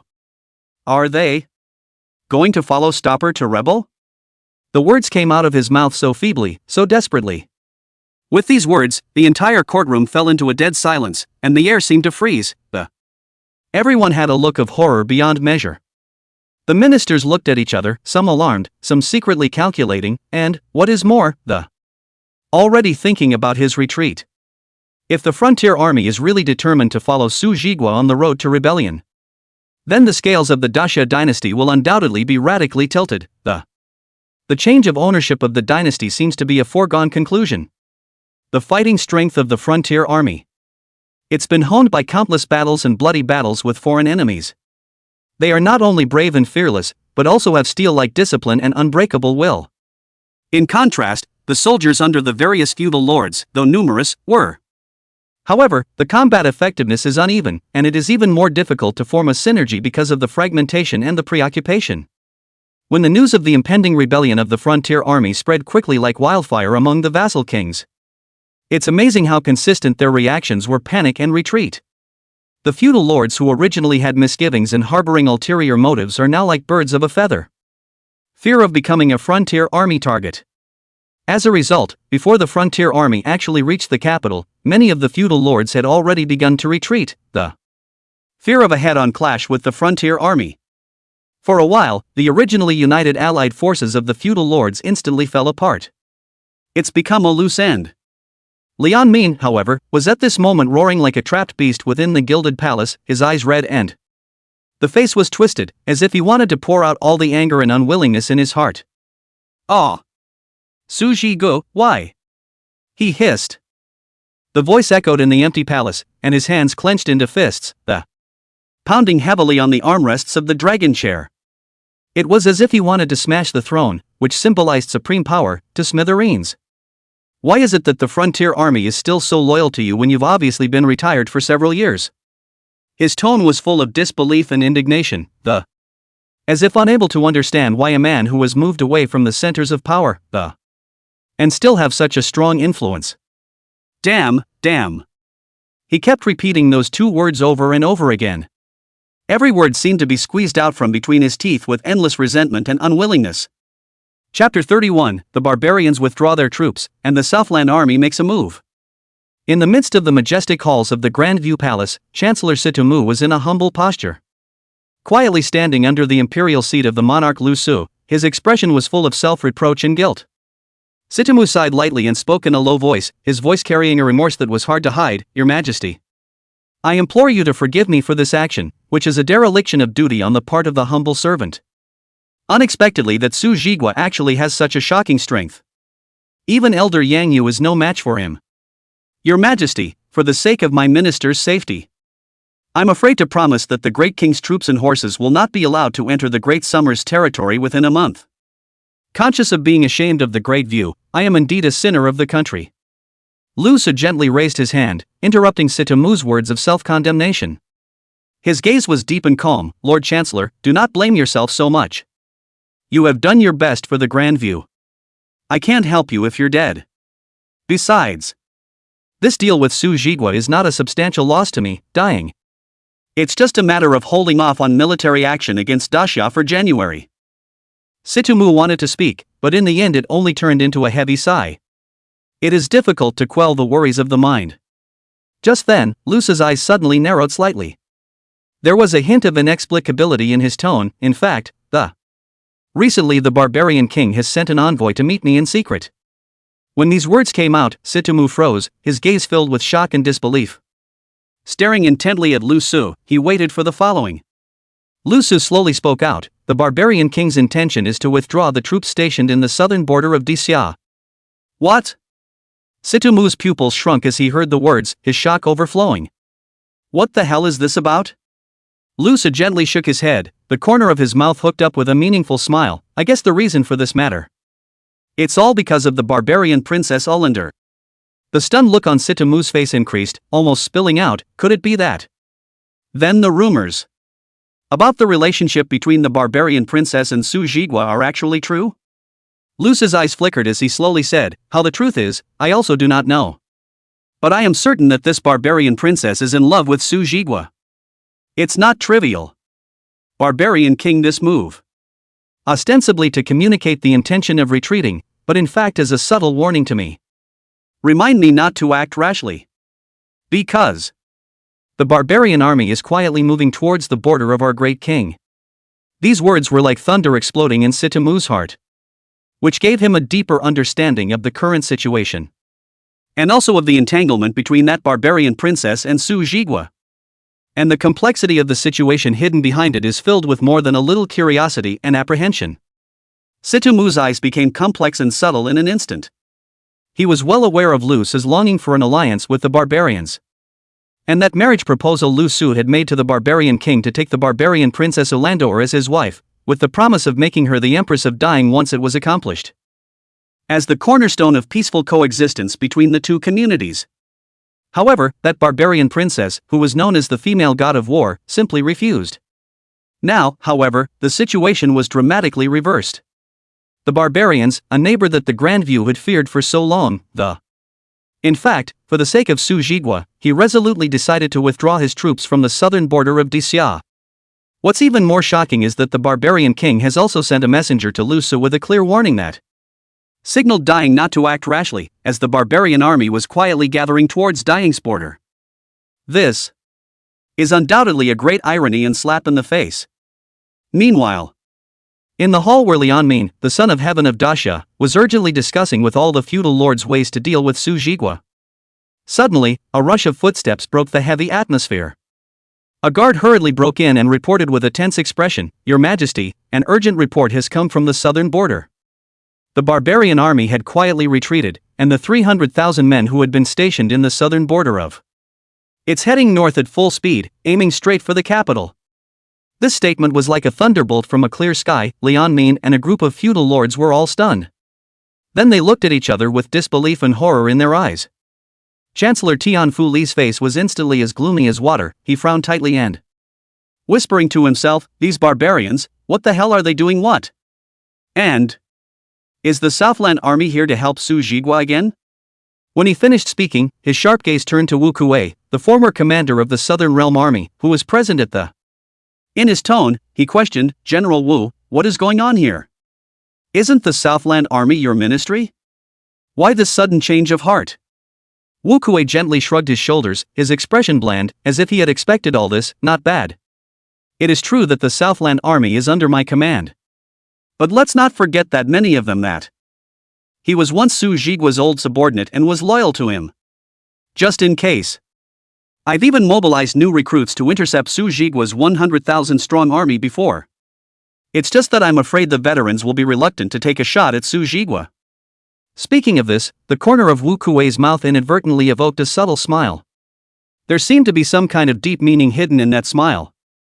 At this point, the feudal lords began to sit back and look at each other in dismay. Fear and uncertainty flickered in their eyes. Some began to look for excuses that, claiming to have urgent business to attend to, attempting to escape the temple that was about to become the center of the storm.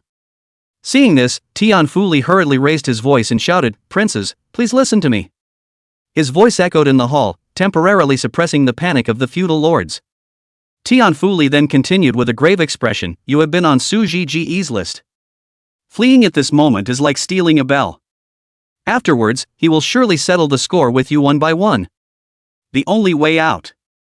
It was to join forces to eradicate Su Jigua before the arrival of the Frontier Army and the Southern Realm Army, and only then. We can only ensure the safety of each." Tianfu Li's words were like a heavy hammer, hitting the soft underbelly of the vassal king's hearts. Hesitation and fear were intertwined in their eyes, and it was clear that, before the choice between life and death, no one can make the decision easily. Seeing that the time was ripe, Tianfu Li struck while the iron was hot and continued, "Your Majesties, the combined forces in your hands amount to 300,000 men. What a force! In comparison, Su Jigua's Tsanglong battalion is only 5,000 men, even if they are brave and good at fighting. How can you resist our tidal wave of attacks? What's more, the Iron Cavalry King's army is about to arrive, and his Iron Cavalry is invincible. The end of Su Jigua is in sight." After a pause, he continued, "Besides, His Majesty has promised you that you can expand your fiefdom and military strength. But if you don't get rid of Su Jigua, you won't have a chance. There's also the possibility of retaliation from Sujigo. That's why Su Jigua must be gotten rid of." The various feudal lords began to look at each other at Tianfu Li's words. The original hesitation in his eyes was gradually replaced by determination. After much deliberation, finally, one of the feudal lords took the lead and stood up. In a loud voice, he declared, "I am willing to join this battle to serve the court and eradicate Su Jigua, the traitor." His statement was like a stone stirring up 1,000 waves, followed by more and more feudal lords taking a stand. "Agree to join forces against Su Jigua. For a while, the hall resounded with a chorus of responding voices. The atmosphere became united and agitated as never before. Tian Fuli looked at this scene, his heart was secretly pleased, and a satisfied smile finally appeared on his face. As long as these feudal lords could put aside their preconceptions and work together, Su Jigwa would inevitably be overthrown. When the son of heaven, Lianmin, saw this, he also breathed a long sigh of relief, and the big stone in his heart finally fell to the ground. He stood up, walked over to Tian Fuli, patted his shoulder and gratefully, I said, Tian Aiching. Thanks to you, these feudal lords can be united, I am very pleased. If we win this battle, you deserve the credit. Tian Fuli humbly lowered his head and arched his hand, Your Majesty has flattered me. The micromanager is just doing his part. The real victory. It is still up to the valor of the princes to fight. Chapter 32 The Might of the Dragon. The armies of the various feudal lords assembled as quickly as the wind and rain. The stirring sounds of war drums and horns echoed between heaven and earth, announcing the imminent arrival of a great battle. Su Jigwa was sitting on a majestic dragon horse, a cold aura radiating from his body. His gaze was as sharp as a cold star, looking straight ahead at the hundreds of thousands of enemy troops that were coming in like a tidal wave. The face was a rippling serenity.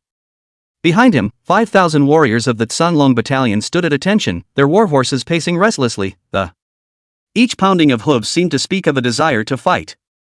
Li Rohu tightened his grip on the reins, took a deep breath and the voice was low and firm. It seems that these feudal lords were intimidated by the border army and the Southland army, attempting to completely obliterate our force before our reinforcements arrive. Knight Wunyan sniffed, the corner of his mouth hooked up in a disdainful smile. He said boldly, They're just a bunch of rabble, no matter how many they are, they're just paper tigers. My Tsanglong battalion's 5,000 elite soldiers, what is there to fear? But then again, you've done a marvelous job, great general.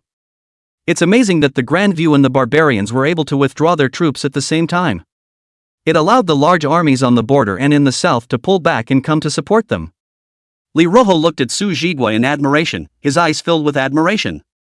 However, Su Jigwa gently shook his head and with a complex expression, he said, The Grand View site is indeed the result of my careful layout. But the barbarian withdrawal did not come from me. When these words came out, both Knight Wunyan and Li Rohu were stunned, with incredulous looks on their faces.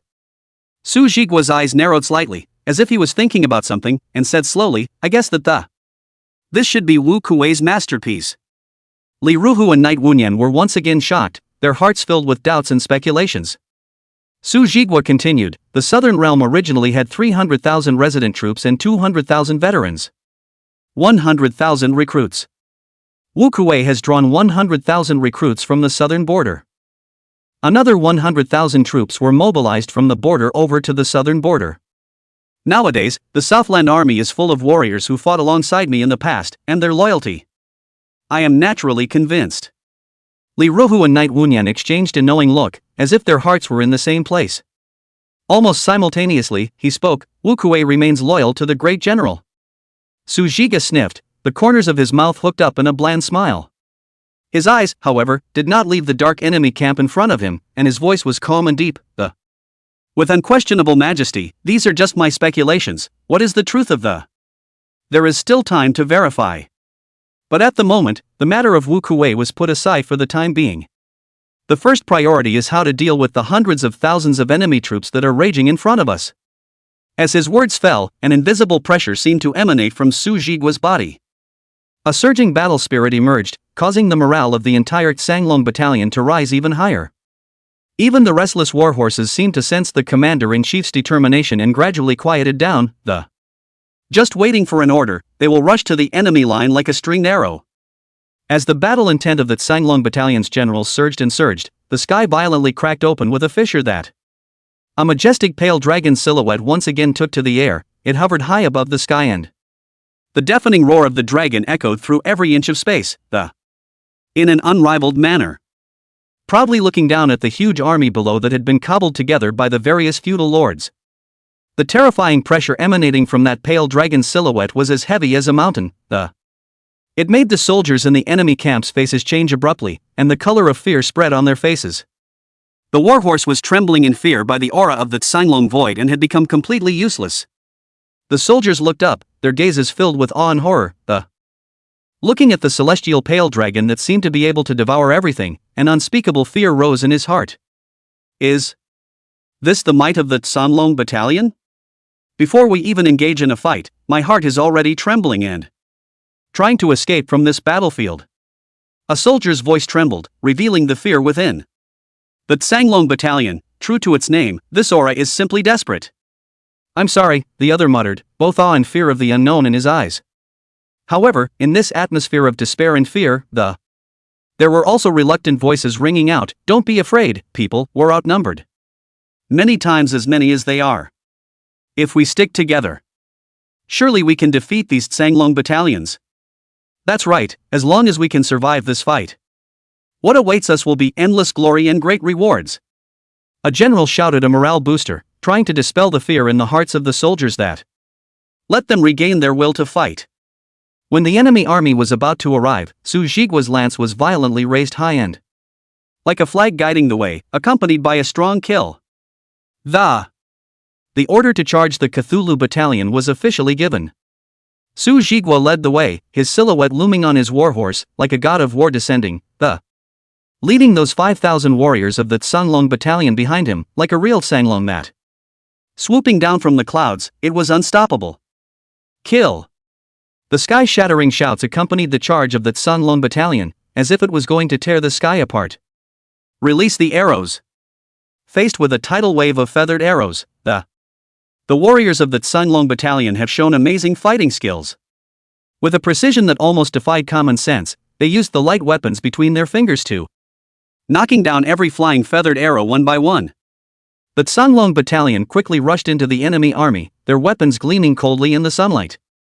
Each swing was accompanied by the wailing and falling of their enemies, a bloody path stretching under their feet, directly penetrated the hinterland of hundreds of thousands of troops. Like a dragon coming out of the sea, no one can stop it. This was repeated several times, each charge being like a heavy blow on the heart of the enemy's army. It rushed the armies assembled by the various feudal lords to the ground. But the enemy's numbers were simply enormous, and even after suffering such a violent onslaught from the Sanlong battalion, it still maintains a staggering number of people who have not been completely crushed. After each charge, the warriors of the Sanlong battalion also added a few more wounds to their bodies. Many warriors even fell, and exhaustion and injuries began to show on their faces. But in their eyes, though still resolute, the battle spirit rushed to the sky. Hold your ground, warriors! Victory is at hand, and their strength is waning. The impassioned shouts echoed across the battlefield, inspiring every soldier still fighting in blood. Kill! Although the Dragon Battalion is strong, it is not invincible. The original unstoppable momentum was gone, and the soldier clenched his teeth and continue this brutal contest. Time passed silently like drops of water in a river of blood. The warriors of the Dragon Battalion, fighting from the first light of morning to the setting of the sun, their armor drenched in blood. I can't tell if it's my enemy or not. The number of men has been sharply reduced from the first 5,000 to a little over 3,000, and those gallant souls, has fallen asleep forever on this battlefield. However, the enemy's losses were even heavier, and 100,000 lives fell under the sharp edge of the Sanlong battalions. The battlefield became a shura, and the air was filled with the scent of death. The afterglow of the setting sun poured over the warriors of the Sanlong battalion, lengthening their silhouettes and reflects a sad and heroic picture. Su Jigua's long spear danced like the scythe of death, harvesting the lives in front of him. He turned around violently and facing the remaining 3,000 warriors, his voice was hoarse but full of power. Brothers of the Sanlong battalion, are you guys scared? Responding to him was the earth-shattering response, fear not. Swear to live and die with the great general. Su Jigua's laughter echoed over the battlefield. It was a sound mixed with bravado. Good job. Today, let's just kill our way out of this and kill until the end of time. In an instant, the aura of the Sanlong battalion climbed once again, as if it was ignited by an invisible flame. The battle intent reached an unprecedented peak. They were like wounded dragons, bursting out with the brightest light in the midst of a desperate situation. Even the enemy generals could not help but suck in a breath of cold air, secretly marveling in their hearts. Sanlong battalion, what a terrifying presence. Even if we do end up victorious, it will surely end in bloodshed and misery. Chapter 33, 100,000 Iron Horsemen arrive, and the Chancellor sits in the dragon chair. Even though the strength of the Tsanglong battalion had been sharply reduced to 3,000 elites, their aura was like a rainbow breaking through the dawn of time. The battle intent was soaring into the sky. On the battlefield, the various armies were reddened by blood, as if they had lost their minds. The tide surged towards the Tsanglong battalion. The soldiers in the front row fell and the warriors in the rear did not hesitate to step over the remains of their companions. Keep charging forward, vowing to color the land a deeper red. The warriors of the Tsanglong battalion, in spite of their valor and fearlessness, faced an enemy coming like a tidal wave. It is also gradually looking out of reach. Even they, the battle-hardened iron warriors. It was also difficult to resist this seemingly endless attack. More and more of the Tsanglong battalion cavalry that slowly falling on this cruel battlefield. Their figures were gradually engulfed in blood and dust. Beyond the capital, the earth was covered with corpses, like a sea of death. The streams of blood gathered into rivers of wailing about the tragedy of this war. Su Jigua had lost track of how many enemy soldiers he had killed. I only felt my hands become numb from the endless killing. However, this numbness didn't make Su Jigua fearful. Instead, it sparked a long-lost exuberance and passion within him. The years had passed, and it had been a long time since he had experienced such an intense thrill of battle. He enjoyed every moment of going head-to-head with his enemies, though he knew well that all this pleasure was founded on the sacrifice of his companions and enemies. It should not have given him pleasure. However, the throbbing that originated from the depths of the bloodline was like a wildfire that could not be contained. This seems to be his destiny, the ancient heritage that runs in his bloodline. A kind of desire and love for battle was seared into his soul. On this land dyed red with blood, Su Jigua seemed to hear the call of his ancestors, feeling the belligerent spirit that was guiding him across time and space. Find your own glory and redemption in this endless killing. Suddenly, as if the earth had been shaken by an irresistible force, a roar surged from the edge of the battlefield, shaking every inch of the ground. It was not a force of nature, but a whole 100,000 iron horsemen, like a black torrent of rushing in with thunderous force. Their iron hooves crushed the dust and rolled up 1,000 piles of snow, their rumbling shake heaven and earth. The Iron Rider King is here. The Iron Cavalry King is here. The end of the Tsanglong battalion is here. The soldiers and horses from all sides were thundering with joy, shouting and with the fervor and expectation of victory shining in their eyes. It was as if the invincible Tsanglong battalion had trembled under the hooves of iron, and the fruits of victory were within reach. This shocking news was like inserting wings, instantly flying over the palace walls and reaching the depths of the imperial city. On hearing the news, the son of heaven, Lian Min, was pleased with his face, and his eyes glittered with complacency. He laughed obliviously, ha! Su Jigua, today is the anniversary of your death. Just as Lian Min was immersed in the ecstasy of having a great danger about to be removed from his heart, Tian Fuli stepped into the great hall with a team of elites, his pace steady and his face calm. Lian Min was initially stunned, but then he excitedly declared to the Chancellor, "Chancellor, the Iron Cavalry King has arrived. Su Jigua's defeat is assured." The corner of Tian Fuli's mouth hooked up into a meaningful smile, and he said softly, "It is known to the microcosmic minister that Therefore, I have come to meet with your majesty to congratulate you on this joy." Ha ha! Once Su Jigua is removed, the border army and the Southland army will be like headless flies. No more reason to stay in the capital. Lian Min smiled all over his face and it was as if he had foreseen a future in which his authority was more secure. Tian Fuli nodded his head in agreement, but there was a deeper gleam in his eyes. Precisely. And the Iron Cavalry King will become a target. After all, he will be unable to absolve himself of the blame for Su Jigua's death. Lian Min became more and more excited, and his words revealed his blind optimism about the situation. Tian Fuli's smile, on the other hand, grew wider and wider as he slowly approached Lian Min. Every step seemed to signal some kind of transformation. "Lord Chancellor, please stop." The eunuch beside Lian Min suddenly snapped, interrupting the delicate atmosphere. It was only then that Lian Min realized that Tian Fu was close enough to was stepping onto the steps leading to the dragon chair. He spoke in a slight panic, "Chancellor, you don't need to come forward, just stand there and talk." However, Tian Fuli seemed as if he hadn't heard, his eyes locked on the dragon chair that symbolized supreme power. The corners of his mouth grinned, revealing a cold smile. Your Majesty, I would prefer to stand there and talk to you as an equal.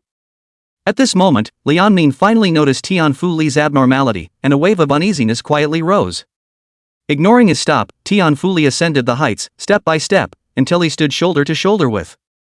Those deep eyes burned with desire for the dragon chair. This dragon chair, the microcosmic minister also wants to take a seat. Tian Fu Li's words were calm and firm, However, it was like a thunderbolt, causing Liang Ming's jaw to drop and his face to be filled with disbelief. Immediately after that, Liang Ming's eyes became cold as frost in a flash, and he pointed angrily at Tian Fu Li. His voice trembled with rage. Tian Fu Li, you're crazy, how dare you speak out of turn? However, Tian Fu Li's face remained as calm as water. A bemused smile hung at the corner of his mouth. The microcosmic minister, for this moment of it has been enough to wait for countless days and nights. All those who have dared to stand in my way, all of them will become stepping stones to my achievement of supremacy, and you, your Majesty, are naturally no exception. After saying that, Tian Fu Li gently waved his hand, and the soldiers he brought with him instantly lit up their sharp weapons. The cold light flashed, and the atmosphere of the entire hall instantly became oppressive to the extreme, as if the air was frozen. The eunuch was horrified and hurriedly shouted, "Protect the driver! Quickly come to protect the emperor!" But his cries were like a stone sinking into the sea without the slightest response. Tian Fu Li smilingly waved his hand. "Don't shout, now the whole palace, even the entire capital is now under my control. There is no one who can save you from this. Your Majesty."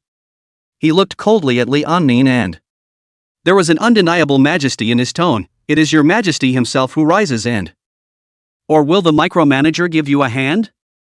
Feeling the undisguised killing intent and ambitious ambition emanating from Tian Fu Li's body, Liang Ming's face became as pale as paper, and it was as if all power had been lost in an instant.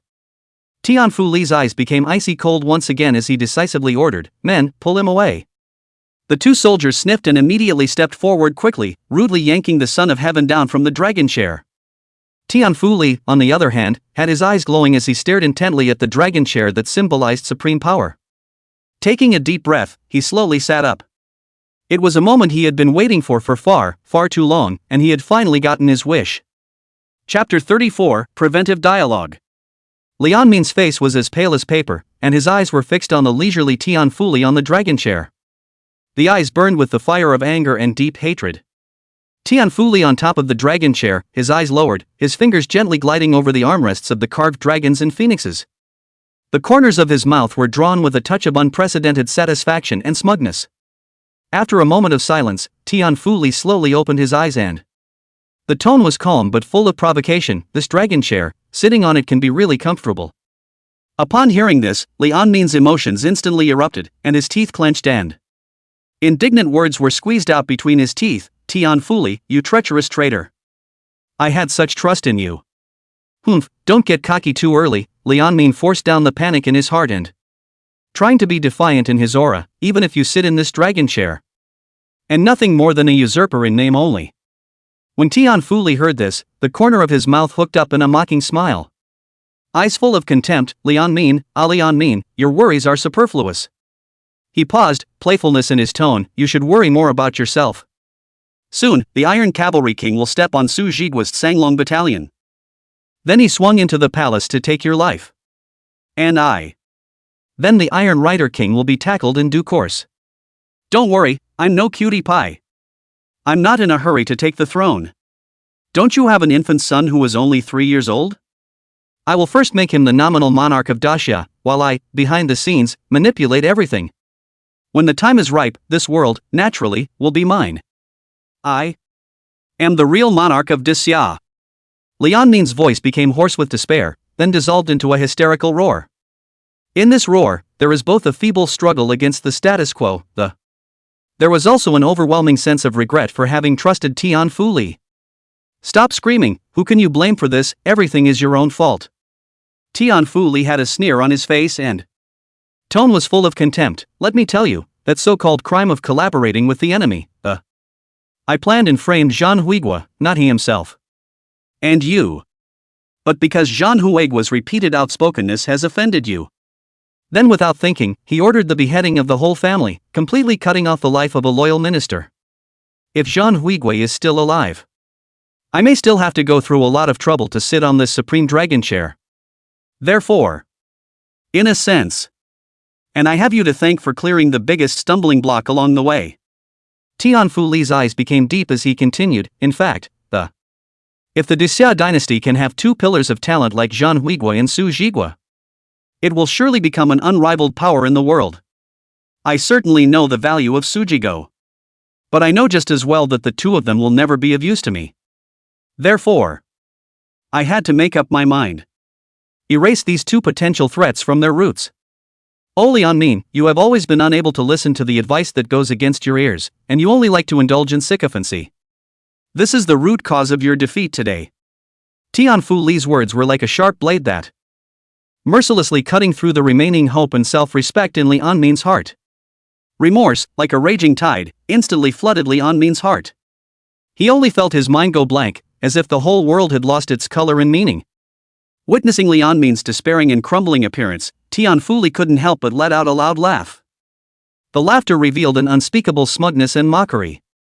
And outside the capital, the situation is quietly undergoing a subtle shift As the Iron Cavalry King's 100,000 Iron Cavalry rocked the stage, the entire battlefield was enveloped by an invisible pressure. The feudal lords reacted quickly, and they wisely chose to order the soldiers under their command to fall back, keep a safe distance from the Cthulhu battalion to avoid unnecessary sacrifices and losses. This move. Undoubtedly, it was the awe and recognition of the powerful strength of the Iron Cavalry King and his 100,000 Iron Cavalry under his command. Su Zhigua also decisively made adjustments accordingly. He calmly ordered the Tsanglong battalion to stay put. Stay alert and wait and see what happens. The king of the Iron Horsemen, the old man of years, in spite of his silver hair, but the stance was still erect and sturdy, like an unshakable mountain. He rode a tall warhorse and led the vast 100,000 Iron Horsemen to a slow halt, those deep eyes scanning the battlefield, It was as if he wanted to take in every inch of land and every soldier. His arrival made the atmosphere of the entire battlefield more tense and subtle. Iron Cavalry King, why don't you swing your 100,000 Iron Cavalry and flatten that Su Zhigua's Tsanglong battalion in one fell swoop? Let the world know who is the true overlord. Seeing this, all the feudal lords spoke up and encouraged them, attempting to capitalize on the Iron Horseman King's authority. Let that Su Zhigua's Tsanglong battalion go up in smoke. When the Iron Cavalry King heard this, the corners of his mouth hooked into a playful smile as his gaze turned towards Su Zhigua. The voice was as loud as a bell, with a few moments of teasing. Great General Su, how did you get into such a mess? What a rare sighting, ha! Instead of being angry in the face of the Iron Cavalry King's flirtation, Su Zhigua also grinned. Responded, indeed it is a bit of a mess, so shall I go and freshen up now and? What about meeting you again? The Iron Cavalry King continued to laugh, his laughter full of bravado and indolence. There's no need. Just leave it at that, the fight will be over soon. After he spoke, he waved his hand, and the 100,000 Iron Horsemen instantly assumed a battle stance that was ready to fire. The cavalrymen of the Tsanglong battalion were also standing by, and the atmosphere was tense to the extreme. The Iron Cavalry King's eyes went cold as he ordered loudly, charge. In the next moment, 100,000 Iron Horsemen instantly sped out, and the entire earth trembled. However, just as everyone was waiting with bated breath, when he thought that the battle between Tsanglong battalion and the 100,000 Iron Horsemen was about to break out, the 100,000 Iron Horsemen turned violently and it was not rushing towards the Tsanglong battalion, but pointing directly at the armies of the various feudal lords. This sudden turn of events caught everyone off guard. Iron Rider King, what are you doing? The Tsanglong battalion is there, why are you charging towards us? The feudal lords were alarmed and questioned, their faces written with shock and disbelief. Facing the questioning, the Iron Rider King let out a loud laugh and the laughter reveals an unspeakable smoothness, haha. Have you forgotten who helped me to survive in the north? It was Su Zhigua. If it wasn't for him back then, I would have died long ago. My 100,000 Iron Horsemen would have been long gone. Today, I, the King of Iron Horsemen. I just want to tell you that kindness is greater than heaven, I will never return kindness to Su Zhigua. With these words, everyone's eyes widened with shock and more than anything else, it was admiration for this righteousness of the Iron Horseman King and fear of the upcoming battle. Li Ruvu's eyes widened in disbelief as he looked at the scene in front of him. He muttered, "Great General, I can't imagine that this Iron Cavalry King is actually so sentimental and righteous." Surprisingly, he chose to be on our side. Knight Wunyan was also in awe as he couldn't help but praise, "What an Iron Cavalry King! It is really impressive." In the midst of such a chaotic world, to be able to hold fast to the faith of. It's rare to not be motivated by profit. Su Jiguo looked at the Iron Cavalry King who was leading the charge, and an approving smile appeared on his face. He said slowly, "This person, the Iron Cavalry King, although he usually acts a bit recklessly and doesn't like to use his brain. But in the nick of time. Yet he was able to make the right choice.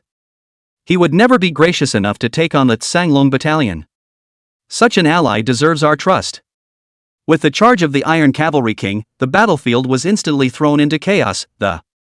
The armies of the various feudal lords were beaten back and routed by the Iron Cavalry King's onslaught. The cavalrymen of the Tsanglong Battalion, on the other hand, took advantage of the opportunity to launch a counterattack, and together with the Iron Horseman King's army, smash those enemy troops one by one. Chapter 35. Everything is for the Great General. Lord Chancellor, Lord Chancellor. The situation is critical, and there is a sudden change outside the city. General Liao, the acting commander of the Forbidden Guards, looked terrified, and practically crashed through the doors of the palace. An ominous aura followed. Tianfu Li was sitting leisurely on the dragon chair, a symbol of imperial power. Fantasizing about the scene where he would later sit and hold the morning court, at the intrusion of General Liao's. He gave only a slight sideways glance and, in a calm tone, he asked, "What is the matter that is so flustered and out of order?" General Liao's eyes skimmed over Lianmin, that son of heaven who was tightly bound by soldiers. Then he turned to Tianfu Li, with an undisguised tremor in his voice, "Iron Cavalry King." He actually turned against him at the critical moment and joined hands with Su Jiguo. The feudal lords were taken by surprise and retreated in defeat. The situation is already a mess. At those words, Tianfu Li violently bounced up from the dragon chair, his face suddenly changed. Eyes full of incredulity, "How is this possible? The Iron Cavalry King he. Ha ha. Tianfu Li, your end has come." Alman Li let out a maniacal laugh as he bounded. Every word seems to burst from the heart with resentment and anger. The Iron Cavalry King and Su Jiguo have joined forces. The capital is in danger, you usurping traitor. Let's see how you can escape the wrath of heaven. Tianfu Li's face was as gloomy as water. He clenched his teeth and gave an order to General Liao, "Mobilize 100,000 Forbidden Guards immediately, and at all costs. Make sure to delay them." General Liao's face was terrified, with a hint of trembling in his voice, "Chancellor. Are you evacuating?" There was a hint of pleading in his words that. "Make sure you take me with you." "Don't worry, you're naturally going to accompany me, along with the 13th prince." The corner of Tianfu Li's mouth hooked up in a cold smile, his tone revealing unquestionable determination. "You will arrange for the Praetorian Guard. Return immediately afterward, and remove all the members of the royal family except the 13th prince, all of them." As soon as these words came out, General Liao was shaken, and a flash of shock and struggle flashed across his eyes. Lianmin, on the other hand, had his eyes rounded and his face twisted, and with all his strength, he hissed, "You disruptive son, you will be punished by heaven." "Humph, heaven's wrath? That's just an excuse for the weak." Tianfu Li responded with a cold smile, his eyes shady and you, soon, will be the victim of it all. By then, Su Jiguo will bear the name of regicide. I, on the other hand, will carry the last of the royal bloodline and rebuild my hegemony. Speaking here, Tianfu Li's gaze was like a torch, shooting straight at General Liao. "What are you still waiting for? Go and carry out the order." General Liao took a deep breath, as if in a final mental struggle, and finally, he nodded heavily and turned, striding away. After General Liao left, the empty hall echoed with Lianmin's desperate and hoarse rage. He was like a trapped beast. Every word was a curse on Tianfu Li. That voice was a mixture of the brokenness of past power schemes and a deep desire to survive. And yet it seemed so powerless. "Tianfu Li. You ungrateful traitor. I've treated you well. How dare you betray me like this?" Lianmin's face twisted with anger and fear, the sweat mingled with tears slipping down. The majesty of the former emperor was now gone. Tian Fu Li stood a few steps away, his face as calm as water. He slowly took a long, chilly sword from a soldier beside him. The tip of that sword shook gently, reflecting his cold eyes. With each step closer, Liu Min's heart sank lower to the bottom. Your Majesty, Tian Fu Li's voice was low and firm. Every word was like a heavy hammer hitting Liu Min's heart. The humble servant followed the order of heaven and also follow the thoughts in your heart. In the midst of this chaos, everyone has their own choices, and you, for one, have chosen the wrong path. In the face of that approaching threat of death, Liu Min's desire for survival was completely aroused, and he fell to his knees and, clutching Tian Fu Li's legs tightly with both hands, his voice trembled so much that it was almost inaudible. Tian Chang. Ai Xing Tian. Considering my trust and promotion of you, how can you be so cruel? I remember. When you first joined the court, I personally gave you a residence. Promise you high rank and fortune. Have you forgotten? I've treated you like a brother. Tears raged on Liu Min's cheeks. He tried to use his past favor to awaken a trace of pity or hesitation in Tian Fu Li's heart. However, Tian Fu Li's eyes did not waver in the slightest. His sword was still pointed steadily at Liu Min.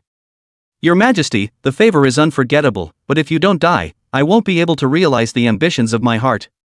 Tian Fu Li's tone reveals a kind of reminiscence, but also reveals an unshakable determination. So, let the micromanager give you a ride himself. Seeing this, Liu Min became more and more desperate, and he began to talk nonsense, promising countless empty promises, and he was even willing to abdicate his position in favor of the emperor, just to be able to save his life. As long as you let me go, I'm willing to surrender the throne to you.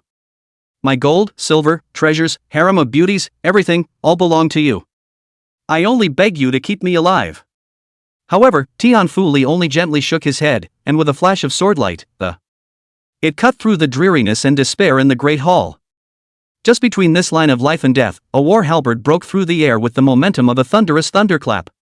With a resounding clang, he knocked Tian Fu Li's sword down. Wu Kuei!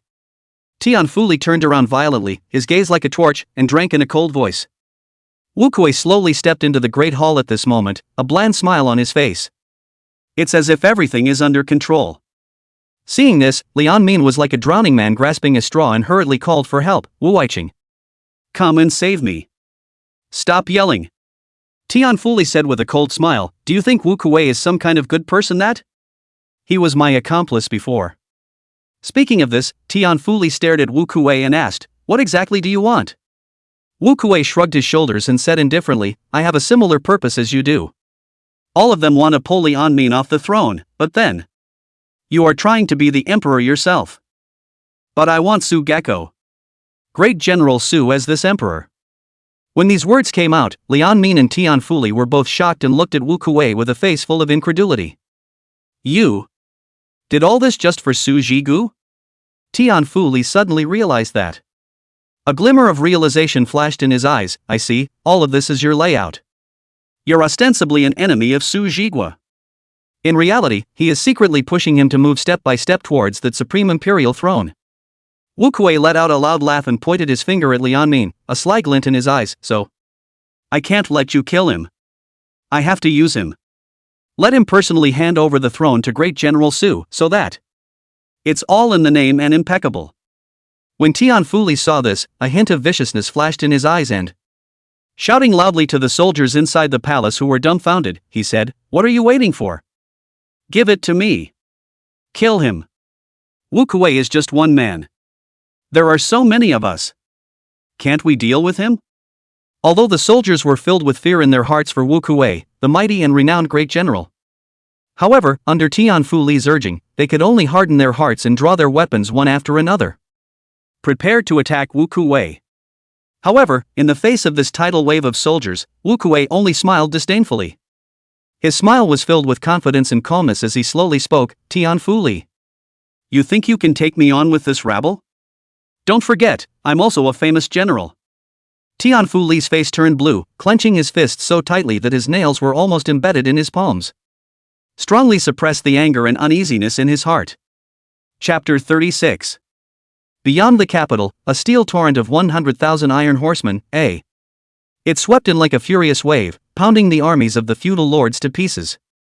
those once invincible soldiers of the feudal lords. At this moment, all of them were already chilled, and they all discarded their weapons, leading the remnants of their soldiers and defeated generals to run away in all directions in fear. Ha ha! What a bunch of unbearable ants! The Iron Cavalry King waved his greatsword in his hand and, like a god of war descending from the earth, while charging left and right among the enemy, while letting out a deafening mocking laugh. At the same time, Sujiega also led the remaining 2,000 elite cavalry of the Tsanglong battalion. Like a cheetah, he traveled across the battlefield, mercilessly harvesting the lives of his enemies. Many of the feudal lords ran to the gates of the capital in despair, shouting at the top of their voices for the doors to be opened. However, the walls were indifferent, as if they were just inconsequential dust. Su Jigua and the Iron Cavalry King pressed on, and the faces of those vassal kings grew more and more desperate. Resignation and fear flashed in his eyes. Fight! Since we can't escape, let's fight them to the death. Killing one is enough. There is profit in killing two. In a roar of desperate fury, the feudal lords in front of the city gates have led their troops and charge at the enemy regardless. However, their strength seemed so small under the iron hooves of the Iron Rider King, as if they were trying to shake a tree. Not self-serving. Just as the Iron Horseman King was about to finish this massacre, the stone throwers on the city wall suddenly launched an attack. Those huge stones fell like rain, without distinguishing between friend and foe, madly destroying everything on the battlefield. Whether it was the Clan King's soldiers or the Iron Cavalry King's Iron Cavalry, all of them fell under the bombardment of boulders. Woe is me! Leon Mean, you dog emperor, shameless villain! How dare you lay hands on us? I repent! I regret that I should not have come here to die, that I should not have listened to the words of the court. In the midst of angry curses and murmurs of remorse, people continued to fall from the troops of the various feudal lords. And after being caught off guard at first, the Iron King's cavalry immediately adjusted their plans to have withdrawn to a safe distance and block the armies of the various feudal lords within the attack range of the stone throwers. Although only the armies of the feudal lords remained within the range of the catapult's attack. But it still didn't stop attacking, and that's what made the feudal lords most angry. Each falling boulder seemed to announce the passing of life, and in the end, the front of the capital was already in a mess. Countless soldiers under the banner of the feudal lord were smashed by boulders and bloodied. The scene was dismal. Su Jigua rode his dragon horse to the side of the Iron Cavalry King. In a deep voice, he said, although we can break through the city gates if we break in hard, we will also die and be heavily injured. When the Iron Cavalry King heard this, the corner of his mouth hooked up into an unruly smile. Humph. When have my sons and daughters of the north ever feared death? Why should we be afraid? Su Jigua gently shook his head.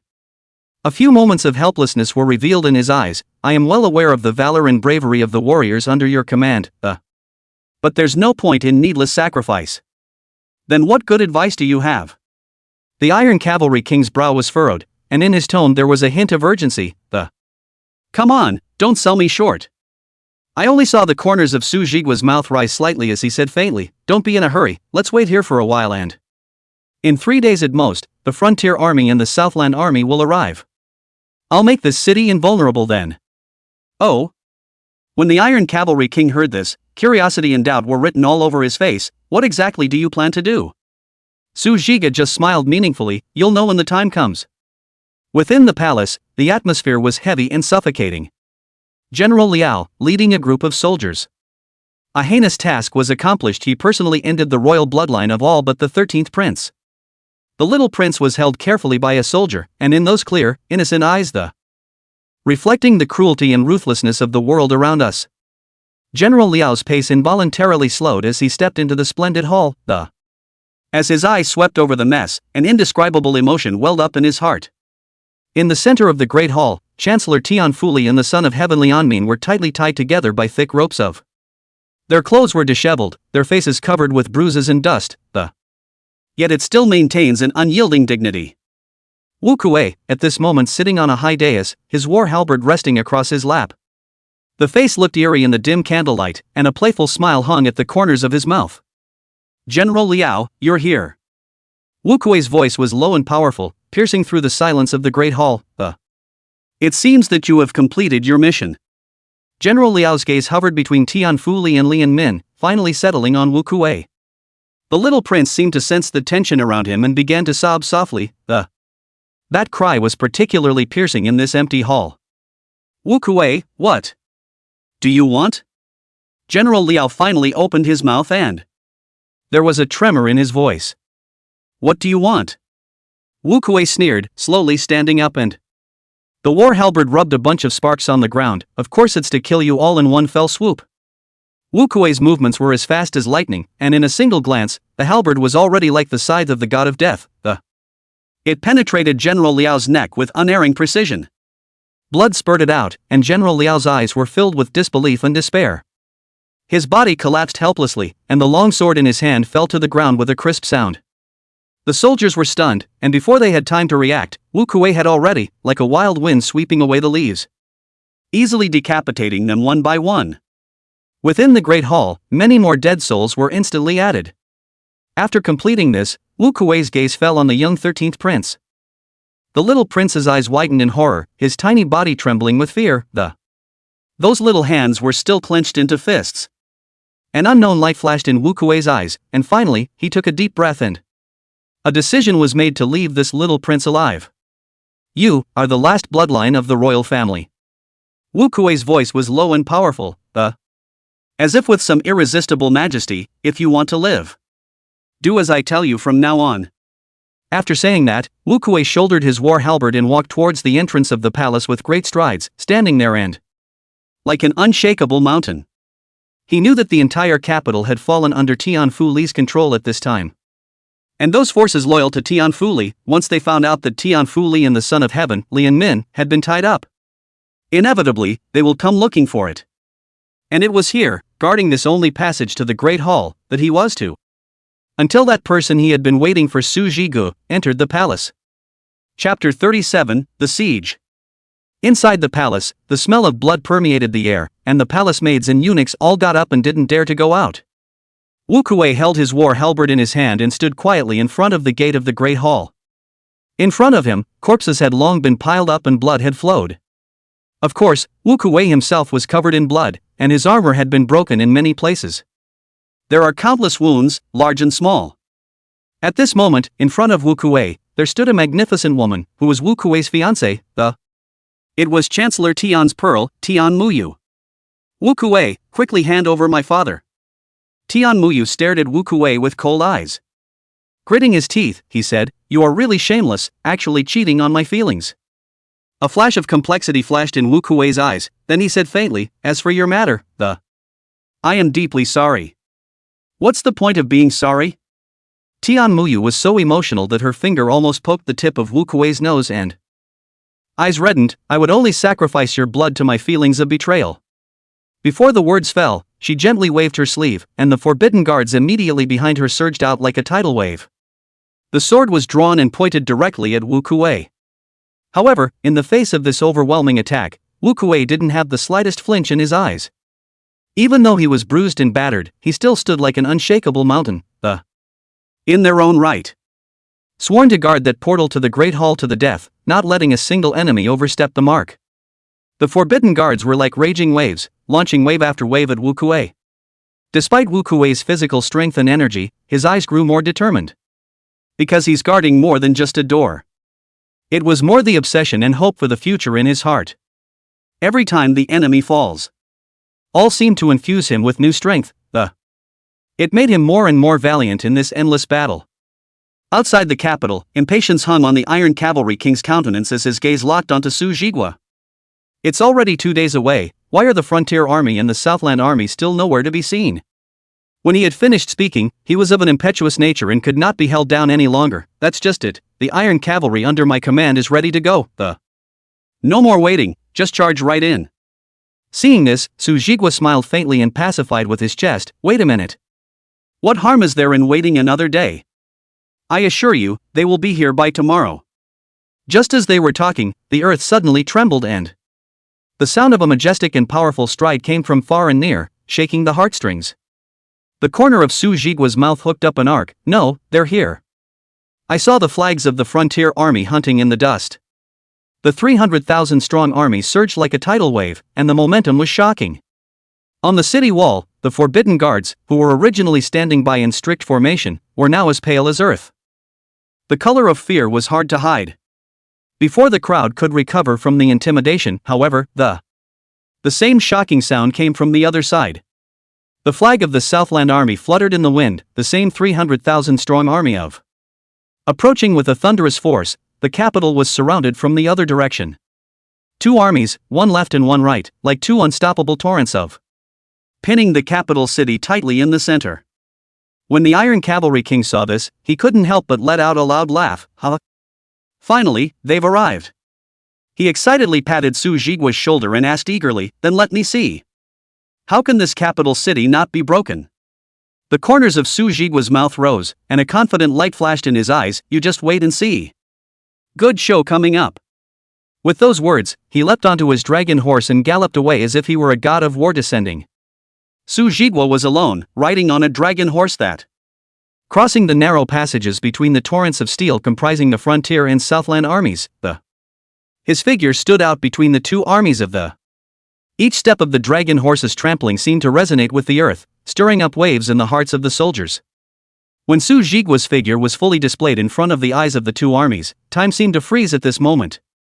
First, the soldiers of the frontier army, whose eyes first flashed with surprise, It was then replaced by endless admiration and excitement. Immediately afterward, the soldiers of the Southland Army noticed the scene and. The same emotions spread quickly between them. Soldiers from both camps began to talk to each other, whispers turned to snickers, snickers turned to excitement, It eventually converged into an unstoppable torrent. Without prior rehearsal, under the leadership of the Chief General of the Frontier Army and the Commander-in-Chief of the Southland Army, Without signaling, the 600,000-strong army seemed to be pulled by an invisible force that. Neatly, he fell to his knees. It's not just physical submission, it's spiritual submission and admiration. They move in such unison that. It was as if there was an ineffable connection between each of them and Su Jigua, a deep emotion that transcends command and obedience. "See you, great general." The voices of the 600,000-strong army converged into a torrent that shook the heavens and the earth, and the waves of sound rolled. Echoing between heaven and earth, even the clouds in the sky seemed to tremble for it. It's more than a simple greeting. It contains the soldiers' endless loyalty, admiration and expectation of Sujigo. It's their desire to win and their hero worship. As the Iron Cavalry King witnessed this scene, complex emotions flickered in his eyes as he muttered. There was both envy and self-deprecation in his voice. "It's so damn grand. When will I be able to be like Su Jigua and make the 600,000-strong army obey in unison? It's not just a symbol of power, it's a rallying of hearts." At this moment, Su Jigua was not only the commander-in-chief of the two armies, but also the lighthouse in their hearts, guiding the way forward, giving them endless strength and hope. The scene of 600,000 troops chanting in unison became an unforgettable scene in history. Witness the irreplaceable position of Sujigo in the hearts of the soldiers. And the loyalty and admiration that transcends life and death. Su Jigua's eyes skimmed over the face of each soldier, and in those eyes there was both the joy of reunion, There is also a deep nostalgia for the great days of the past. These soldiers, once warriors under his command. Together they have weathered the stormy days of life and death. Their faces may be weathered. But the fortitude and loyalty that. But like a rock carved by the years, it has lasted for a long time. Brothers, Sujigo's voice was low and strong. Each word seems to carry the weight of 1,000 pounds. Haven't seen you in years. You are still the most solid support in my heart. Today. Once again, we fight side by side, not for merit, but to guard the peace and justice of this land. Now, I order you to surround the capital. The soldiers sniffed, their eyes glittering with excitement and. They chanted in unison, "Swear to follow the general to the death." The sound echoed in the empty schoolyard, shaking the sky and moving the earth, as if it could penetrate the clouds and reach the sky. With Su Jigua's command, 600,000 troops surged like a tidal wave, And yet, it was spread out without losing order. They were dressed in iron armor, armed with lances and swords, and their steps were neatly organized and. Each step is taken with determination and resolve. The sound of horses' hooves and the clash of armor intertwined into a majestic war song that. Shocking. The capital, this ancient and prosperous city, was enveloped by an invisible force at this moment. An army of 600,000 men quickly equals ground surrounded the entire city. The people in the city were initially horrified, but they were soon shocked by this unprecedented momentum.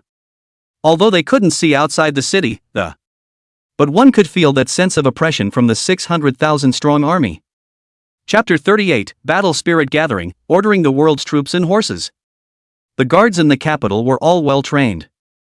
However, facing the 600,000 strong army outside the city, like a black cloud pressing down on them, they were actually also pressured by this unprecedented and terrifying oppression to the point where they could barely breathe. What they could feel as they stood on the walls of the city, there was only the majestic aura that seemed to devour everything. The 600,000 strong army is like an infinite sea of steel. Every soldier is like a reef in the sea. Indestructible. Again, it converged into an irresistible force. The forbidden guards looked at each other, their eyes filled with horror and unease. There was no lack of valor amongst them. But at this moment, even the most stoic warrior couldn't help but tremble in his heart. Of those 600,000 troops, the frontier army has been stationed at the border all year round, fighting bloody battles against the Grandview dynasty. It carried an unspeakable wildness and viciousness. The Southland Army, on the other hand, has even experienced countless life and death battles with barbarians in the tropical rainforest. Their eyes revealed a coldness that had been in the battlefield for a long time and was ruthless. These two armies, like two sharp pointy knives, pierced deep into the hearts of the forbidden guards of though they are also an elite force. But in the face of such two armies that have been through countless trials of life and death, they welled up with a fear like never before. The atmosphere on the city walls became unusually heavy, and the forbidden guards didn't even dare to breathe. They silently gazed at the army outside the city with mixed feelings in their hearts. There was fear, there was awe, and there is also a deep apprehension of an unknown fate. The army outside the city, on the other hand, seemed as if they hadn't even noticed the panic and uneasiness of the forbidden guards on the city walls. Still keeping a neat pace, they pushed forward with determination, carrying out Su Jigua's orders. The capital, this ancient and prosperous city. It was as if they were being torn apart by two very different forces in this moment. The flag of that frontier army, hunting in the wind, as if carrying the cold wind and blood of the frontier. One of the Praetorians pointed to the distant formation of the frontier army, his voice trembling slightly as they have been at war with the great king for years. Every soldier has crawled out of the dead, and that ruthlessness is something we simply cannot match. And the Southlanders, who, though they dress like no other army, but the grimness and cunning brought out of the hostile environment was chilling. The other Praetorian added, his eyes full of fear, I've heard that the Southlanders are good at utilizing the terrain and weather to set traps. Keep the enemy on the defensive. How can we be a match for such opponents? Yes, 600,000 troops, and both the Border Army and the Southland Army are the best of the best. Our capital's Praetorian guards, though also handpicked, are compared to them. I'm afraid it's just child's play. A slightly older Praetorian sighed, his voice filled with hopelessness and despair. I just hope the battle doesn't actually start, or else I'm afraid we're in a bad way. These words, spreading quietly over the walls of the city, it filled every forbidden guard's heart with fear and anxiety.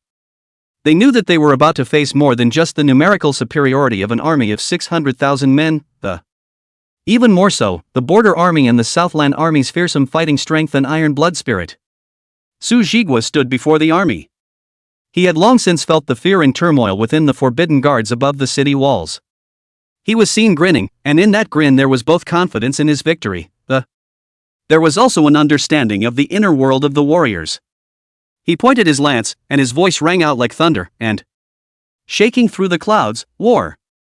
With the exit of his word, the 600,000 strong army seemed to be energized by an invisible force that they all followed and shouted, war! War! War!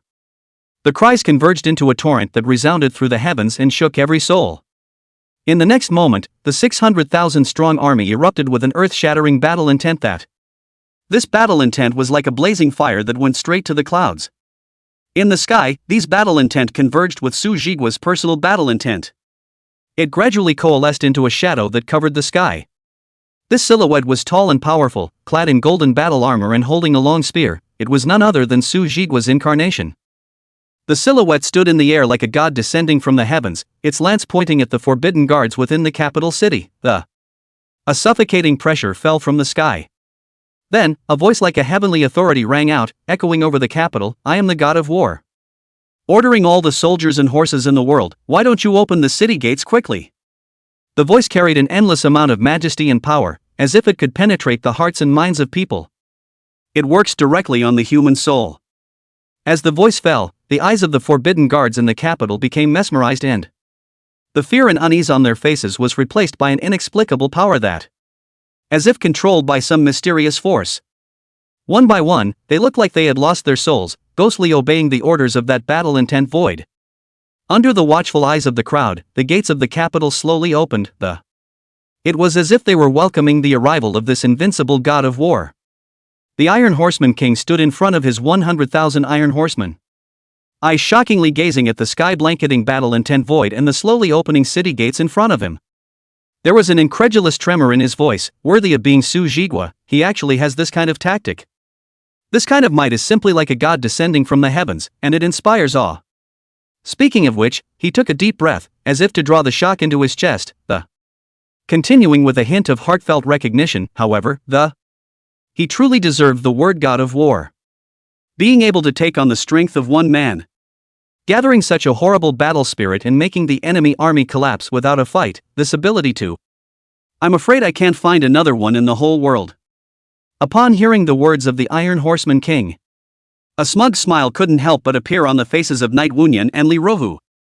They stood side by side, their eyes glittering with endless worship and admiration for Su Jigua. Knight Wunyan was the first to speak, with pride in his voice, "Of course. That man is the great general we follow. The abilities he has demonstrated are beyond the reach of ordinary people." Li Rohu wasn't willing to lag behind. He nodded his head vigorously and concurred, "That's right. How can the man we follow be an ordinary man? Great General Su Jigua. He is destined to be the brightest star in this world, leading us to victory." The two men's words were filled with infinite admiration and anticipation for Su Jigua, as if, in their eyes, Su Jigua was no longer a mortal, but a deity capable of performing miracles and rewriting destinies. And at this moment, the slowly opening gates of the city, as well as those forbidden guards behind the city gates who were so shocked by the battle-intent shadow that they couldn't move. It is the best proof of their words. Chapter 39, Entering the City. As the heavy gates slowly opened, and the sunlight poured down unimpeded on the old stone-paved road, Su Jigua led his imposing army with an unstoppable momentum that, vastly stepping into the heart of the capital. The originally condensed battle-intent vapors in the sky seemed to sense that victory and defeat had been divided at this moment, dissipated into nothingness, with which the corresponding. The city's forbidden guards, who were originally oppressed by the warlike spirit and nearly collapsed, were. And with it, sanity was restored. Their eyes shifted from disorientation to clarity. But when the line of sight touched Su Jigua, who had steadily stepped into the capital, an uncanny fear rushed like ice from the soles of his feet to the top of his head. It made them involuntarily freeze in place. Su Jigua was currently scanning this group of forbidden guards who had sworn to guard the imperial city with his cold and deep gaze. His voice was not high, but it carried an unquestionable majesty. "Lay down your weapons and stop all meaningless resistance and stay quietly where you are, it's your only way out." These words, as light as the breeze but as heavy as 1,000 pounds, fell on the ears of every single one of the forbidden guards. Like summer thunder, it shook them to their core. Under Su Jigua's gaze, which seemed to be able to penetrate the hearts of people, they unanimously lowered their blades and chose to obey. With the continued influx of the Suthagor army, every street and corner of the capital began to be occupied by this irresistible force. The people of the city, hiding in their homes, or clinging to the doors of cautiously peering out into the world, his mind filled with the unknown and fear. They wondered what the new conqueror had in store for them. It's even less clear what your future will hold. The streets, with the occasional sound of hoofbeats and the chatter of soldiers, let this feeling of uneasiness grow stronger and stronger, and everyone prayed silently that hopefully, this storm will pass soon. Let life return to peace. In this way, Su Jigua completed the occupation of the capital in an almost mythical manner. As Su Jigua's army steadily entered the capital, Knight Wunyan, Zhang Yan, Gu Changping and Li Rohu were four people, shoulder to shoulder, and With heavy steps, he carried the coffin containing the remains of Jean Huigua and slowly stepped through the city gates. Su Jigua glanced back at the heavy coffin between leading his troops forward. There was a flash of undisguised sadness in his eyes. That was his beloved righteous father, the one who had once led him down the path of martial arts. The guide who taught him to lead his soldiers into battle. Immediately, Su Jigua collected the grief in his heart, and turned his gaze firmly toward the surrounding onlookers. His voice pierced through the clamor, clear and strong, "Folks of the capital. Please don't be afraid. I, Su Jigua, have led the army into the capital this time, not for the sake of power, let alone for selfish desires. I have only one purpose: to seek justice for my righteous father, Jean Huigua. To expose and exterminate those treacherous officials who lurk in the imperial court and plague it. Return a clear sky and a clear sky to the great Xiao dynasty." His every word was a sound, as if a warm stream of. It flows slowly into the hearts of every single one of the people. People began to mingle and talk, but more, it was the hope and strength felt in Su Jigua's words. General Su has made great achievements for de Xia, and how many times has the border been in an emergency? It was he who led the army to save the day and made those barbaric clans lose their nerve. Yes. I remember the year when the northern border was blocked by snow, and food and provisions were cut off. General Su froze with only a few thousand soldiers and horses, hard to kill a bloody road in the desperate situation. Preserving the peace of the frontier. A young man took over, his tone full of admiration and pride. And that time, when pirates were rampant in the West Sea and the coastal people were suffering, General Su himself went out to sea and, having fought the pirates for several days, and finally having them all, the coast has since returned to its former tranquility. A woman added, with tears of gratitude shining in her eyes, It was as if those days of pirate infestation were still fresh in our minds. General Su is not only brave and fierce, but what is even more rare is that he cares for the people, and after every battle, always not forgetting to pacify the wounded soldiers and provide relief to the refugees. Such a person is a real hero. A scholarly-looking man, waving his fan excitedly in his hand, the words were filled with recognition and respect for Su Jigua's conduct in the world. As these talks spread, more and more people were impressed by Su Jigua's deeds. They began to speak out in favor of Su Jigua. General Su's trip will surely eliminate the treacherous sycophants in the dynasty for us and return a clear sky to Daxia. If General Su is here, why wouldn't Daxia worry about being strong? General Su, we support you, may you succeed. These voices, from their initial murmur, gradually converged into a powerful wave of sound that, like a warm spring sun, it dispersed the last trace of gloom over the capital. With their actions and words, the people expressed their most sincere support and trust in Su Jigua. Su Jigua looked around the room. Looking at the people who gazed at him with expectant and trusting eyes, an unspeakable relief welled up in his heart. Every drop of sweat, every effort he ever made, it all got the best of him in this moment. It's not just the land he's guarding. More than anything, these simple, good people.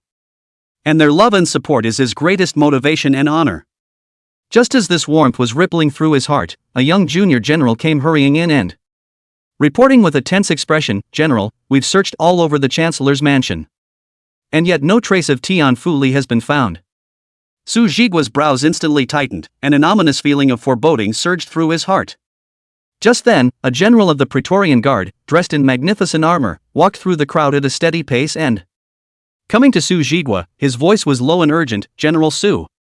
Chancellor Tian is not in the Chancellor's mansion at the moment. Rather, it is within the palace. According to reliable sources, General Wu Kuei-wu has suddenly struck out, holding Chancellor Tian and the Emperor hostage. And guarding the gate of the Great Hall, the Chancellor's daughter has long mobilized the Praetorian Guard to enter the palace to fight General Wu. Counting the time has been 2 days. General Wu has been fighting the Forbidden Guards for 2 days without sleep or rest." At those words, Su Jigua's eyes instantly froze, an icy chill rising from the bottom of his heart. He gripped his lance tightly, the tip of the lance flashing coldly in the sunlight, pointing straight in the direction of the palace. He took a deep breath and his voice resounded like thunder in the sky, "Carry the coffin and follow me into the palace." With Su Jigua's command, the four of them, Knight Wunyan, Zhang Yan, Gu Changping and Li Ruvu, acted quickly. They steadily lifted Zhang Huagua's coffin and followed behind Su Jigua with a firm pace. Chapter 40, Kneeling and Kowtowing. In front of the palace's main hall, an unprecedented fierce battle was being staged. The afterglow of the setting sun on the bloodstained lapis lazuli. Wu Kuei stood alone at the entrance of the great hall, like an insurmountable mountain, the keep all enemies who try to break into the great hall at bay. In front of him, already covered with layers of corpses, their blood has merged into a thin stream that winds through this once solemn land. Wu Kuei's body, too, was covered with wounds and blood, but his eyes remained resolute and as if burning with an unquenchable flame. He had fought for 2 days and 2 nights, without a moment's rest, without food to replenish there is only endless fighting and spilling of sweat and blood. He was nearing the limit of his physical strength, and with every swing of his halberd, every block, all as if it had exhausted his whole body, but his will was as tough as steel, without ever wavering in the slightest. The surrounding Praetorian guards, despite their large numbers, in front of Wu Kuei's ferocious aura. However, they appeared to be cowering, not daring to step forward easily. They were shocked by Wu Kuei's bravery, and frightened by the corpses that littered the ground. Even more so, they were shocked by the grueling nature of the battle. They knew that facing such an enemy, a little carelessness, it just might be the next victim to fall. Every breath Wu Kuei took was accompanied by a heavy gasp. But his eyes never left the entrance to the great hall. You bunch of losers, he is already not working, what are you afraid of? Hurry up and go up and finish him off. Tian Muyu's voice echoed in front of the empty hall, her anger and eagerness were as sharp as a blade in a cold wind. However, even with such a roar from her, she could not dispel the fear in the hearts of the forbidden guards. They looked at each other, their eyes filled with awe at Wu Kuei's invincible stance. Even when it was evident that he was near the end of his rope, no one dared to take that decisive step. Seeing that no one responded, Tian Muyu's anger increased, and she no longer paid any attention to the trembling soldiers. Taking the long sword directly from one of the forbidden guards, he strides towards Wu Kuei. There was both determination and an imperceptible tremor in her eyes, However, the sword light in his hand cut through the air without hesitation, heading straight for Wu Kuei's vitals. Wu Kuei had mixed feelings in his heart. Looking at the approaching sword tip, he let out a bitter smile and his heart was filled with helplessness and self-deprecation at his own limits. He remembered Su Jigua's heroic pose, a height he could never reach. An inexplicable feeling of frustration surged through him. Yeah, I'm not him after all. He murmured and closed his eyes, preparing for the end of his fate. Just in the nick of time, a crisp cracking sound cut through the dead silence of the battlefield, It was followed by Tian Muyu's shrill screams of misery. Wu Kuei's eyes snapped open and only to see a dark golden lance penetrate Tian Muyu's body like lightning, blood splattering everywhere. His pupils plummeted, and he turned his neck with difficulty, his eyes looking along the lance of I only saw Su Jigua riding a dragon horse, leading an imposing army of descend upon this bloody land like a savior. Su Jigua's eyes were cold and firm as he swept a circle around the terrified forbidden guards. The voice was low and strong. Will you surrender your weapons? Or will you stubbornly resist? His voice echoed across the empty square, It made everyone who heard it feel an invisible pressure. The forbidden guards looked at each other with even more horror on their faces, and under the watchful eye of Su Jigu, they began to waver and laid down their weapons. Su Jigua took a step in front of Wu Kuei. Without hesitation, he pulled the lance out of Tian Muyu's already lifeless body. Blood dripped along the tip of the gun, leaving mottled traces on the dusty battlefield. He quietly gazed at Wu Kuei, how those deep eyes were complicated. Wu Kuei, on the other hand, grinned, with a few moments of relief and bitterness in his smile. You're finally here. Those 4 words seemed like the relief he had been waiting for so long. Su Jigua took a deep breath and looked at Wu Kuei with complicated eyes. There was both a reminiscence of the past and a promise of the future in that gaze. I'm sure you weren't directly involved in what happened to old General Jean, he asked softly. But I want to know now, did you know they were going to victimize him or not? Between the words, Su Jigua's tone revealed an unspeakable heaviness. Wu Kuei froze slightly, then lowered his head, and after a moment of silence, he nodded his head in silence. This simple gesture, yet it seems to carry 1,000 words, It speaks of his inner struggle and helplessness. Seeing this scene, Su Jigua slowly closed his eyes. His heart was filled with mixed feelings. He understood that everything Wu Kuei had done, though seemingly indifferent, had been for his sake, to get him out of the mountain, to enable him to make up his mind.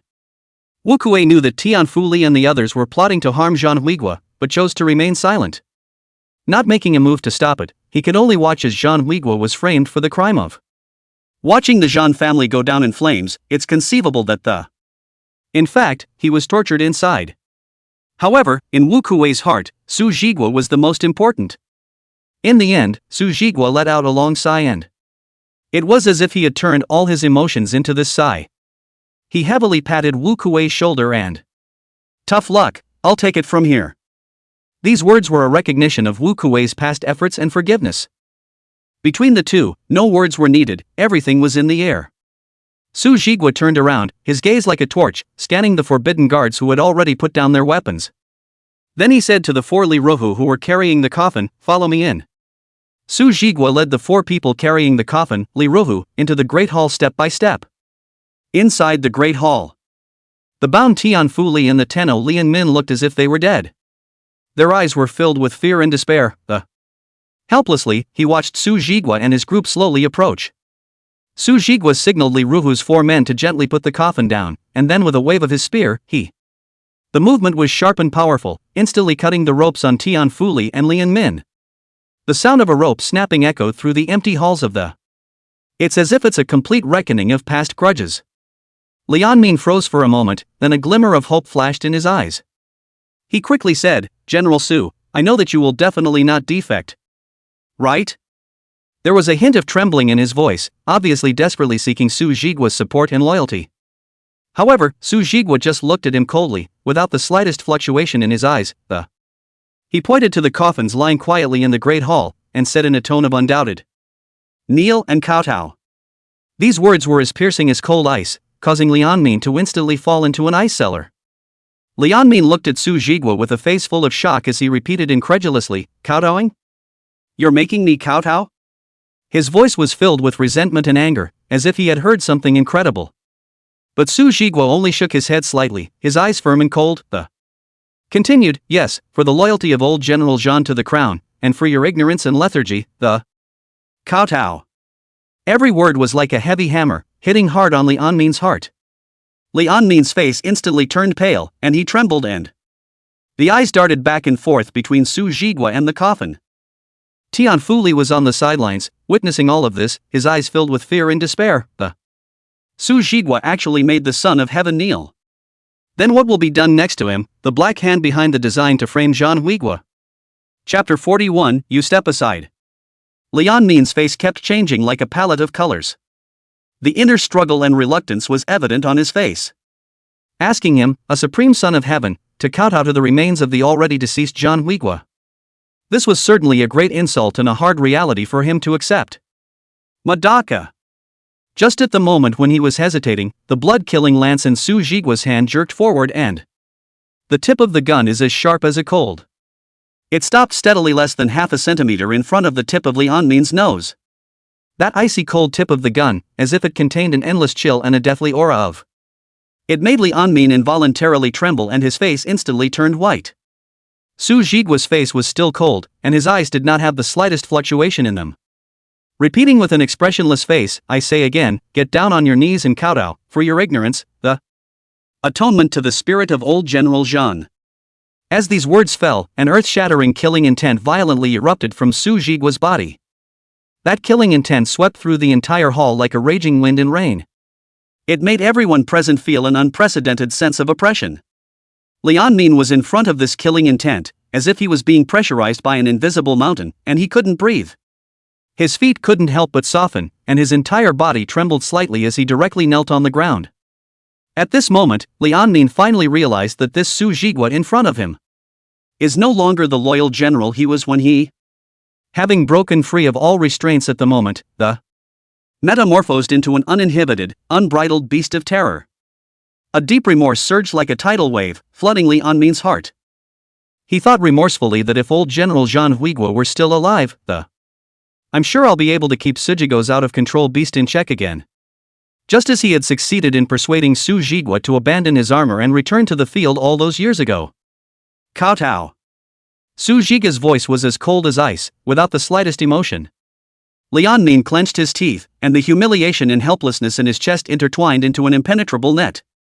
However, in the face of Su Jigua's undeniable aura of all he could do in the end was to knock his head heavily on the cold ground, 3 times in a row, and each was accompanied by a dull sound that echoed through the empty chamber. The corner of Su Zhige's mouth hooked up into an imperceptible arc as he said faintly, "Counting on you to know what's going on. Seeing as you remembered to give old General Jean this great honor, I will spare your life for now." After saying that, his gaze turned like a sharp blade to Tian Fuli, who was frozen at the side. There was an irresistible chill in his tone. "Your turn." Tian Fuli witnessed what happened to Lian Min, and although his heart was filled with fear, but he also realized that there was no way back at this moment. He hastened to his knees in front of the coffin, his hands propped up on the ground, his forehead touching the ground with a swift and reverent. Every action reveals submission and fear of impending fate. Tian Fuli cowed out his last head, his forehead was already red and swollen, he trembled his body and waiting for an unknown fate. Seeing this, Su Zhigua gently waved his large hand, signaling Li Ruhu beside him to come forward. Li Ruhu held a scroll of paperwork and walked before the crowd with a steady pace. His voice was clear and strong and he began to read out all the charges against Tian Fuli for collaborating with the enemy and committing treason and framing the loyal Zhan Huigua. Every word was like a heavy hammer, striking at the heart of everyone present, especially Tian Fuli. His face grew as pale as paper as the revelation of his guilt, and beads of sweat slid down his cheeks. When Li Ruhu finished reading, the whole space seemed to freeze. It was so quiet that you could only hear each other breathing. Su Zhige's eyes became cold to the core at this moment. His light words were like sharp blades in the cold wind, piercing straight through Tian Fuli's heart. "Tian Fuli, the crimes you have committed are too numerous to mention. According to the law, it shall be executed by lynching." When these words came out, Tian Fuli's face instantly lost all color of blood, and his eyes widened roundly as he, with terror and despair in his eyes, he hurriedly knelt and crawled to Su Zhigua's feet, the hands clasped tightly around Su Zhigua's legs, the hoarsely begging for mercy. "General Su, Lord Su, I know I'm wrong, please spare my life." However, there was not the slightest bit of pity or faltering in Su Zhigua's eyes. He coldly drew out his leg that was held tightly by Tian Fuli, his tone determined. "The crime has been decided, the punishment will be carried out. After 3 days, it will be publicly lynched as a warning to others." As Su Zhiga's order fell, Tian Fuli seemed to be drained of all his strength. He was paralyzed, with nothing but deathly despair in his eyes. Su Zhigua's gaze once again fell on Lian Min. The tone was calm but with unquestionable power. "You, step aside." These words, like a 1,000-pound sledgehammer, hit Lian Min's heart hard and it made him instantly freeze on the spot, his face filled with horror. Lian Min instinctively wanted to grab this last glimmer of hope, and he hurriedly crawled on his knees to Su Zhigua. "The tone is pleasing and eager, General Su. I can continue to serve Daxia. I could have made a lot more promises. As long as you let me continue to be the monarch of this great Xia, I am willing to give everything I have." However, before his words fell, Li Ruhu sneered and mocked, "Humph. Your present promise is but a candle in the wind that may go out at any moment. The great general has taken control of the whole situation. Still need your promise?" Knight Wunyan followed suit and spoke with a hint of playfulness in his voice. "Yes, Lian Min. Look at you now, where's a trace of the monarch's majesty left? The whole of Daxia. It's all in General Su's pocket now. All these promises you've made. It's just a big joke." Gu Changping and Zhang Yan also spoke out one after another. Their tone was filled with awe for Su Zhigua and contempt for Lian Min. "Great General Su is wise and valiant, would he not fall under the spell of these false words of yours? You'd better obediently abdicate the throne and lest you suffer unnecessarily." Facing the ridicule of the crowd in Su Zhigua's cold, knife-like eyes, Lian Min finally realized that his own time has truly passed. Lian Min smiled sadly, that smile was intertwined with bitterness and helplessness, the eyes staring off into the distance as if penetrating the mists of time, saw the former splendor of the Daxia dynasty and its present decline.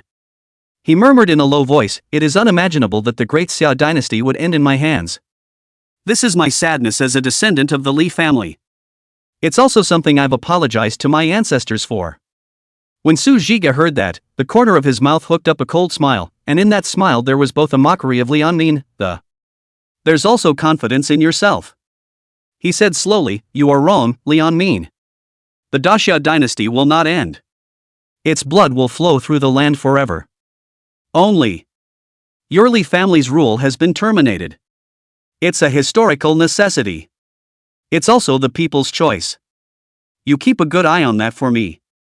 I will make the Great Xia dynasty stronger and more prosperous.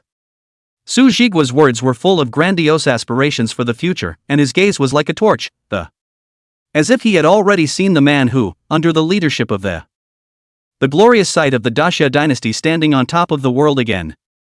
His words were not only a proclamation to Li and Man, but a promise to the whole world that it proclaimed the arrival of a new era belonging to all the children of Daxia. Chapter 42, The Regent. At the threshold of the great hall, Wu Kuei gasped for breath and settled down a bit, although his body looked weak from his serious injuries. But there was a glint of fortitude and contentment in his eyes. He slowly stepped into the great hall, each step seeming to speak of the hardships and difficulties of the journey. Inside the grand hall, Su Jigua was standing with his hands in the air, his gaze deep in the distance, as if pondering some big decision. Lord General. Wu Kuei barely managed to squeeze out a smile. His voice was soft but full of determination. I have already made arrangements for you, within the palace, except for the 13th prince. No other members of the royal family survived. Tian Fuli. Rather a good thing to do for us. Su Jigua sniffed and turned around, his gaze lingering on Wu Kuei for a moment. A trace of imperceptible approval flashed in his eyes, and he nodded gently. The voice was low and strong. Wu Kuei, you did well. I, Su Jigua, remember everything you've done. Wu Kuei owed a slight bow to show his gratitude, but in his heart, he secretly sighed at the sacrifices and efforts made along the way. Ultimately, it was for this moment to come. Great General, the 13th prince is young and has never been involved in politics, by his ascension to the throne. It will ensure the continuation of the Li family line, and also avoid the outside world's criticism of your direct usurpation of the throne. As for the deaths of those royals, naturally, that madman Tian Fuli will take the blame, and it has nothing to do with you. A calculating light flickered in Su Jigua's eyes. As for Tian Fuli, his time to die has come. The lynching in 3 days will be the end of his criminal career. And you, Wu Kuei, will be with me. Witness and shape this new era. When Wu Kuei heard this, a warm current welled up in his heart, and at the same time, he felt a heavier responsibility on his shoulders. He bowed respectfully, his voice firm. Great General, my subordinates will do their best to, at your service, contribute to the prosperity of Daxia. The two of them smiled at each other, and without the need for words, each other's thoughts were already clear. Su Jigua and Wu Kuei, as if they had already held the future of the entire Daxia dynasty in the palm of their hands. The confidence and calmness of that made the onlookers feel shocked. Their conversation, like a sharp blade, each sentence cut with precision into the last hope in Li Anmin's heart. Li Anmin stood by, listening to them discussing their fate as if nothing had happened. And the future of Daxia was so angry that he trembled and almost fainted. He tried countless times to open his mouth to retort, to use his last strength to defend his throne, but whenever he looked up into Su Jigua's cold and deep eyes, all the courage and determination seemed to be frozen. One can only watch as one's kingship is stripped away little by little. Finally, the conversation between Su Jigua and Wu Kuei came to an end, and their gazes turned to Li Anmin at the same time. It was an unquestionable pronouncement. Su Jigua slowly opened his mouth, his voice calm and firm. Li Anmin, for the sake of Daxia's stability and prosperity, I have decided to pass the throne to the 13th prince. Considering that he is too young and ignorant to be on his own, I, Su Jigua, would like to assist him in ruling the country as a regent until he comes of age. A strong resistance welled up in Li Anmin's heart when he heard the words, and he wanted to shake his head, to refuse, to. But Su Jigua's eyes seemed to have magic power, making him unable to move. In the end, under Su Jigua's gaze, Li Anmin ghostly nodded his head and agreed to this absurd arrangement. Seeing this, the corner of Su Jigua's mouth hooked into a smile of satisfaction as he crouched down and his eyes softly looked at the 13th prince, who was standing on the sidelines, his face full of horror. Tell me that What's your name? The 13th prince was surprised by Su Jigua's sudden gentleness. He froze and then replied in a small voice, my name is Li No. Su Jigua grinned and said, very well, Li Nuo, from this day on, you are the new monarch of Daxia. Are you happy? Although Li Nuo was young, he was born in the palace and had been indoctrinated to become an emperor since he was young. At this moment, hearing Su Jigua's words, he instinctively felt happy and it was as if it was all taken for granted. He smiled and nodded, and there was a glint in his eyes of longing and curiosity about the future. However, he did not realize that this emperor of his was in name only and had no real power. Su Jigua's eyes were as sharp as eagles as he turned to face the empty hall, and then set about arranging all the matters for the accession of Lenore to the throne. As if this empty hall was a microcosm of the entire Daxia dynasty. Every decision he made will be remembered here. He ordered a pen, ink, paper and inkstone to be prepared, and personally supervised Li Amin. He was asked to write the Passover decree in his own hand. Li Amin's hands were trembling, and his eyes were filled with resentment and anger. But in this empty hall, his emotions were magnified infinitely, yet there was nowhere to run. Su Jigua stood aside, his gaze as deep as an abyss. It devoured all of Li Amin's resistance and unwillingness. He spoke coldly, "Without killing you, I'll also leave a bloodline in your family. It's already very good, and you don't know enough?" Li Amin's body shook slightly. He didn't dare to look directly into Su Jigua's eyes. He could only lower his head and the voice is as thin as a gnat. No, I am content." Under Su Jigua's watchful eye, Li Amin finally completed the holy decree that decided his fate. Su Jigua took the imperial decree, his eyes sweeping over every word on it. It was as if he was making sure that every detail met his expectations. Then he read it out in public, his voice echoing through the great hall with unquestionable authority. 1. Li Amin voluntarily abdicates and passes the throne to the 13th prince, Li Nua II. Su Jigua was named regent, and all affairs of the Daxia court would be managed by Su Jigua on his behalf. 3.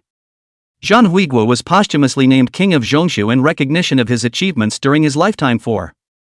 Tian Fuli, for committing a heinous crime. The execution by lynching will be carried out in 3 days. As Su Jigua's words fell, a brief silence fell over the great hall.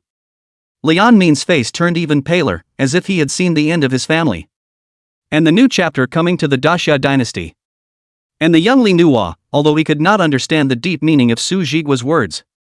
But he could feel the tension and oppression of the atmosphere, and his eyes glittered with unease and fear.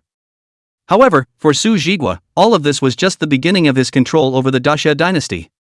He will carry out his plans, step by step, as regent of taking the future of Daxia firmly into their own hands. Build Daxia stronger than ever. Chapter 43, Bombing the World. This series of changes in the Daxia dynasty was like a thunderbolt from the ground, instantly sensationalizing the entire world. The surrounding countries sent messengers to find out what was going on, and they were both shocked and again, I feel like I'm taking it all for granted. After all, Su Jigua, as a legendary figure of his generation, had long been rumored among nations for his methods.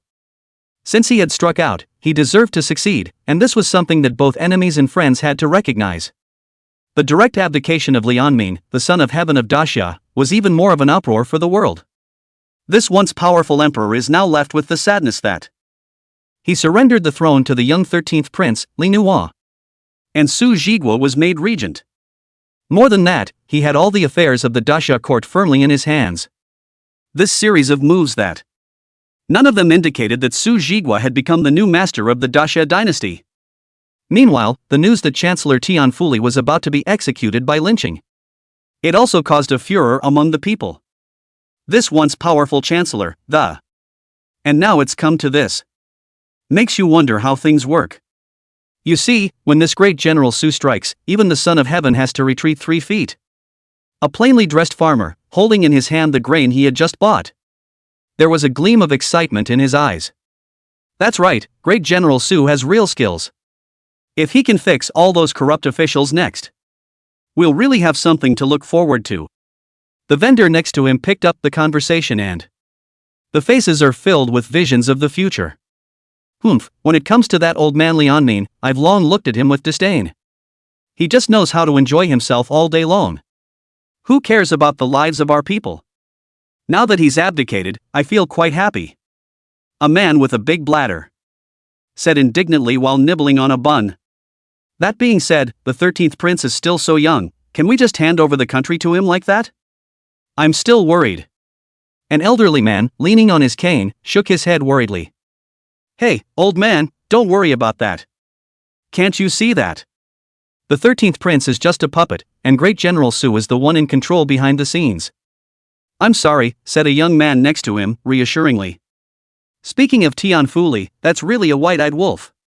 The late emperor was so kind to him in the beginning.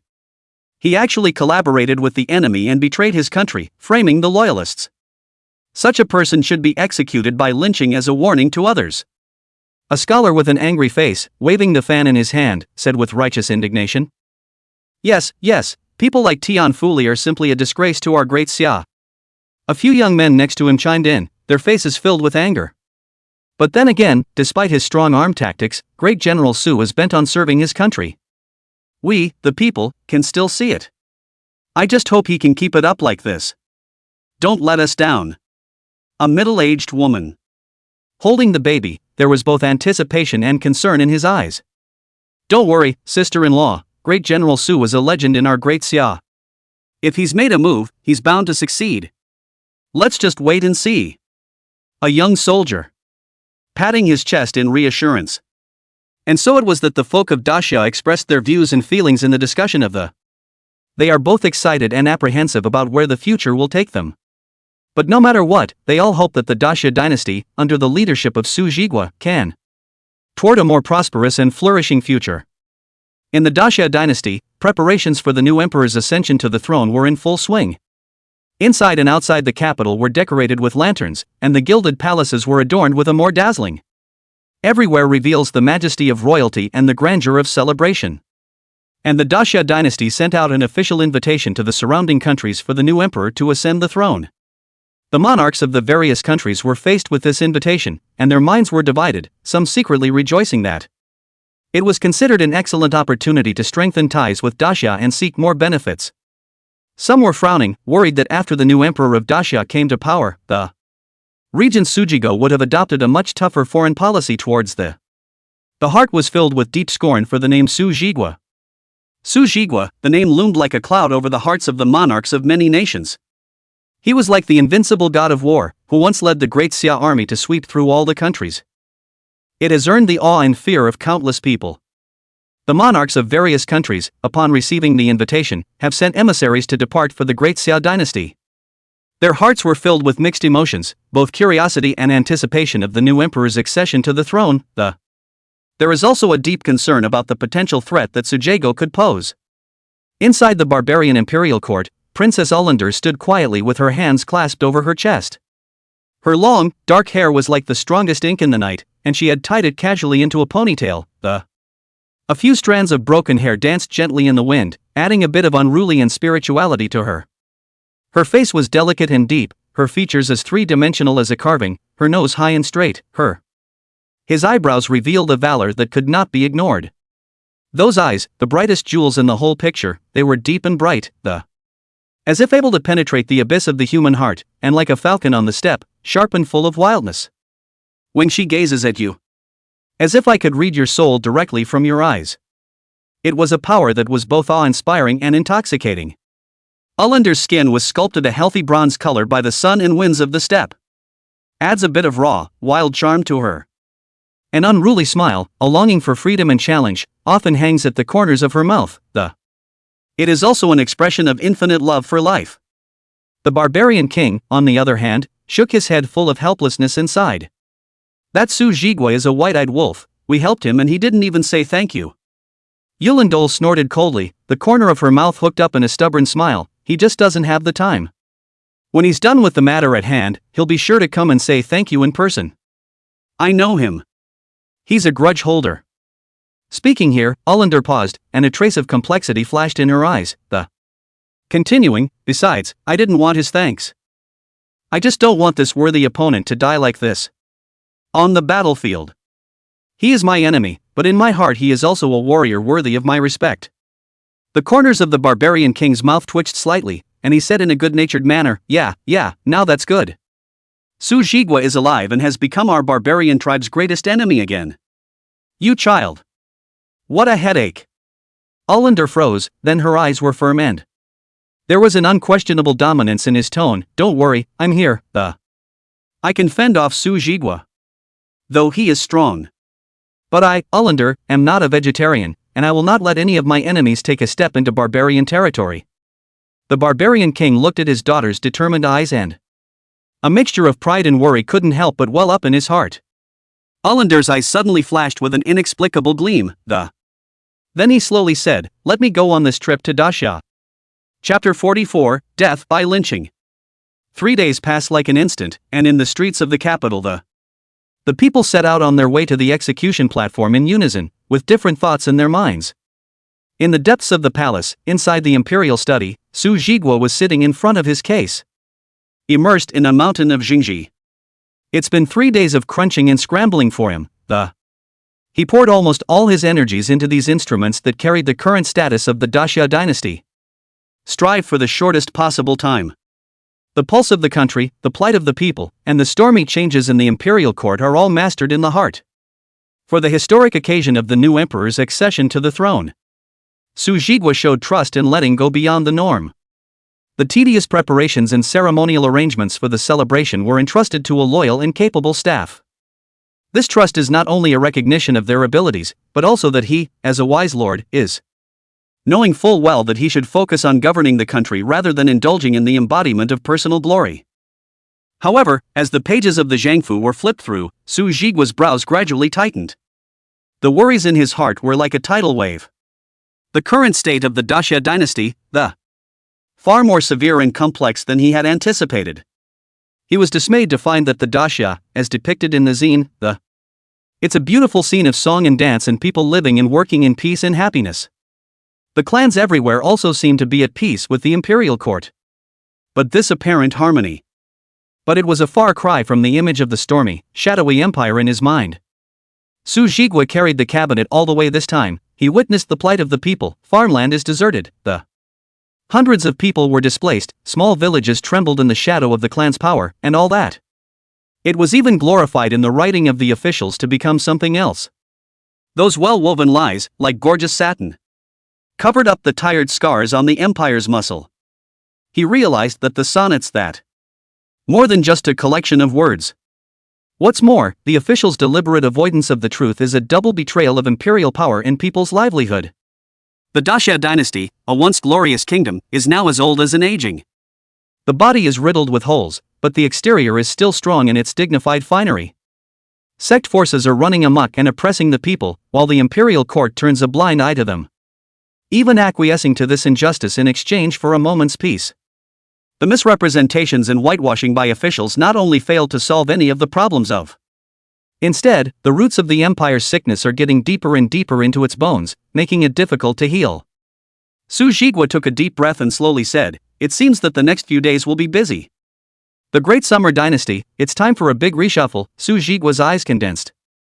The corner of his mouth hooked into a cold smile. Those clan forces seems to have forgotten the fear of being dominated by me back in the day. Then let them relive it. At this time, Wu Kuei gently pushed open the doorway of the imperial study and walked to Su Zhiji's side with a steady pace. In a low voice, he reported, "Great General, noon is approaching, and the preparations for Tianfuli's execution have been completed. Are we going to the execution platform immediately?" Su Zhiguo nodded gently, then stood up and headed to the execution table with a group of loyal men. On the stage, Tianfuli, a former prime minister who had been powerful for a long time, was now tied up and escorting on top of Xingtai. His face was pale, and his eyes were intertwined with unwillingness and despair. The people below, who have long since converged into a sea of people. Their anger was like a blazing fire that almost set the entire sky on fire. "Tianfuli, you traitor! How many loyal soldiers and good generals have you killed? Now it's finally your turn." An old man with graying hair, his voice trembling and eyes full of indignation. "Traitor, you colluded with foreign enemies and betrayed Daxia. Has your conscience been eaten by a dog?" A young man, filled with righteous indignation, his clenched fists trembling slightly, as if to turn the anger in his heart into power. "Look at this capital, look at this Daxia, it's been messed up by you, and the people don't want to live. After you die, you don't deserve to enter our great Xia's ancestral tomb." A woman, in tears. Her voice was husky, but her words were powerful and straight from the heart. "You scourge of thieves, go to hell.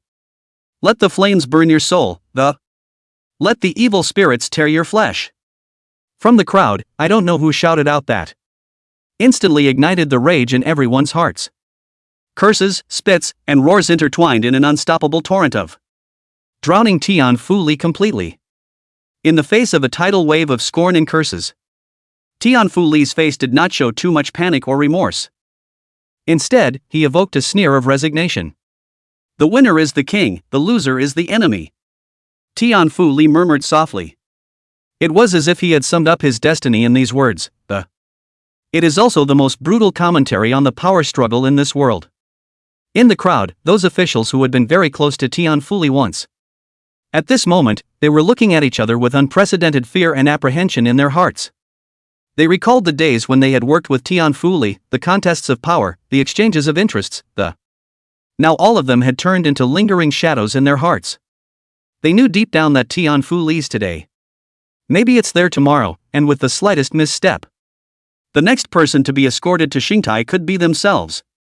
There was both sympathy and pity for Tian Fu Li in the eyes of these officials, There is also a deep concern for their future. They began to reckon silently with how to preserve yourself in this political storm. How to find a way to live under the watchful eye of Su Zhigua, the regent.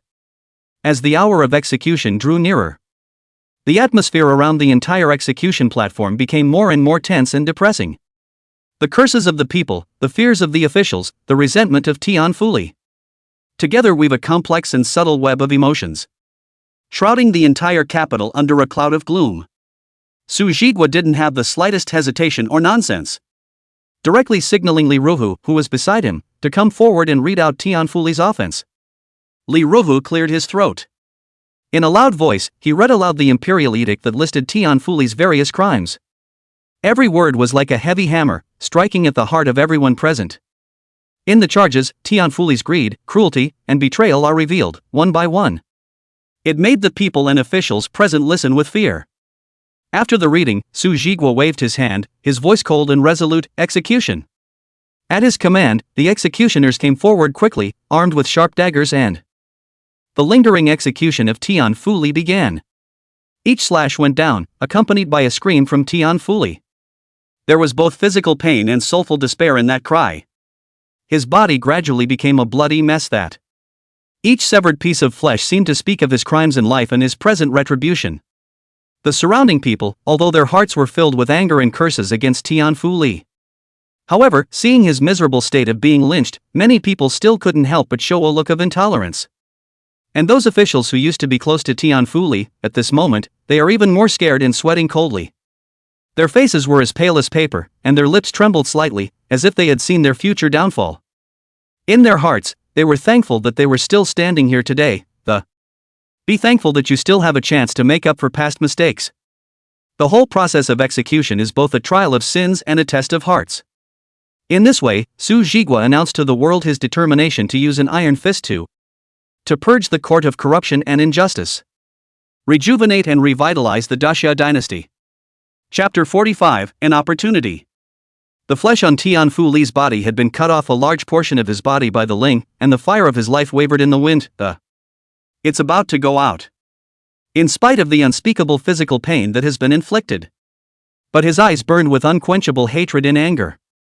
It was as if he wanted to brand the last image of this world into the depths of his soul. With his last ounce of strength, the voice is weak but full of power. Shouting at Su Zhigua on the high platform, he said, "My daughter will avenge me." Su Zhigua's brows instantly tightened, and an inexplicable doubt welled up in his heart. Tian Fu Li has only one daughter, Tian Muyu, who was killed by his own hands. Why did Tian Fu Li refer to his daughter's revenge with such certainty at the end of his life? Could it be the ramblings of a man tortured to delirium by capital punishment? Just as Su Zhigua was feeling puzzled, Wu Kuei suddenly whispered in his ear, "Great General, do you know about the underworld abyss?" These words were like a thunderbolt that exploded in Su Zhigua's heart. His eyes instantly became sharp and countless legends and speculations about the Stygian abyss flashed through his mind. It was a mysterious place said to harbor countless secrets and great power. Su Zhigua revealed a shocked expression and asked in a low voice, "The underworld abyss, does it really exist?" Although his voice was soft, it revealed a shock that was hard to hide. For a long time, the Stygian abyss exists only in folklore and ancient records. No one has ever been able to confirm its authenticity with certainty. Wu Kuei nodded and shook his head again with a complicated expression. "My subordinate is not sure. But Tian Muyu once talked to me about something about the Stygian abyss. Su Jigwa took a deep breath, trying to calm the waves within his heart, and slowly said, "Well, I know, and the matter will be discussed at a later date." After the execution was over, Su Jigwa ordered all court ministers to return to the court immediately without fail. This order was like an invisible yoke that instantly tightened the heartstrings of every. The ministers looked at each other with uneasiness and trepidation in their eyes, but they did not dare to be the slightest bit careless. Have stepped into the courtroom with heavy hearts. The young 13th prince was seated on the dragon chair, anxiety and uneasiness written all over his tender face. His small frame looked thin under the wide dragon robe. The hands unconsciously gripped the armrests of the chair, as if that would hold on to an ounce of security. From time to time, his eyes glanced at Su Jigwa, who stood to the side, his figure as straight as a pine. There was both awe and a hint of unnamable dependence on this regent. Su Jigwa stood quietly at the side of the courtroom, emitting an awe-inspiring aura. Scanning the civil and military officials below with their heads bowed, every single person felt invisible pressure under his gaze. The courtroom was silent, with only the occasional sound of rubbing robes and light breathing coming from breaking the heavy serenity. The ministers all lowered their heads, not daring to look directly into Su Jigwa's eyes. Their hearts were filled with worry. Some of them speculated in their minds that Tian Fuli's execution may have been an example to others. Will he or she be the next to be liquidated next? Su Jigwa first glanced at Li Nuo, then took a step forward and spoke in a deep voice, and the voice echoed in the empty courtroom. I know that among the civil and military officials in this, there are quite a number of people who have inextricably and unspeakably colluded with Tian Fuli. There are people who, for the sake of their own selfish desires, are willing to jeopardize the fundamental interests of the Daxia dynasty. All sorts of unforgivable crimes have been committed. However, today, I, Su Jigwa, make an oath here that I have no intention of looking deeply into the past. His words faltered, and his gaze, like a torch, swept down upon the bowed heads of the. Continuing, he said, but the laws of Daxia are not to be blasphemed, and I will give you a chance to reform anyone who is engaged in such behavior. Come forward and hand over to the state treasury all the ill-gotten gains you have made through corruption. I, Su Jigwa, can let go of the blame and let you continue to serve the great Xia. But that doesn't mean you can rest on your laurels. From now on, you must clean up your act, be loyal to the dynasty and to the people, and if you ever commit another offense, will be severely punished. Become the next Tian Fuli. As Su Jigwa's words fell, the entire courtroom fell into a dead silence, and the air seemed to freeze. Even breathing became cautious. The ministers looked at each other with fear, hesitation and struggle were intertwined in his eyes. Some are calculating in their minds, weighing the pros and cons, others are getting lucky and hopefully, they will be able to get out of this storm in one piece. But more than that, was shocked by Su Jigwa's unquestionable aura, and for a moment, no one dared to act rashly, and even more so, no one dared to speak out against it at this time. Su Jigwa waited quietly, his patience seemingly endless, but the pressure in that silence, like an invisible mountain of pressing down on each and every one of them. At length, after a long silence, only 3 ministers plucked up courage, and, with trembling steps, slowly stepping out of the queue, their faces were pale and their eyes were filled with fear. They admitted their faults. And he vowed that he was willing to surrender all his ill-gotten gains to the treasury for forgiveness. Su Jigwa looked at them, a trace of imperceptible approval flashed in his eyes, and gently nodded his head. Sort of accept their decision. He then looked around the room, and his voice rang out again, with a hint of imperceptible chill, anyone else? This is your last chance. However, all that responded to him was an even deeper silence. The ministers looked at each other with complexity and suspicion in their eyes, though they knew in their hearts that Su Jigwa's words might be true, years of officialdom had sunk. That taught them caution and skepticism, and that more people chose to remain silent, choosing to gamble on their future rather than risk admitting past mistakes. Seeing this scene, the corner of Su Jigwa's mouth hooked up into a cold smile. Very well. Since you don't want it even when you're given the chance, don't blame me for being merciless. Chapter 46, Kill Until They're Scared. After the court was dispersed and the night was deep, Su Jigwa took the young 13th prince and, through the winding palace corridors, he came to the side hall that housed Lian Min. The moonlight spattered dappledly through the window pane in the temple. It adds a bit of mystery and chill to the secluded space.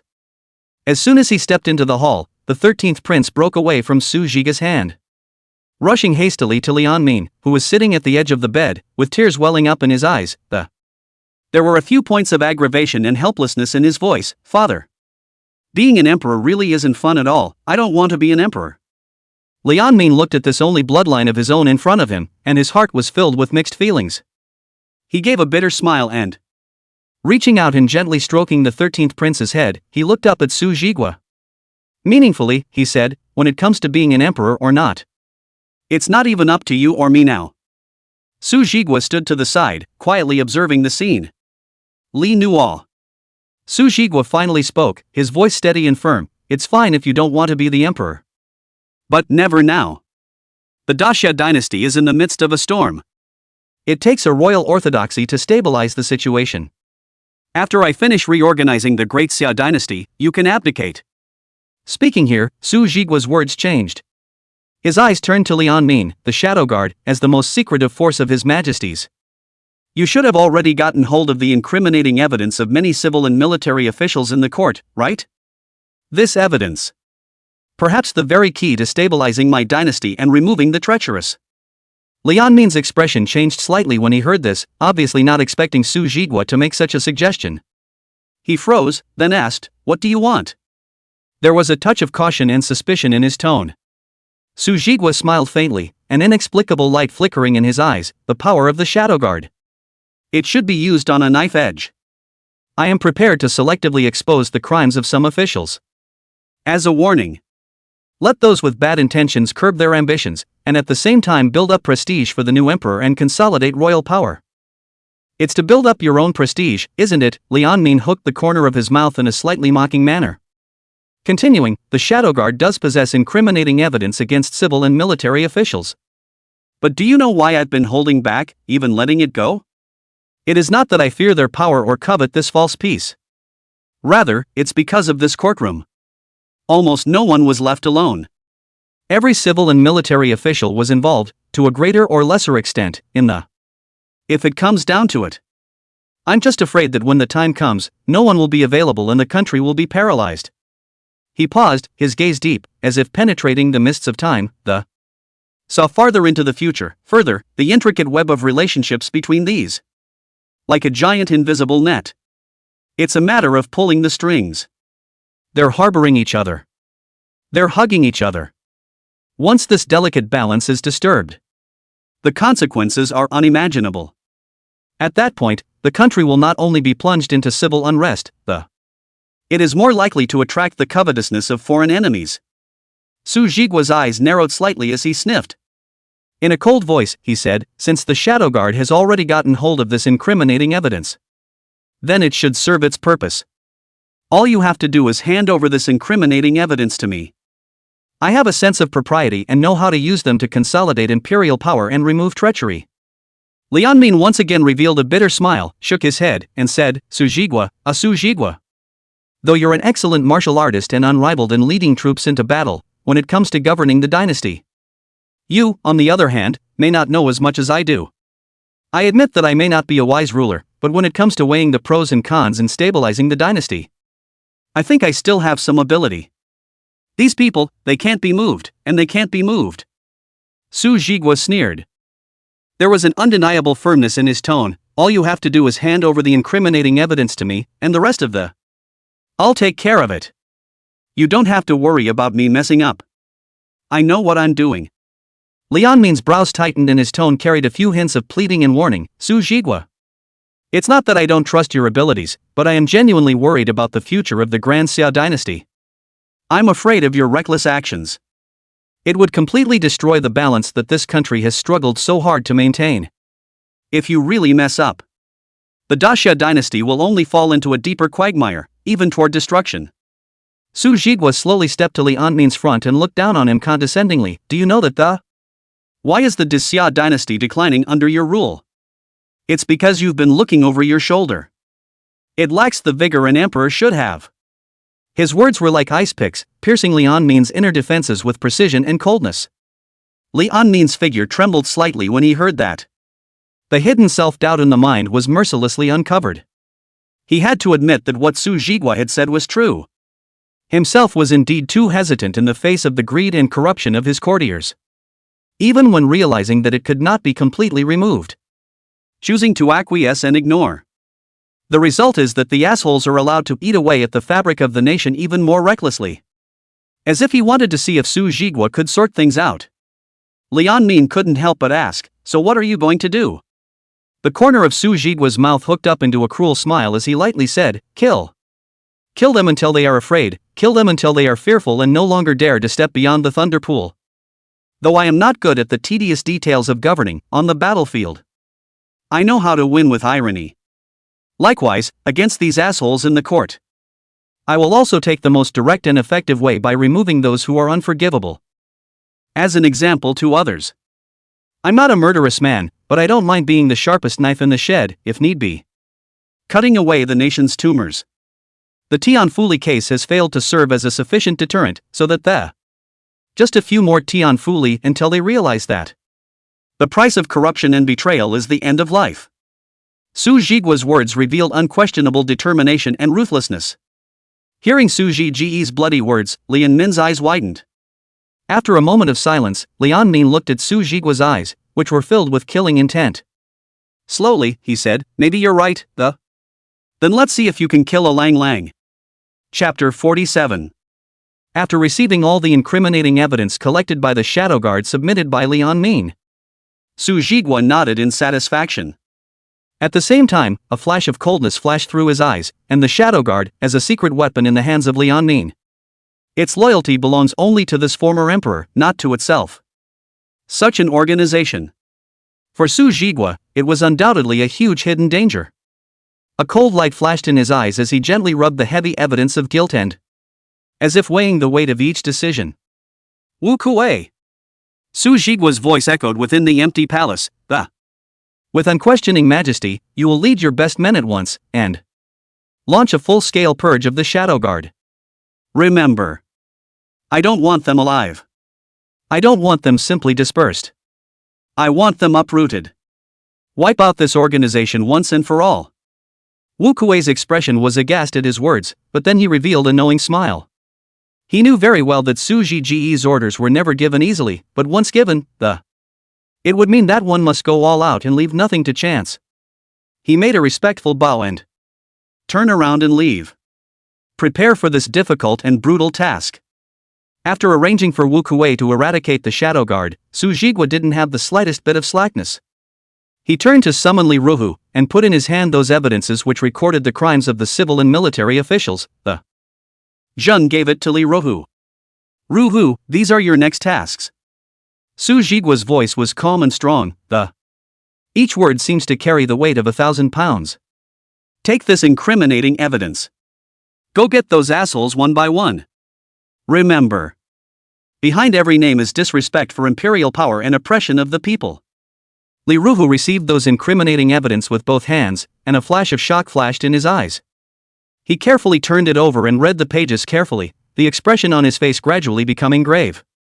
Even though he was prepared for it, when he saw with his own eyes the shocking crimes that still can't help but suck in a cold breath. Above the courtroom, almost no one could be spared, which made it a bit difficult for him. "Great General, this covers almost all the officials. Do we really have to arrest them all?" There was a hint of hesitation in Li Ruhu's voice, knowing full well the shock and complexity of this move. Su Jigwa sniffed, the corner of his mouth hooked into a cold smile. "Starting with the heaviest charges. One by one, no need to rush." He said slowly, "We need to get those civil and military officials who are still watching to witnessing firsthand how their fellow officers are going step by step to the end of their lives. Let them be afraid. Make them afraid. Make them realize that things are different now. I'm not as squeamish as Aman Li." When Li Ruhu heard this, a glimmer of realization flashed through his eyes. He said in a low voice, "My subordinate understands, you are trying to make an example of me. Deter those with bad intentions with real action." Su Jigwa nodded in satisfaction and added, "By the way, there are those few who took the initiative to come forward and the officials who have admitted their faults, you go tell them that when the new emperor ascends to the throne, not only will they be forgiven for their sins, they will also be rewarded with an official promotion. This is to show leniency towards them. It's also a warning to others there is still a chance to reform. After a pause, Su Jigwa smiled coldly, but this time, the chances won't be very good. At best, it will save their lives. When Li Ruhu heard this, he nodded heavily and assured, "Don't worry, my lord. My subordinates will fulfill their responsibilities and complete the mission successfully." Soon, Li Ruhu arrived at the residence of the Minister of Rights with a team of people in great numbers. Outside the mansion, as he gave the order, the soldiers quickly surrounded the mansion. The atmosphere was tense and solemn. Li Ruhu walked into the mansion with the offense in his hand, striding. A direct face-to-face meeting with the Minister of Rights. "Lord Minister of Rights, by order of the Regent, I have come to arrest you." Li Ruhu's voice was steady and strong, every word falling clearly within the lobby of the Shangshu mansion. Lord Shangshu's face instantly turned pale, and he took the charge with a trembling hand. But after only one look, he sank helplessly to the floor. After the reading, Li Ruhu unflinchingly ordered his soldiers to apprehend the Minister of Rights. At the same time, he ordered a full search of the Shangshu residence to find more incriminating evidence. As the search progressed, the soldiers seized a large amount of gold and silver treasures, rare antiques, and a large number of account books and documents of unknown origin from all corners of the Shangshu residence. When Li Ruhu saw these belongings, he was so shocked that he could barely speak. He had never thought that. It was surprising that the home of a Minister of Rights would harbor such a huge amount of wealth. In his mind, he thought, "It's a cop-out." Subsequently, Li Ruhu will be the property and incriminating evidence registered one by one. Prepare to bring it back to the palace to report to Su Jigwa. When he informed Suthep of these circumstances, an inexplicable glint flashed in Su Jigwa's eyes. "Oh? So many belongings?" There was a hint of surprise in Su Jigwa's voice, narrowing his eyes slightly, as if he was thinking about something important. "Yes, my lord. A Minister of Rights could have copied out so much property. It would be unthinkable to have a few more." Li Ruhu's tone carried a hint of inexplicable excitement. Su Jigwa grinned and said, "Go on then." Chapter 48, Afraid? It's already too late. As the new emperor's enthronement ceremony drew nearer, the atmosphere in the capital became more and more tense and depressing. In the streets, pedestrians are in a hurry, looking panicky, and it was as if everyone was hiding from some invisible fear. The court officials, moreover, were all in danger, and it was clear in their minds that what they were doing. It's absolutely impossible to escape Su Jigwa's eyes. Li Ruhu, following Su Jigwa's instructions, held the incriminating evidence like a sharp knife and cutting through the corruption of the court with precision and ruthlessness. He led his men, one by one, to arrest those officials whose guilt was well established. The family was raided without mercy, and all of those corruptly acquired possessions were confiscated. For those who tried to resist the officials, Li Ruhu was not soft, killed on the spot, in a sign of majesty. The entire capital city, as if enveloped in a thick layer of haze, there was blood and fear in the air. The officials were privately murmuring that all speculating about who will be liquidated next. Has his own name been listed above that offense as well? At the same time, the sharp troops led by Wu Kuei were searching around the capital for traces of the Shadow Guard. Although the Shadow Guard was good at stealth and assassination, under Wu Kuei's exhaustive pursuit of it also gradually lost its former mystery and advantage. With every move they make, all as if it was expected by Wu Kuei. Eventually they will be eliminated in one fell swoop. Inside the capital, a fierce battle was quietly staged. Every encounter was accompanied by blood and death. Those once high and mighty Shadow Guard, now also a fugitive prey, every time they appear, they start a bloody storm. And in the midst of all this chaos and turmoil, Su Jigwa seems to be staying out of it. He sat quietly in the palace, silently observing it all. In his mind, he had more far-reaching plans. Removing corruption from the capital was just the beginning. The main event is next. He's targeting the whole of Daxia. Its officials and clan powers everywhere.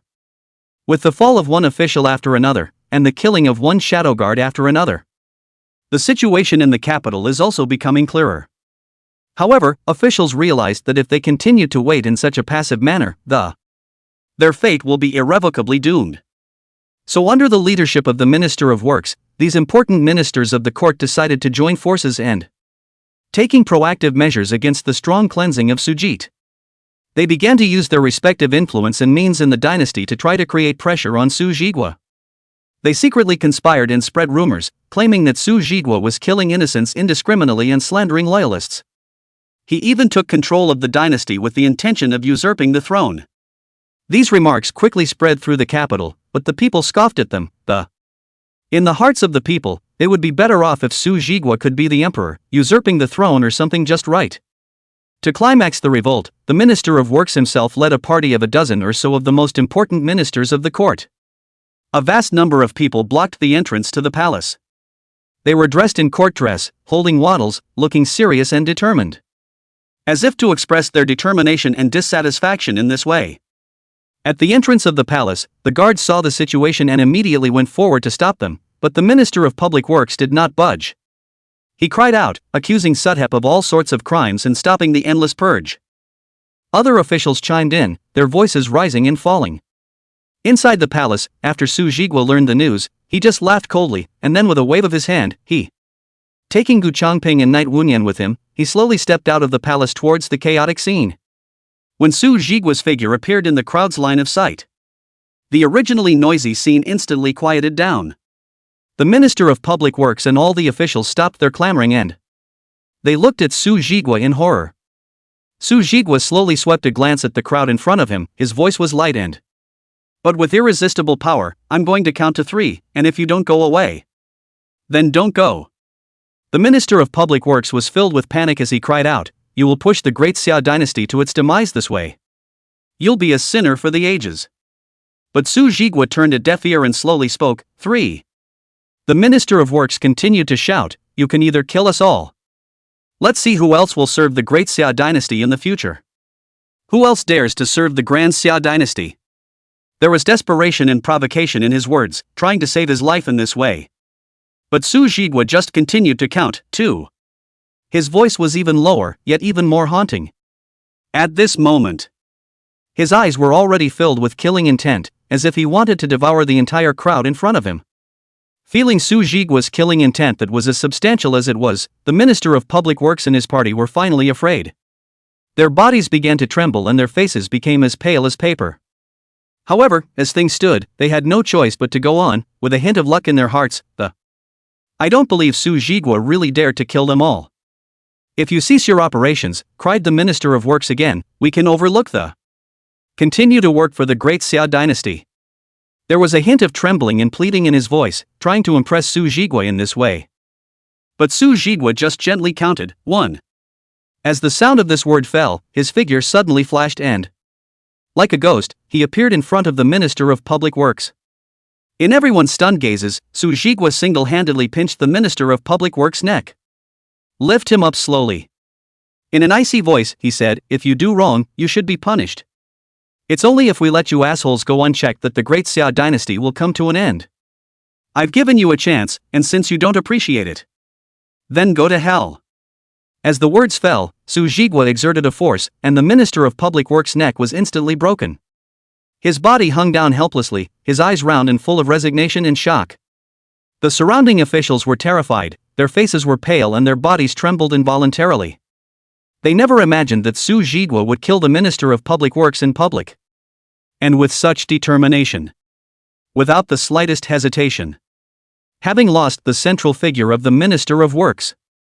The remaining officials, as if they had lost their backbone, began to beat a retreat. They were kneeling on the ground, hands folded, constantly begging Su Jigwa for forgiveness. There was a fear in his voice like never before. They said that they would listen to Su Jigwa in everything from now on, as long as they could save their lives. They're willing to do anything. However, Su Jigwa only laughed coldly, his eyes filled with disdain and coldness. Kill them all. These words were like an icy blade, instantly cutting through the silence of the scene. It made all the officers feel threatened by death. As the order was given, Knight Wunyan and Gu Changping instantly struck. They were like 2 streaks of black lightning, weaving their way through the crowd of. The blade in his hand that flashed with cold light drew a graceful arc in the air. Amidst a chorus of wailing and screams, the officials blocking the entrance to the palace fell down one after another. Their bodies were covered with wounds, and blood stained the entire ground. Su Jigwa stood quietly on the sidelines, watching the bloody killings of the. There was not the slightest expression on his face. When the last officer also fell, he waved his hand gently and signaling Knight Wunyan and Gu Chongping to stop moving. At this moment, the entrance to the palace has been turned into a field of cultivation. The air was suffocating with the scent of blood and death. However, Su Jigwa seemed as if he didn't care as he turned around and walked towards the depths of the palace, leaving a trail of bodies and endless fear. Chapter 49, Money is Good for Business. The massacre in front of the palace was like a hammer blow. It slammed hard into the hearts of those officials who were still holding out. They finally realized that this purge was no child's play. Su Jigwa's determination and means were far beyond their imagination. Fear spread like a plague among the officers, and they began to realize that to stay alive, only by voluntarily confessing his sins and getting a pardon from Suji. At this time, the entire capital has been blocked by Su Jigwa's order, like an iron bucket. No one can get out. Escape is hopeless. The only way to survive is to face reality. So, all the officials scrambled inside the palace. With all the ill-gotten gains they have made. Gold, silver, precious jewels, property deeds. Whatever evidence of their crimes. They all brought it with them in their heads, only begging Su Jigwa to give a way out. Inside the palace, Li Nua was sitting on the dragon chair, while Su Jigwa was sitting next to him, quietly waiting for the officers to arrive. There was a look of indifference and scrutiny in his eyes that, upon seeing the officials enter the great hall, one by one, hanging their heads and trembling with fear and trembling, the corner of his mouth hooked into an imperceptible sneer.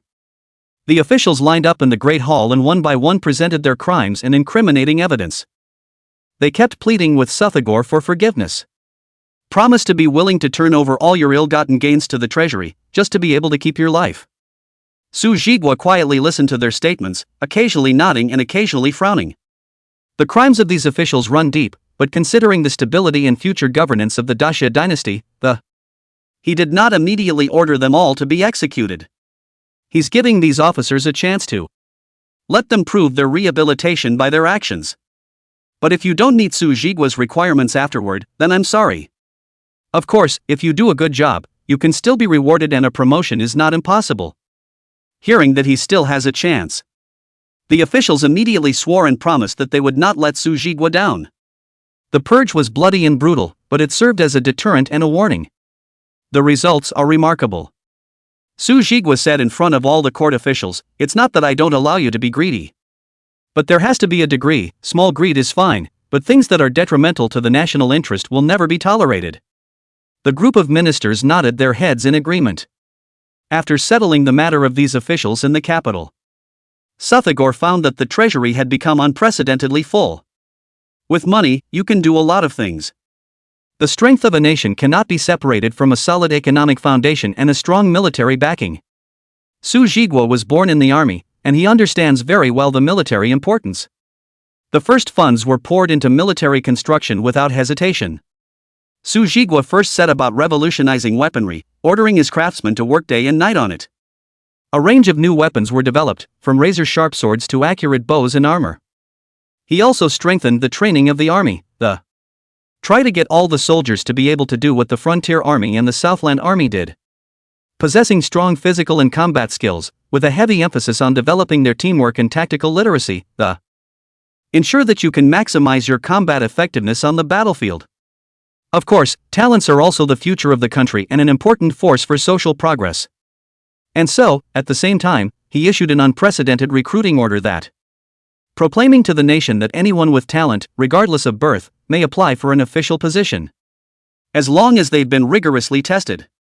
Confirming their outstanding ability, they can be promoted to court officials. This recruitment order was like a strong spring wind, blowing throughout the entire Daxia dynasty. It has also blown into the hearts of countless aspirants. They responded in droves, either self-nominated or nominated by others, and with full enthusiasm and ambition, flocking to the capital, eager to show their talents in this era of opportunities and challenges. In order to further strengthen the state, the Sultanate intends to introduce a series of economic reforms as well, including reducing the tax burden on the people, encouraging agricultural production, and developing commerce. These policies can greatly motivate the population to be productive. The country's economy is gradually recovering and prospering. Of course, the plan has to be taken one step at a time, and economic reforms cannot be implemented for the time being. Despite the fact that the officials in the capital have been made to look good. But those local officials far away from the capital are still like scattered chess pieces, each doing their own thing, defying the orders of the central government. After all, the mountains are high and the emperor is far away. Many of them did not see the consolidation of Suffolkor as an imminent threat. Continue to enjoy privileges and exploit the people in their own territories. And that's the reason why Su Jigui is recruiting talents on a large scale. The purpose was not only to strengthen the power of the court, more than anything else, in order to train a new crop of loyal, capable blood, used to gradually replace the assholes in those places. He has to replace those inactive officials step by step before he can feel at ease to carry out reforms. Otherwise, even if the imperial court disburses the money, the assholes will take it all for themselves. It doesn't work at all. After Su Jigui had gotten everything in order, he finally freed himself up and he personally came to the Tsanglong battalion's quarters. In the camp, the weathered Tsanglong flag still flew high, but the number of soldiers in the battalion had been sharply reduced to 2,000, which, in contrast to the former splendor of, looking a little forlorn. He stood in front of the camp gate, his eyes sweeping deeply over each soldier, his heart secretly sighing. The Tsanglong battalion, an elite force that once stood up to 100 men, is now reduced in number. But morale has not diminished. This is his most valuable asset. He turned to Knight Wunyan, who was beside him, and said in a deep voice, "Replenish the Tsanglong battalion to 5,000 men as soon as possible. If you need money, just ask. There's plenty in the treasury now. It's not just the amount I need. It's more quality. But numbers are the foundation and must be filled as soon as possible." When Knight Wunyan heard this, a hint of difficulty appeared on his face. He said in a low voice, "My lord." The soldiers of the Tsanglong battalion had always been carefully selected, each and every one of them was the elite of the elite. Now to expand rapidly to 5,000 men. There just aren't many qualified candidates. Su Jigui's eyes instantly became sharp and, "You could have just gone to another corps and picked someone," said the unquestioning. "It doesn't matter if it's the Frontier Army or the Southland Army, as long as you've got your eye on it and think it's got potential. All can be taken away unconditionally. The name of the Dragon Battalion is an honor in itself, it's also a spur.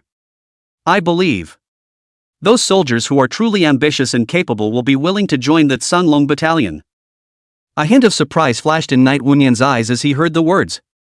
He smiled excitedly and said, "My lord, I understand. I'll get on with it. I'll make sure to recruit the best recruits for the Tsanglong Battalion as soon as possible. Then train them to become qualified Tsanglong Battalion warriors." Su Jigui nodded and patted Knight Wunyan's shoulder. In a serious tone, he said, "Knight Wunyan, the future of the Tsanglong Battalion is in your hands. Remember, not only do we want to restore Tsanglong Battalion to its former glory, we want to make it surpass its former self." Knight Wunyan stood in awe as he bowed deeply, then turned to leave. The pace is firm and strong. With Knight Wunyan's departure, Su Jigui's gaze once again fell on the flag of the Tsanglong Battalion. Chapter 50 Dragon Horse to Stallion. Su Jigui slowly stepped into the Tsanglong camp, and as soon as his figure appeared, the soldiers in the camp instantly boiled over. "Great General! The Great General is here!" Shouts rose and fell, and every soldier's eyes were filled with fervor and admiration. Even though Su Jigui is now a regent with a high position of power, in the hearts of these soldiers, he will always be the great general who leads them in charge and invincibility. The soldiers poured out of their tents, and formed themselves into neat lines on either side of the road. Their posture was straight and their chests were raised high, and they saluted Su Jigui with the most standard military salute. Su Jigui wore a smile on his face, his gaze gently sweeping over every familiar face. From time to time he stopped to have a few moments of cordial conversation with them, and ask them about their years or reminisce about past battles. Those soldiers, he asked, their faces beaming with pride and excitement, their voices booming as they replied that it was as if it was a great honor to speak with the great general. Su Jigui marched along, followed by a group of soldiers, who were like loyal guards of and also step by step. Su Jigui came to the martial arts field and looked at the wide field, his heart was filled with emotions. He turned to the soldiers behind him and said, "Brothers, although the Tsanglong battalion has been through thick and thin, but if we work together, the glory of the past will return and shine even brighter." The soldiers chanted in unison, "I honor the great general's order. I will go through fire and water without hesitation." That voice was deafening, echoing over the entire Tsanglong camp. It demonstrated their unwavering loyalty and following of Su Jigwa. Just as Su Jigwa was sitting around with the soldiers of the Tsanglong battalion, when the laughter intertwined into a harmonious scene, Knight Wunyan suddenly went and came back, appearing at the camp gate, his pace slightly hurried, There was a twinkle of hesitation and anticipation in his eyes. Sujigo caught the change keenly, and interrupted his conversation with the soldiers with a smile that. In a soft voice, he asked, "Wukue, I see that you are in a hurry, but is there something important?" Knight Wunyan stopped and took a deep breath, as if making some sort of determination. Instead of answering immediately, he led Su Jigwa towards the warhorse feeding area, where a majestic warhorse was leisurely chewing the grass, occasionally letting out a low neigh. "Great General," Knight Wunyan's voice was low and serious, "the warhorses of our Tsanglong battalion. None are hand-picked and valiant. But if they could be taken to the next level of competence, the combat power of the Tsanglong battalion will surely reach unprecedented heights." When Su Jiga heard this, the corner of his mouth hooked into an interested smile. He knew deep down that Knight Wunyan's words were not false. And he would say that, so he must have a plan. So, with an encouraging nod, he gesturing for Knight Wunyan to continue. Knight Wunyan gulped and seemed to have some difficulty in speaking, but he finally gathered his courage and eyes firmly looking towards Su Jigwa's dragon horse mount. "Great General, your dragon horse. Undoubtedly the king of warhorses, whose bloodline. Undoubtedly the key to improving the quality of our warhorses. If it is possible for Ryoma to give birth to an offspring that will inherit his bloodline, that would be a great leap forward for our Tsanglong battalion's combat power." When these words came out, Su Jigwa first froze for a moment and then a flash of surprise and dawning realization flashed in his eyes. He looked up at his gallant dragon horse, an inexplicable emotion could not help but well up in his heart. The dragon horse seemed to have sensed its master's gaze and, looking up at Sujigo, the loyalty and spirituality sparkled in his eyes. Knight Wunyan. You guys are actually trying to make my dragon horse a stallion." Su Jigwa laughed and shook his head. There was both helplessness and appreciation in his tone. "This is a bold and novel idea you have. Making my dragon horse a stallion is indeed a great way to improve the quality of a warhorse. Just." He turned his words around, a hint of hesitation flashing in his eyes. "The dragon horse is more than just a mount to me. It's more of a side-by-side partner, something I won't force if it doesn't want to." Sujigo had wanted to express that he couldn't help, and that everything depended on Ryoma's own wishes. Which had never thought that Knight Wunyan was full of excitement and smiled after hearing this. "Then you mean you agree, Great General?" I agree, but you'll have to convince Ryoma yourself." Su Jigwa suddenly felt that the other party looked a bit strange. Just then, Nightwing beckoned to Ryoma, and cried out, "Master Longma. The Great General agrees. You can go to the filly." As the words fell, the dragon horse with its head bowed down to graze snapped its head up and the eyes were locked onto Su Jigwa, as if seeking to confirm the authenticity of this news. Su Jigwa froze for a moment, his eyes darting oddly between the dragon horse and Knight Wunyan. Seeing this, Knight Wunyan urged in a low voice, "Great General, the dragon horse is waiting for you to respond. Give it a quick word." Su Jigwa responded, then nodded gently to Ryoma. Instantly, the dragon horse erupted into an excited neigh, its eyes glittering with a frenzied straight to a mare off to the side. Looking at Ryoma, who had begun to step into the role of stallion. The corners of Su Jigwa's mouth couldn't help but twitch slightly. He could kind of see that the feelings of this guy Knight Wunyan had long communicated with the dragon horse. Only there had been no consent from him, so Ryoma didn't dare to be reckless. Su Jigwa twisted his head to look at Knight Wunyan and said in a good-natured manner, "Well, what have you guys been feeding my Ryoma all these years? How did you become a colorful horse?" Knight Wunyan shook his head with a face full of innocence, pointing at the dragon horse that was actually mating and said, wrongfully accused, "This is what the dragon horse wants for itself. You don't know that. It's been suffocating all these years. And you are not with it. It wouldn't dare make a move without your permission. Su Jigwa breathlessly covered his forehead and said softly, I can't imagine that This Ryoma guy looks all high and mighty on the outside, but he's so spirited on the inside. Aha! After all, a dragon horse is also a horse, it also has a rutting period. Holding back for so many years is already very impressive. Knight Wunyan argued in a small voice. Su Jigwa was filled with speechlessness as he watched the energetic dragon horse pass back and forth between the mares. It seems to be completely absorbed in the pleasure of finding a mating partner. The dragon horse's eyes were full of excitement, and from time to time he craned his neck and letting out a loud neigh as if and all the mares here were his. Such a scene, however, for the onlooker. Undoubtedly a slightly awkward and helpless existence. Su Jigwa looked at Longma's busy figure, his heart couldn't help but be flooded with a trace of worry. The overindulgence and exertion are not good for the body. Especially when it's unchecked like this. Finally, Su Jigwa couldn't help but speak up, and he said to Knight Wunyan at his side, watch it, don't overwork it. After saying that, Su Jigwa turned around and prepared to leave, his face was filled with an expression of no eyes. Chapter 51 Envoys of the States to the Capital. As the morning sun first breaks through, and the sky is gradually tinted with a brilliant golden glow, the gates of the great summer capital slowly opened in the morning light. A magnificently decorated carriage slowly entered the capital, its body inlaid with sparkling jewels. It gleamed in the sunlight, highlighting the richness and dignity of the Eastern barbarians. Tsutomu gently lifted a corner of the carriage curtains.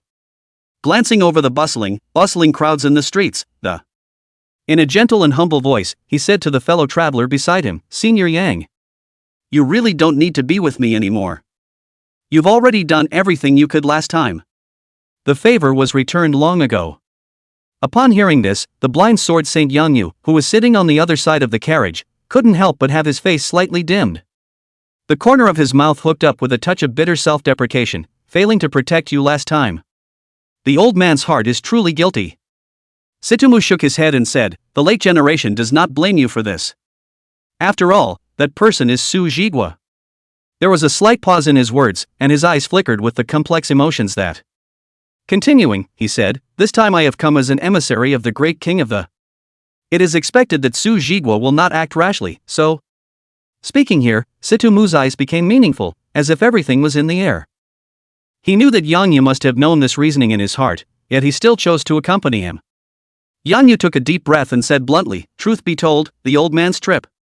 In reality, it's to fight Su Jigwa again, to wipe out the previous shame. When Tsutomu heard this, he couldn't help but be slightly stunned, and then asked, is Senior fully certain?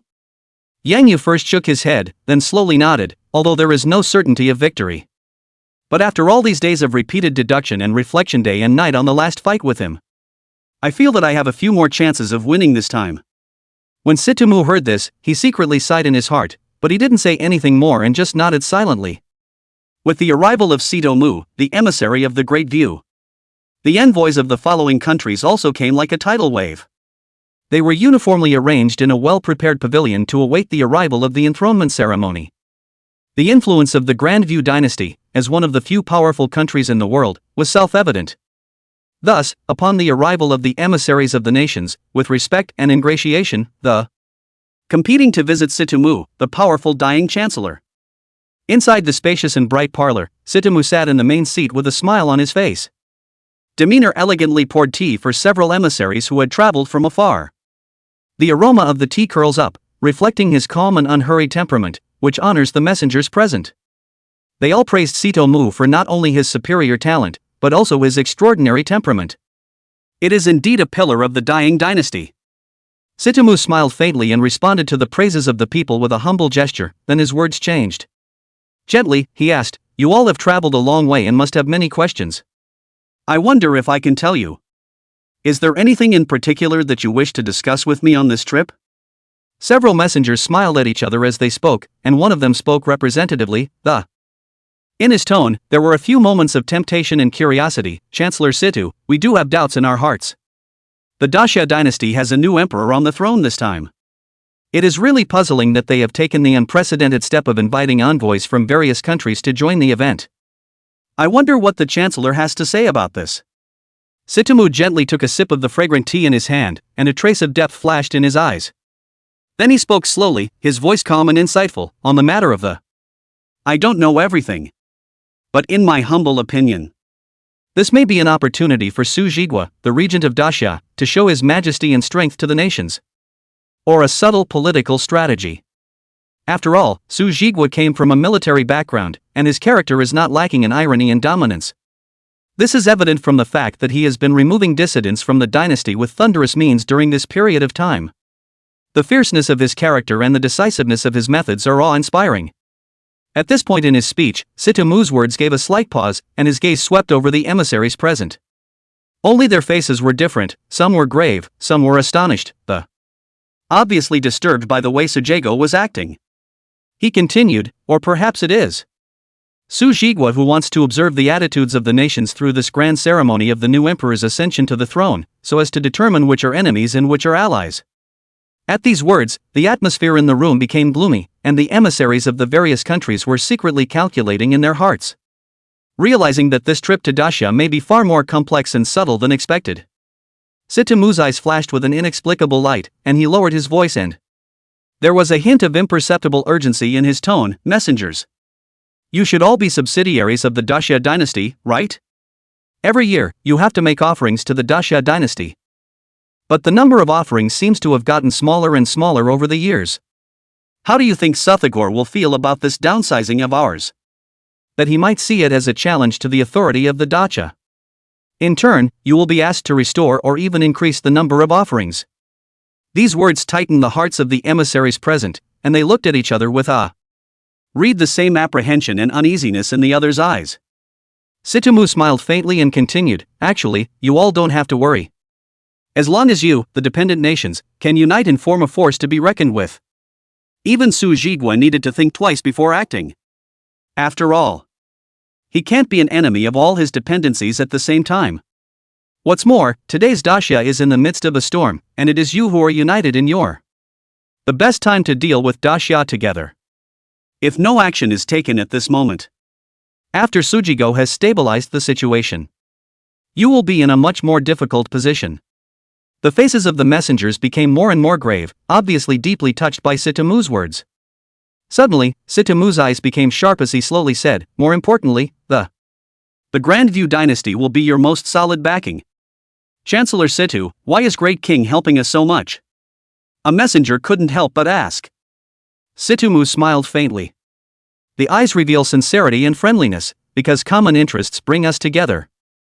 Daxia is our archenemy. We naturally don't want to see it receive more resources and support. Speaking here, Sitomu suddenly threw out an olive branch, if you all are willing. It can become an ally or a vassal state of my grand view. After all, nowadays, Daxia is no longer as glorious as it once was, while dying is increasingly on the rise. Maybe it can be a better choice for you. The messengers sniffed and looked thoughtful. They have said that the matter needs to be referred to the monarch before a decision is made. Sitomu smiled and nodded in understanding. I will wait for your news. May we work hand in hand to create a brilliant future. Chapter 52 Ulan Doyle. After the several messengers left, Yang Yu slowly walked out and, in a soft voice, he asked, are you trying to use these small countries against the great Xia dynasty? Deal with it? Sitomu shook his head. Smilingly, he said, I never thought that these small countries could deal with great Xia. They are like ants in front of the great Xia dynasty. Then why did you say that? Yang Yu asked curiously. Sitomu's eyes narrowed slightly as he said in a deep voice, nothing. I just want to create some trouble for Su Jigwa and disgust him, as a kind of revenge for the last time. Yang Yu shook his head. Said, how do you see Su Jigwa will ask these great Xia vassal states to resume the amount of supply? It will.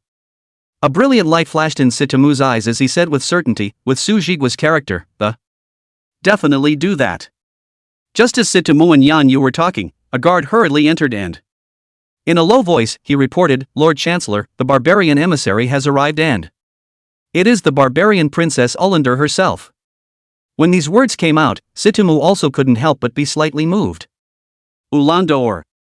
This princess, who is known as the goddess of war among the barbarians, actually came to Daxia in person. It seems that this barbarian princess and Su Jigwa do have an extraordinary relationship. Sitomu laughed and stood up to walk outside. Ullander stepped into the pavilion with a few soldiers. She was dressed in a tight-fitting battle robe that outlined her athletic figure, and her cold face was expressionless. Only the deep eyes shone with a light that could not be underestimated. As she swept a glance over all present, the invisible majesty and power that it sent an involuntary wave of oppression through everyone. The emissaries of the nations peeped at Ullendorf in awe. All of them who had heard of the mighty name of this female god of war, and who were now witnessing it with their own eyes. He was even more shocked by the battle intent and coldness that radiated from his bones. Some of the messengers unconsciously tightened their sleeves and, as if this would dispel the inexplicable chill in their hearts, some exchanged secret glances and whispering. Ullander didn't care about the crowd's reaction, her eyes still wandering around, as if looking for something. With his usual warm smile on his face, Situmu walked towards Yulindol with a light step. Greetings to Princess Duor, Situmu here. However, it was as if Ullendorf had not heard that. Those deep eyes still searched the crowd, as if looking for a specific figure. Situmu's smile froze on his face. He didn't think that he, the powerful chancellor of the Grand View, would be treated so coldly. It looked a little awkward for a moment. Just as the atmosphere was awkward, a man in battle armor with a stout figure hurriedly stepped into the pavilion. It was none other than Wu Kuei, a heavyweight in the Daxia dynasty. Wu Kuei immediately put down all the affairs at hand after learning the news of Ulan Doyle's entry into the capital. Rush in. Princess Duor, Wu Kuei is late. I hope that the princess will bear with me. Wu Kuei's voice was loud and with a touch of the bravado and directness that characterizes a martial artist. Ullander finally withdrew her eyes from the crowd and turned to Wu Kuei. A rare smile appeared on his face, though it still carried a bit of distance. Only Ullendorf asked softly, "Just you?" The two simple words were the ones that made Wu Kuei break out in a cold sweat, and he hurriedly put up the gesture of please. "Please move, princess." Ullender's eyes narrowed slightly as she followed Wu Kuei away without slowing down. The messengers around them were whispering. Wu Kuei brought Ulan Duor to a place specially prepared for her. The architecture of the barbarians was carefully imitated here, from the animal horns adorning the roof to the totems on the walls, none of them reveals the respect and integration of barbarian culture. Compared to the pavilions where emissaries from other countries lived, this place is both unique and chic. Apparently it was specially arranged by the Daxia side to express their special attention to the barbarians. This is the residence that the great general has prepared for you with great care, and I hope you will enjoy it. I'm sorry, Wu Kuei introduced with a smile and a hint of anticipation in his eyes. Ullander looked around, the corners of her mouth rose slightly, and she said softly, "It's not too bad, have a heart."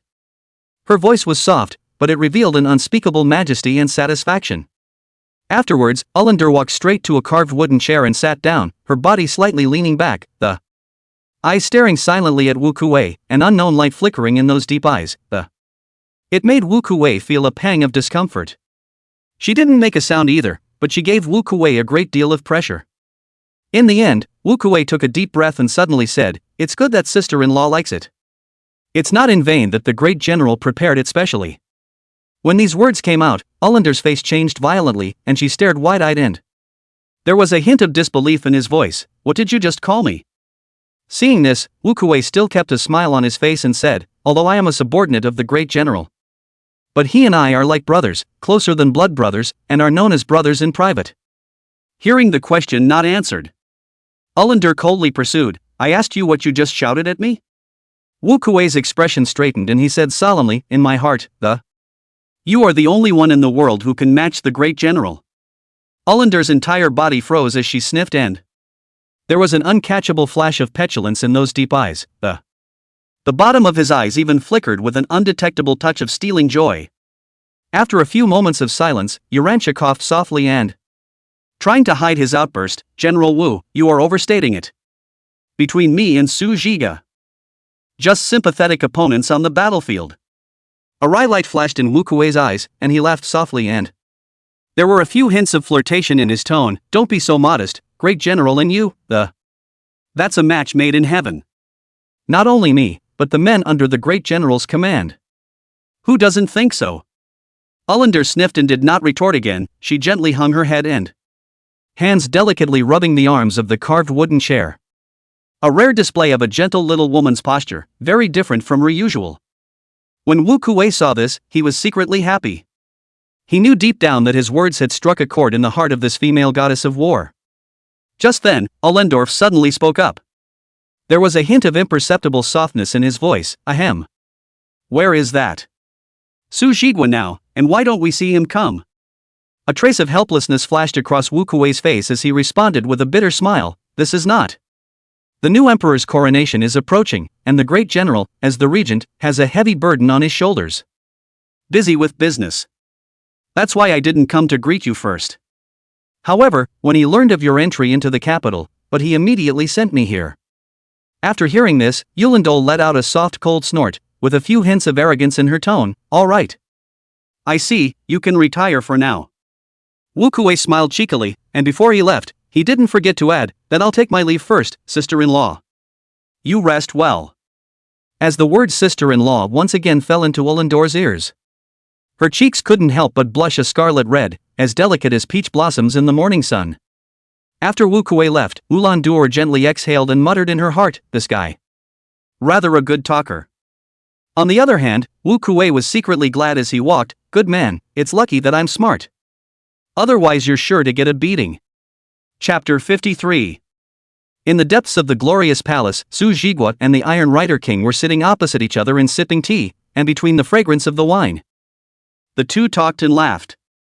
Suddenly, a rush of footsteps broke the quiet, and the usually calm Wu Kuei, He actually burst into the temple in a hurry. What is so urgent that General Wu has lost his temper? Su Zhigua gently put down the delicate wineglass in his hand, a hint of incomprehension showing in his gaze.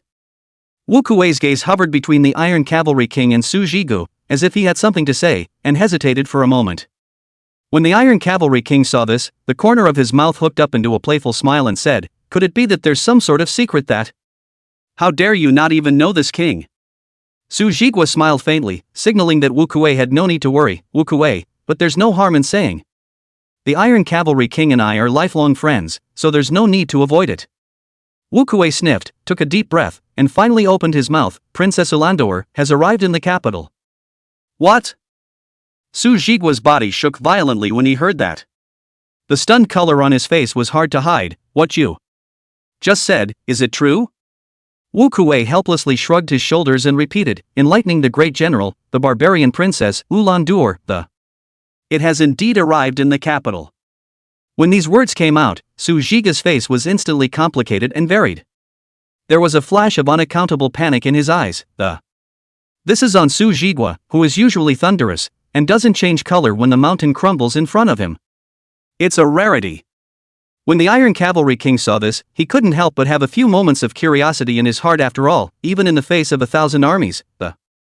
Su Zhigua has never been half shaken, and now, a name can make him lose his temper to this. There must be something fishy in it. Regent, it's rumored that you and Princess Ulandur have a great relationship, could it be true? The Iron Cavalry King's mouth hooked into a teasing smile as he flirted. When Su Zhiga heard this, the corners of his mouth twitched slightly, and he hurriedly lowered his voice to defend, it's just a rumor. Unbelievable. However, his reaction instead reinforced the Iron Cavalry King's suspicions that.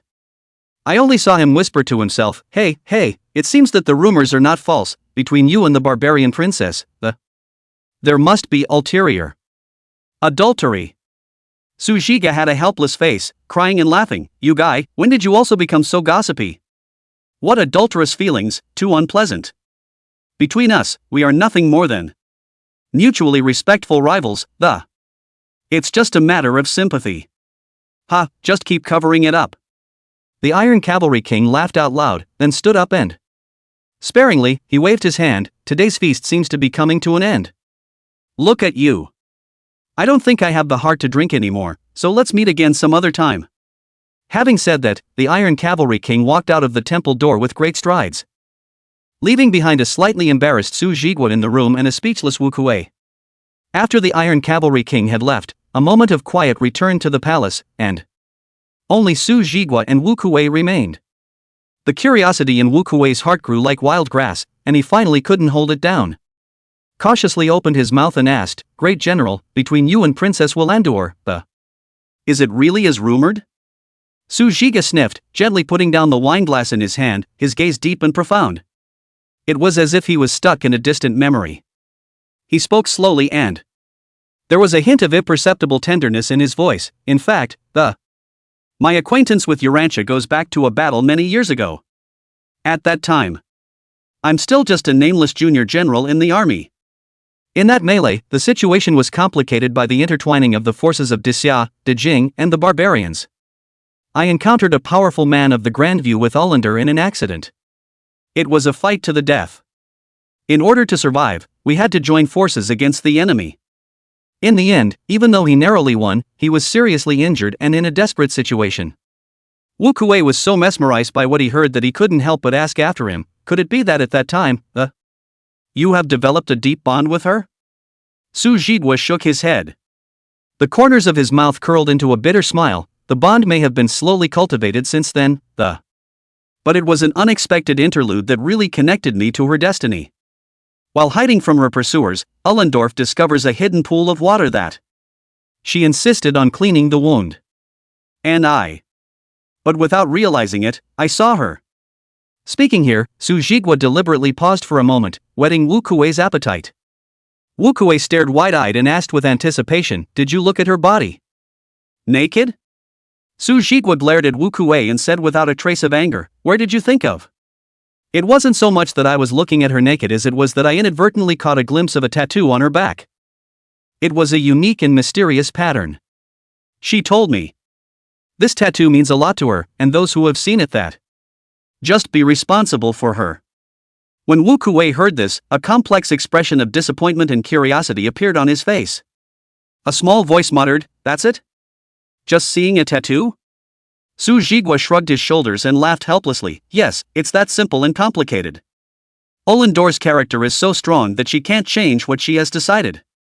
As for me, promised to give her an explanation. What about your explanation? Wu Kuei asked with a face full of curiosity. Su Jigwa sighed helplessly. I didn't know what to do, so I kept putting it off. Dragged out now. Oh. So that's how it is. Wu Kuei suddenly realized. Smiling, he said, that's why you're so afraid to see her. After a pause, Wu Kuei teased, of course people want to see you very much. I was just asked why I hadn't seen you. Su Jigwa sighed deeply and said slowly, what should come will come. It's also time to give her an answer. When Wu Kuei heard this, a curious look appeared on his face as he pursued, what do you intend to do? Su Jigwa shrugged his shoulders and said indifferently, if she is willing to give up her identity as a barbarian, I will take her as my wife. Wu Kuei's eyes narrowed as if he was not surprised by Su Jigwa's decision. He asked again, what if she doesn't want to? Su Jigwa slowly closed his eyes and said softly, then let's continue to be opponents on the battlefield. Wu Kuei nodded and said thoughtfully, my subordinate understands. Wu Kuei had already guessed what Su Jigwa was thinking, and he silently sighed in his heart. He knew that it was impossible for Ullander to abandon the barbarians, just as it was impossible for Su Jigwa to abandon Dasha. There seems to be an insurmountable chasm between the two, destined to make it difficult to come together. He pondered for a moment, but finally he could not help but speak, Great General, in fact, you know in your heart. Princess Ullendor is as loyal to the barbarians as you are to the Great Xia. Is unshakable. So unless... Su Jigwa turned his head to look at Wu Kuei, a hint of inquiry flashing in his eyes. Wu Kuei took a deep breath. Continuing, he said, unless the Great Xia and the barbarians can end their years of war and achieve peaceful coexistence. After a pause, Wu Kuei's words changed, but that's not going to happen. It's impossible for Xia and the barbarians to live in peace. However, Su Jigwa was grinning, you're wrong, who says it's impossible? As long as the Great Xia unifies the world, the barbarians are part of my Great Xia. Wu Kuei's eyes flashed with a burning light. It was as if a roaring fire had been ignited by Su Jigwa's words. He straightened his back in excitement and... The voice said firmly and forcefully, I am willing to go through fire and water for Great General and unify the world. His tone was full of determination and bravado. It was as if he had already seen the magnificent sight of the great summer Iron Horseman sweeping across the world and unifying the world.